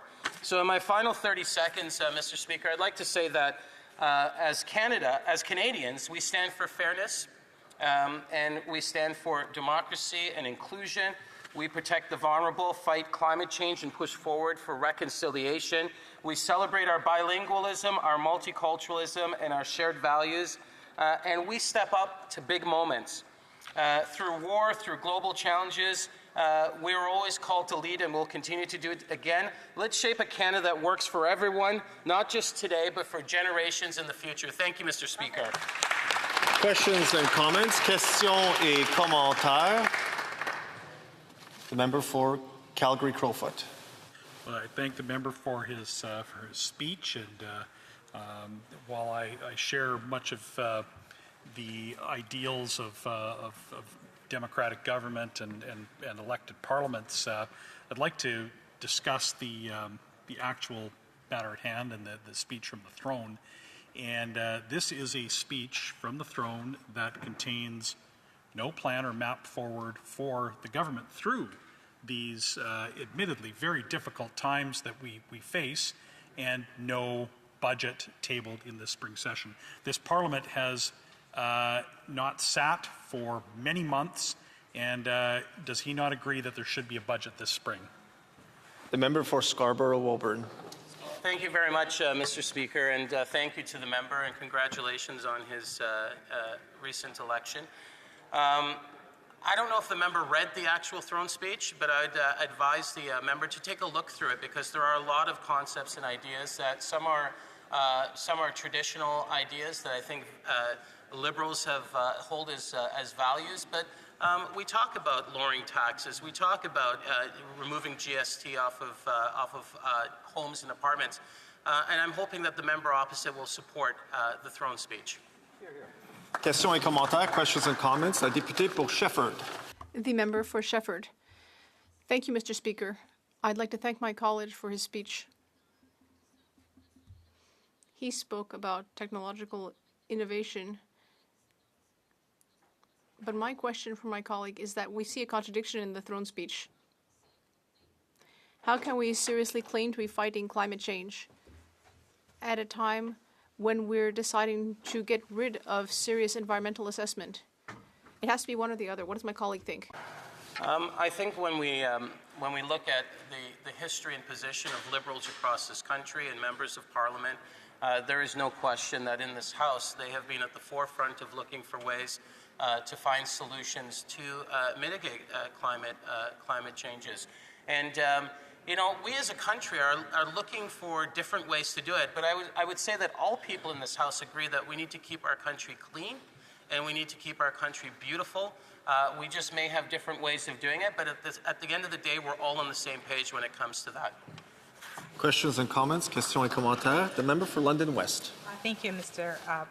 Speaker. I also would like to congratulate my colleague for his re-election and for his really great speech and his highlight on democracy and why democracy is so important. My question for my colleague is, he did talk about the different ways that we're looking to trade around the world and the different partners that Canada is looking to grow. He did mention in his speech the opportunities that could be available to also collaborate with Africa. I'd like to see if the member would like to expand a little bit on that and talk about the economic power that lies within our communities. Thank you. The member for Scarborough-Woburn. Yeah, I think that as Canadians, well, first of all, thank you for the question to the honourable member. But as Canadians, we need to rethink how we approach trade. I meet with people who are promoting Africa and the African diaspora within the Americas.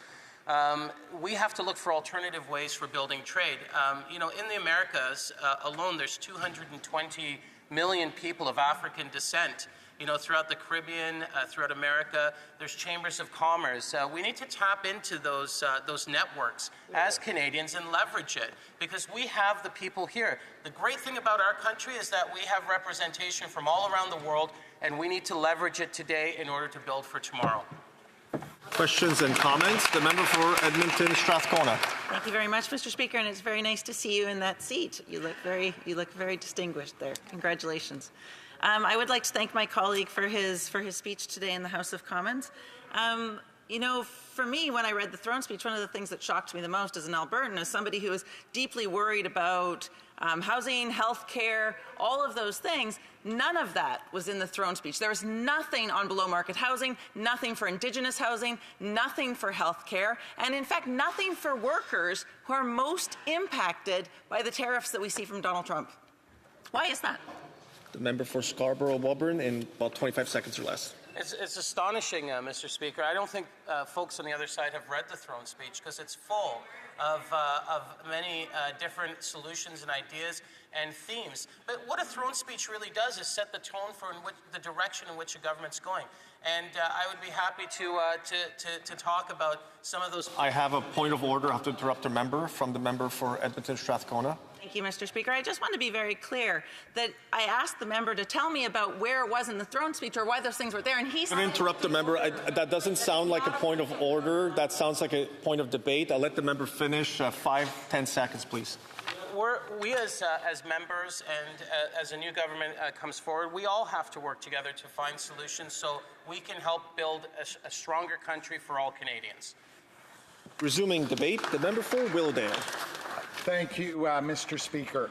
Allow me to commence by thanking the residents of Willowdale for having granted me the privilege of once again returning to this chamber to advocate on their behalf. Hear, hear. I was fortunate during the election campaign to have the best campaign team anyone could possibly ask for.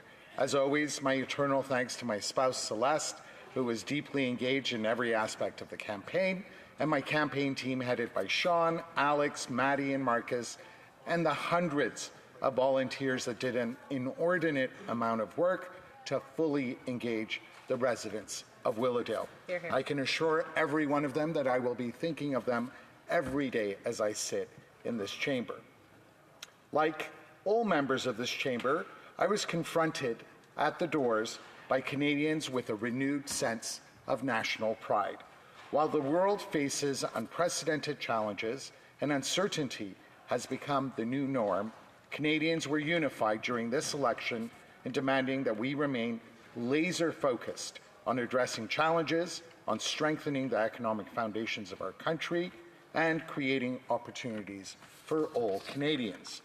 The residents of Willowdale recognized full well that our country faces a uniquely critical moment and expressed their collective desire to see our country prove resolute in charting a bold, dynamic, and ambitious agenda. The speech from the throne delivered by our sovereign last week captured the essence of what Canadians expect of their elected officials and of the need for our country to seize the moment to ensure that we are creating new opportunities that will ensure we remain the greatest country in the world. The world today is more dangerous, erratic, and uncertain than at any time since the end of the Second World War. I'd be remiss if I did not mention that this year we mark the 80th anniversary of Victory in Europe Day and the heroism and valor of Canadians at Juno Beach, at Dieppe, on the Somme, and at Vimy Ridge, and countless other locations around the globe will be the topic of discussion for Canadians. We should also remember that after the guns fell silent, Canadians were intimately involved in creating the institutions that acted as the pillars of a post-World War that proved responsible for 8 decades of peace and prosperity.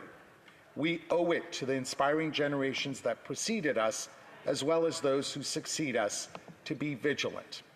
Previous generations of Canadians met the moment, and it is now up to us to ensure that we protect Canadian interests and build new alliances and a new economy that serves all Canadians. Our government under Prime Minister Carney recognizes the need to think big and to act resolutely. We must build a stronger and more secure Canada. Much of such work will be accomplished by building new and enduring relationships with allies around the world, including with Europe and the Asia Pacific, and to deepen and broaden our ties with Japan and the Republic of Korea. As was noted in the speech from the throne, quote unquote, Canada has what the world needs and the values the world respects. We can all certainly agree that to build Canada strong, our federal government must partner with the provinces, territories, and Indigenous peoples. As the Prime Minister emphasized throughout the federal election, the core mission of our government is to build the strongest economy in the G7 by unlocking Canada's full economic potential. Although Canada has one of the lowest debt to GDP ratios and one of the lowest levels of inflation among the G7 countries, we have much more economic work to do. It all starts with creating one Canadian economy out of 13. As the members are well aware, earlier this week, Prime Minister Carney had many robust discussions with our premiers and made the pledge. Prime Minister's name twice now. Just as a reminder, I know we're all back and are a little bit rusty, but we cannot use the names of ministers or the Prime Minister in this House. Thank you. Honourable member. My apologies for that, Mr. Speaker. So just to remind everyone, as everyone is fully aware, earlier this week, the Prime Minister had robust discussions with premiers and made the pledge to remove all federal barriers to internal trade and labour mobility in the coming weeks and prior to the celebration of Canada Day this summer. We are also focused on building commercial corridors and to build projects of national significance that will fortify the ties that bind us together as a country and deepen our ties with the world to create high-paying jobs for Canadians. We must build on a scale and a pace like never before. Critically, we are committed to double the rate of home building by establishing Build Canada Homes that will ensure we tap into Canadian technology, Canadian skilled workers, and, of course, Canadian lumber. Another significant portion of the speech from the throne was devoted to recalibrating our economic and security relationship with the U.S. and on forging stronger partnerships with other countries in the world. As the members are aware, our government is fully engaged in intensive negotiations with our neighbours to the south. But we are also focused on engaging with the rest of the world. Within days of becoming Prime Minister, the new Prime Minister visited London and Paris. It was also announced within days of the Prime Minister being sworn in that Canada was partnering with Australia on a $6 billion Arctic radar. We are also keen to join Rearm Europe, which will provide us access to new opportunities in Europe's over $1 trillion defence marketplace. As our Minister of Defence recently declared, Canada is ready to take immediate and decisive action to boost our military preparedness. Indeed, very soon we can expect to see a tripling of military spending from 2014 levels. So all to say, Mr. Speaker, our government fully appreciates that Canadians expect us to stand up for our interests and to do so with great energy and as expeditiously as possible. And that is exactly what our government will deliver. Rest assured, we will be ambitious and we will be bold. Thank you, Mr. Speaker. Questions and comments? Questions et commentaires? I have a point of order from the member for, and she has a long writing name, Hastings, Lennox and Addington and Tyndanaga. Mr. Speaker, As Shadow Minister of Trade Canada-US, I'd like to acknowledge that earlier today we had ruled against an emergency debate on Canada-US. And I would just like to acknowledge that I'm seeking an emergency debate, and I'm hoping that all parties will approve. Canada and the United States share one of the most successful and mutually beneficial trade... I'm sorry, I'm going to have to interrupt the member. That is not a point of order. That is a point of debate, and the Speaker has already ruled on the emergency debate. Yes. Questions and comments? Questions et commentaires? I'm sorry, I've moved on already. Questions and comments? Questions et commentaires? Yes, the member for, again, a very long name, Hastings and Lennox and Addington and Tynednaga. I'm seeking unanimous consent for an emergency debate. No unanimous consent for that from other members in the House. There is no unanimous consent, so continuing to questions and order. Questions and comments. Questions et commentaires. The member for Similkameen, South Okanagan, West Kootenay. Tonight. Thank you, Mr. Speaker. I want to thank the member for his speech and for not mentioning Prime Minister Carney's name too often. But I was wondering, my question for the member is that in order... Sorry, for member London West as a point of order. Thank you, Speaker. You did just ask all of us to behave and follow the rules of the House and not mention colleagues by name, and I think she can take that back. Thanks. The Chief Government Whip on a point of order.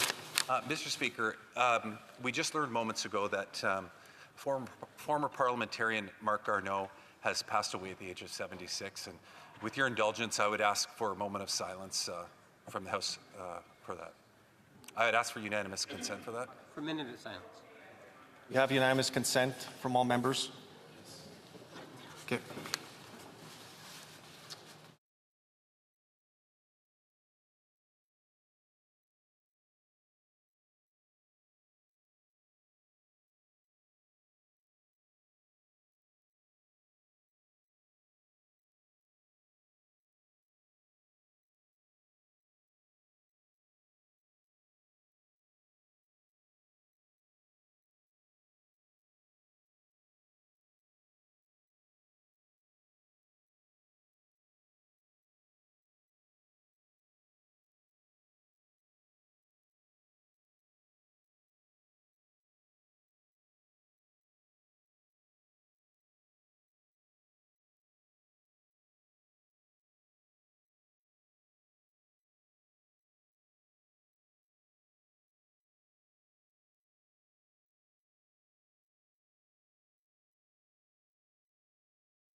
Questions and comments? Because I have a point of order from the opposition House Leader. Try this again, because what my honourable colleague was trying to do was to seek unanimous consent for the House to have an emergency debate on the unjustified U.S. tariffs applied on Canada.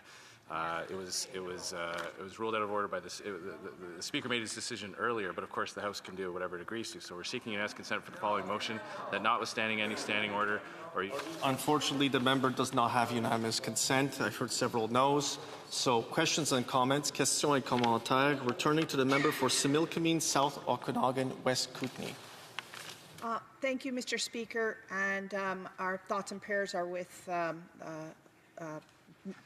former MP Mark Carney and his family. Thank you. Garneau. Garneau, I'm sorry. Mr. Speaker, I'd like to ask the member if, in order to make Canada a more self-reliant country, less dependent on the United States, and stand up for its interests, does the member support the building of a pipeline in Canada? Good question. The Honourable Member for Willowdale. Thank you. Allow me to start off by thanking the member for her question. That's a very good question. As I tried to indicate in my speech, This is a government that appreciates full well how incredibly important it is to partner with the provinces and the territories.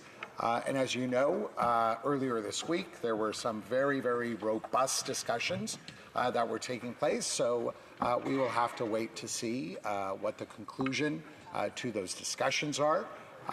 And I'm sure that there will be some great news. But given what we just heard, Mr. Speaker, I also wanted to extend my heartfelt condolences to the Garneau family. I know for all of us here who had the privilege of working with Mr. Garneau, he really embodied the best qualities and was by all means one of the most honorable people I have had the great privilege of working with. Thank you. It being 6:15, it is my duty to interrupt the proceedings and put forthwith every question necessary to dispose of the motion now before the House. The question is as follows. Mr. Hogan, appuyé par Madame Chenette. Seconded by Ms. Chenette, moved that the following address be presented to His Majesty the King in the following words. To the King's Most Excellent Majesty, may I dispense?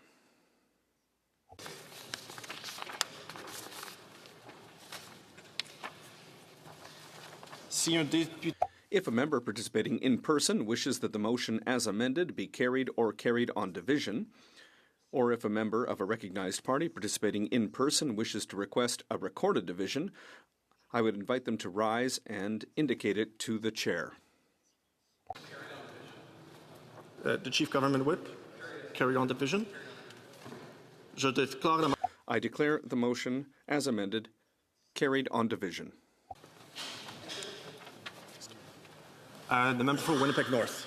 Thank you, Mr. Speaker. There have been discussions among the parties, and if you seek it, I believe you will find unanimous consent for the following motion, that notwithstanding any standing order or usual practice of the House, A, the address be engrossed and forwarded to His Majesty the King, B, an address be presented to Her Excellency the Governor-General, praying that Her Excellency will be pleased to transmit to His Majesty the King an engrossed address which the Commons of Canada in Parliament assembled adopted in reply to His Majesty's speech at the opening of the first session of the 45th Parliament, and C, the address be engrossed and presented to Her Excellency the Governor-General by the Speaker.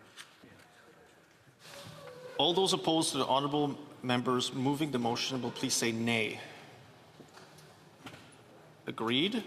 The House has heard the terms of the motion. All those opposed to the motion will please say nay. Carried. Read this and then this. À ce moment-ci, conformément à l'article. At this moment, pursuant to Standing Order 38, a motion to adjourn the House is deemed to have been made and seconded at this time. Therefore, the question is that this House do now adjourn. So adjournment proceedings. The member I have first is the honourable member for St. Albert, Sturgeon River. Thank you, Mr. Speaker. I rise to follow up on a very straightforward question that I posed to the Government House Leader last week in question period, and that is, does the Prime Minister have any financial holdings hidden away in offshore tax havens? It is a straightforward question that the Government House Leader very conveniently refused to answer. It is a question the Prime Minister has repeatedly refused to answer. The Prime Minister has refused to come clean. This is a Prime Minister with a history with tax havens. When the Prime Minister was chair of Brookfield, Brookfield registered $30 billion of investment funds in offshore tax havens in Bermuda and the Cayman Islands. Why? All so that the Prime Minister's company could avoid paying taxes in Canada. So much for elbows up. But then again, this is the same Prime Minister who as recently as the fall led the charge to relocate Brookfield's headquarters out of Canada to New York City. But I digress. Canadians deserve to know if their Prime Minister is using offshore tax havens to avoid paying taxes in Canada. Instead of being transparent, the Prime Minister continues to take advantage of a loophole in Canada's ethics laws by hiding his assets from Canadians. Why? It really does beg the question, what is it that the Prime Minister does not want Canadians to know about his financial interests?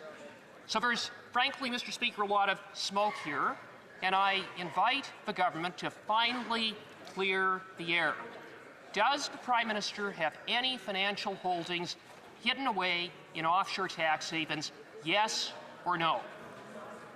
Before I allow the Honourable Secretary of State for Combating Crime to respond, there are still members in the chamber who are having side discussions. I invite them to take it to their lobbies if they can, or to take a seat. The Honourable Secretary of State for Combating Crime. Thank you, Mr. Speaker. Respecting Canada's ethics rules is not optional. It's an essential part of serving in public office. These rules exist to safeguard the trust Canadians place in their democratic institutions, and the Prime Minister and every member of this House, regardless of their role or political affiliation, is expected to uphold them. What Canadians need to know is that the Prime Minister has taken clear and deliberate steps to meet and exceed the expectations set out in the Conflict of Interest Act. He has proactively disclosed the required information to the Ethics Commissioner. That, Mr. Speaker, sets the kind of example we should all strive to follow, whether in Cabinet, on the opposition benches, or newly elected to this chamber. And that's what Canadians should expect from a Prime Minister, a standard of conduct that reflects the seriousness of the office and the trust placed in it by the public.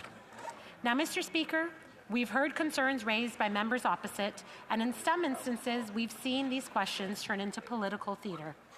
Let's be clear. Without evidence, this does more than just distract from serious debate. It damages the credibility of this House.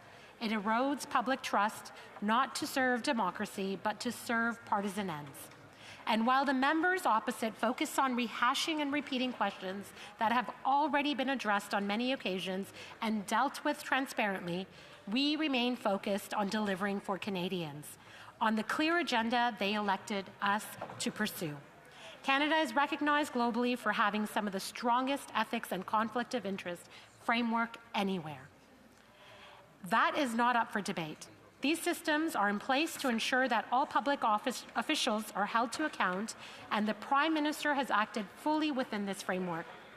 That's what leadership looks like, and that's the kind of leadership the Prime Minister has shown.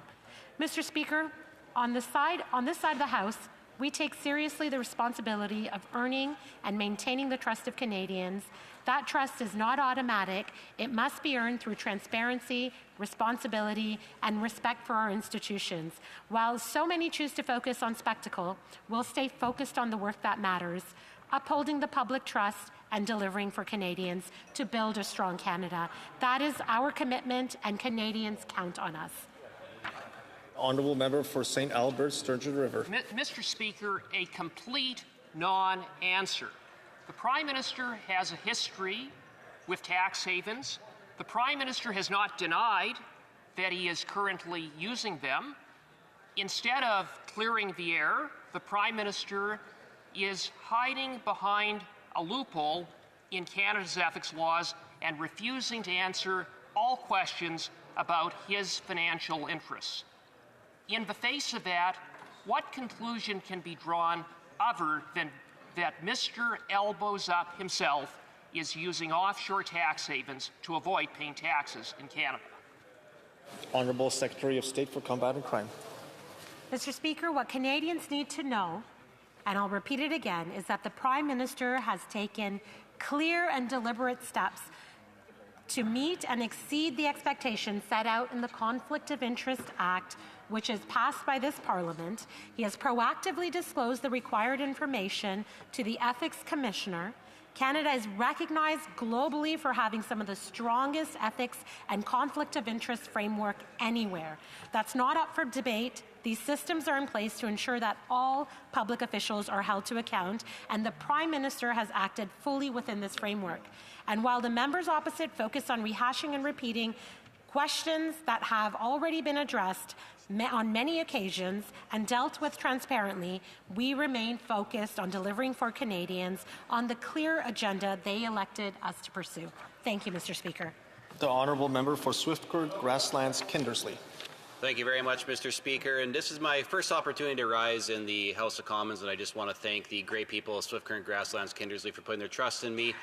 For a third time after this last election, I also really quickly want to thank my wife Kyla and our 3 kids as well for their support. I wouldn't be able to do this job if it wasn't for my wife and all the things that she does with our kids. In fact, right now she is sitting in the hospital in Swift-Current getting a CT scan on her daughter's foot because she broke her foot last week here. So good luck to my wife and my daughter.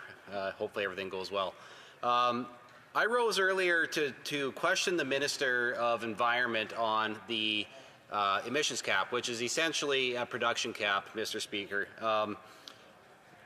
One of the tenets, or one of the main issues that we're facing with here is we're looking at over 54,000 job losses and over $20 billion in lost investment into the Canadian economy. And this is on top of the hundreds of thousands of job losses that have already occurred in the energy and resource sector because of this Liberal government's anti-energy policies that was led by Justin Trudeau for the past 10 years, and now the current Prime Minister is following in his steps.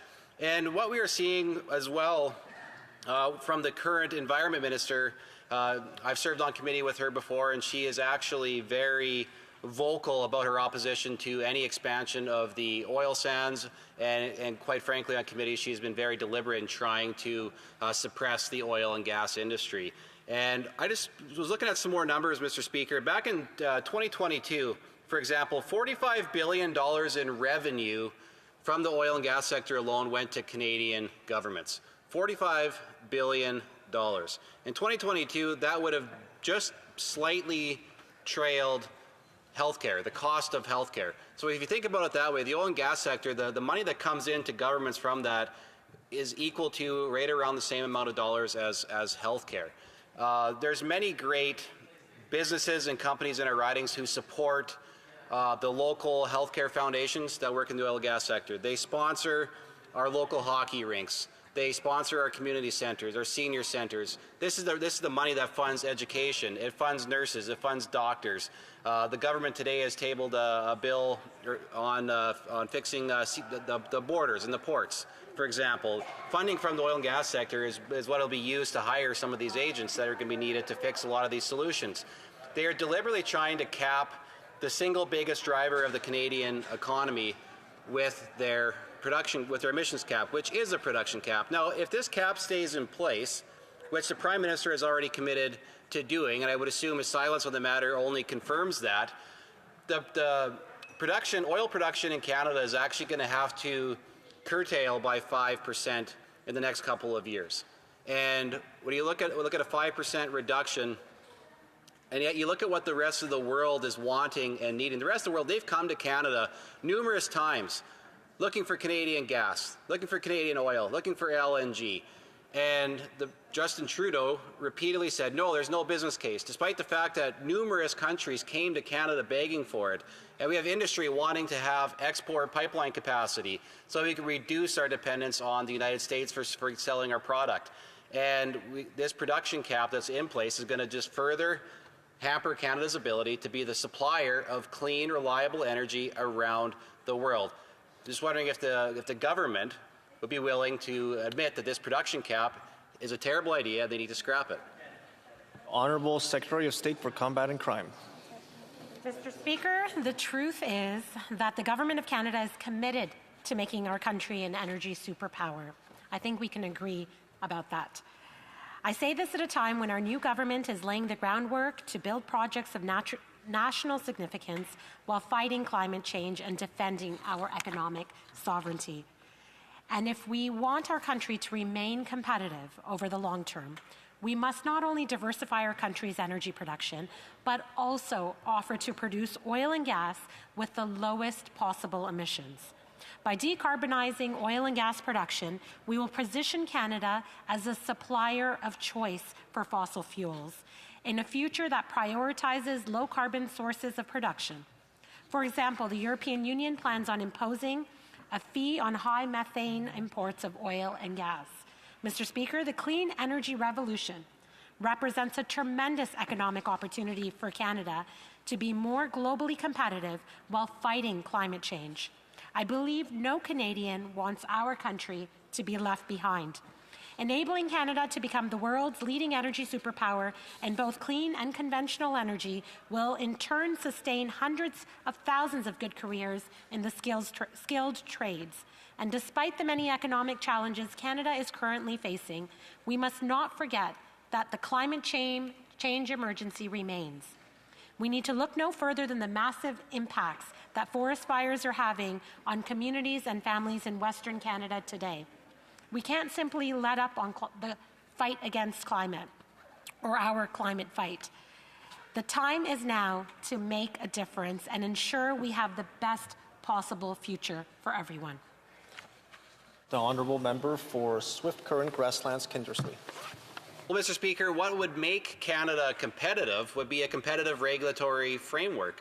Now, the Impact Assessment Act, the one that's been ruled unconstitutional already, and the government says they made a little bit of changes to it, but we know that there still are other unconstitutional elements still in place, is one of the biggest barriers, one of the biggest problems. We're trying to get approvals here in Canada, taking over a decade to be able to get an approval on a major project. That's why there are no major projects being built in Canada here today. The first thing that the Prime Minister is going to have to do is get rid of the emissions cap, but also to fix the Impact Assessment Act. Down in the United States, they get approvals. President Biden, 3 years ago, gave an order to make sure approvals were handed out in less than 2 years on big projects. This House is called, and our party, in fact, especially our critic from Lakeland, has been very vocal about the need to match that, but even do better than that and try to get approvals even quicker. Because if we're going to be competing with the United States for investment dollars, we need that regulatory certainty. We're not getting it. The Honourable Secretary of State. Mr. Speaker, every sector of the economy in Canada should be doing its fair share when it comes to limiting pollution, and that includes the oil and gas sector. Canada's largest oil and gas companies are already committed to achieving net zero emissions by 2050, and I applaud them. Our measures are working. Canada's greenhouse gas pollution is going down. In every sector of the economy, Canadian workers are lowering greenhouse gas pollution in a way that creates good jobs and cleaner air. In the face of the increased flooding, wildfires, and hurricanes from a changing climate, the government will continue to work with the oil and gas sector, with provinces, territories, stakeholders, Indigenous communities to promote clean innovation and the adoption of technologies to reduce emissions, including carbon capture, utilization, and storage. Thank you, Mr. Speaker. The member for Niagara Falls, Niagara-on-the-Lake. Speaker, Canada is in a housing crisis. After 10 years of Liberal policy failures, home prices have doubled. Down payments have doubled, and rent has doubled. According to TerraNet, which is Ontario's land registry office, the average age of a first-time homebuyer in Ontario last year was 40, up from 34 a decade earlier. Keep in mind, this is the average age. That means there are people buying their first home when they are 45 or 50 or even older. Further, Build GTA recently found Toronto's pre-construction home sales have collapsed. Last month, sales of pre-construction homes were 89% below the 10-year average and decreased 72% from April 2024. This marks the 7th consecutive month of record low sales of new homes across the GTA. And sadly, it's expected to get worse, with Build saying that the new housing industry is decelerating quickly and a massive supply deficit in the 2027 to 2029 period is taking shape. They also confirmed the Liberals' GST cut for first-time home buyers will not substantially address affordability, nor will it significantly stimulate sales and construction. Meanwhile, existing homeowners are also struggling with the rising cost of housing and groceries. According to Equifax, homeowners experienced a 6.5% increase in delinquency as 90-day-plus mortgage delinquencies increased 71.5% in Ontario and 33.3% in BC since the first quarter of 2024. They aren't alone, as 1.4 million Canadians were unable to make a credit payment in the first quarter of 2024. It's simply astonishing to think of the damage that has been done to the housing market after 10 years of this Liberal government. Simply put, sellers can't sell, Buyers can't buy, and many families are struggling to make their mortgage payments. That is the Liberal track record. In my riding, the communities of Niagara Falls and Niagara-on-the-Lake are also grappling with this housing crisis. The Niagara Home Builders Association has said housing starts in Niagara are at a 10-year low. According to the Niagara region, the median rent for a one-bedroom unit is $1,550, which is up 19.2% from 2021, while the median rent for a two-bedroom unit is $1,800, which is up 12.5% from 2021. Further, St. Catharines has the 11th highest rents in Canada. Speaker, this is the lost Liberal decade, and today the dream of home ownership is even further out of reach for many Canadians. The Prime Minister's new housing minister was formerly the Mayor of Vancouver. Yes, the city that is one of the most expensive cities in the world to buy property and is perhaps the epicenter of Canada's housing crisis. Under his watch, Vancouver rent increased by 50%, home prices increased by 150%, and homelessness ramped up nearly 40%. That's a shameful track record for the person now in charge and responsible for solving Canada's housing crisis on a national scale. It makes no sense. Speaker, last Friday, I had the opportunity to ask the Minister of Housing a question during question period. I was not satisfied with the Minister's response, so I'm taking this opportunity to ask it again and to give the government more time and another chance to try and justify their actions. Can this Minister and the Prime Minister tell us why Canadians should trust them and their government to fix the housing crisis that they themselves created? Minister of Housing and Infrastructure. Thank you, Honourable Speaker. Mr. Speaker, we're the only party that has both recognized the urgent need to address the housing crisis and put forward a credible plan to address it. We will make housing more affordable by doubling the pace of construction across Canada with a housing plan that will get government back into the business of building. We'll cut tape so that the bureaucracy isn't getting in the way of homes being built at any level of government, and create new careers in the skilled trades to produce all of this extra housing. Addressing this issue means that we need to work with all orders of government and together with the private and non-profit sectors to pull in the same direction toward building more homes faster and ensuring that every Canadian has a place to call home.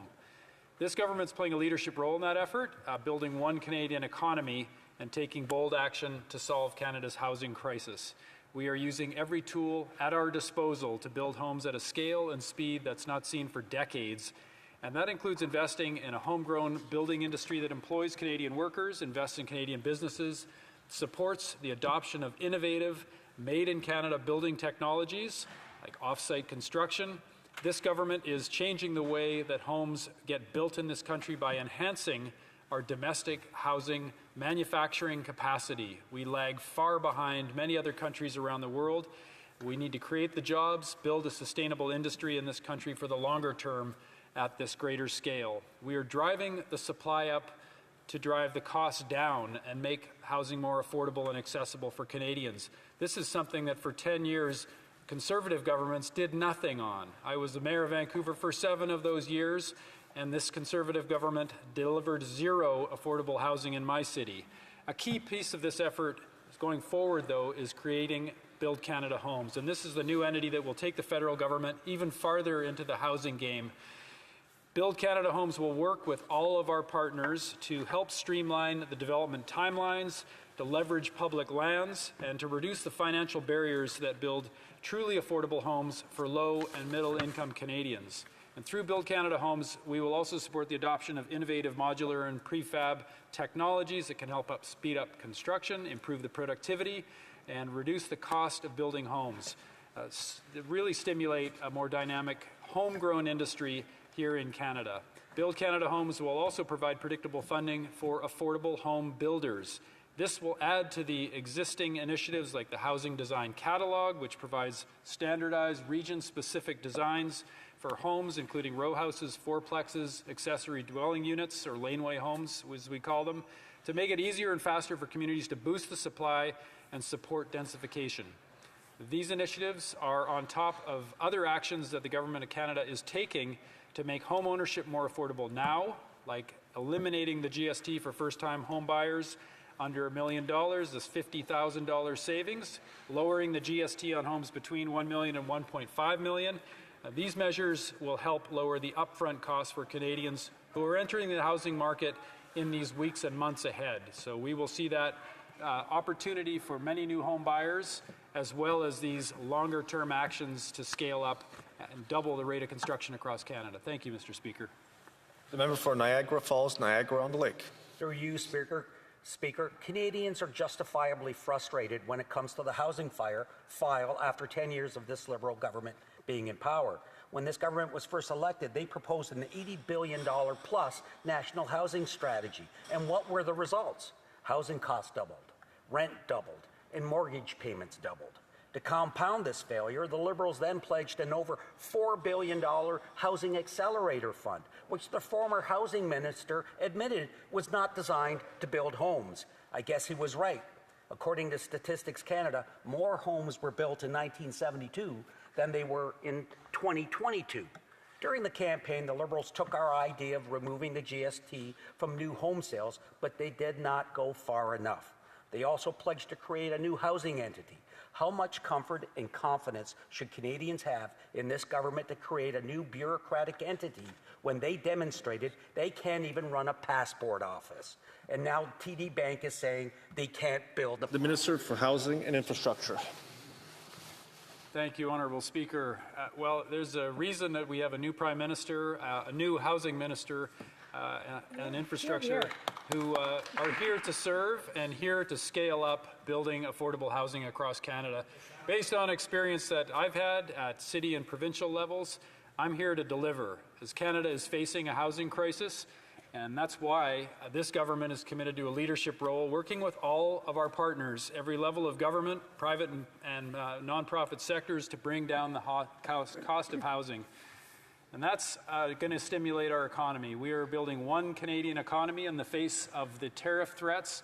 We have to leverage the economic activity that we see in the housing sector, make that a critical part of our economic growth to be the fastest growing economy in the G7. And we're looking at Build Canada Homes as a big opportunity to take it to the next level. Thank you, Mr. Speaker. The motion to adjourn the House is now deemed to have been adopted. Accordingly, this House stands adjourned until tomorrow at 10 a.m. pursuant to Standing Order 24, subparagraph 1.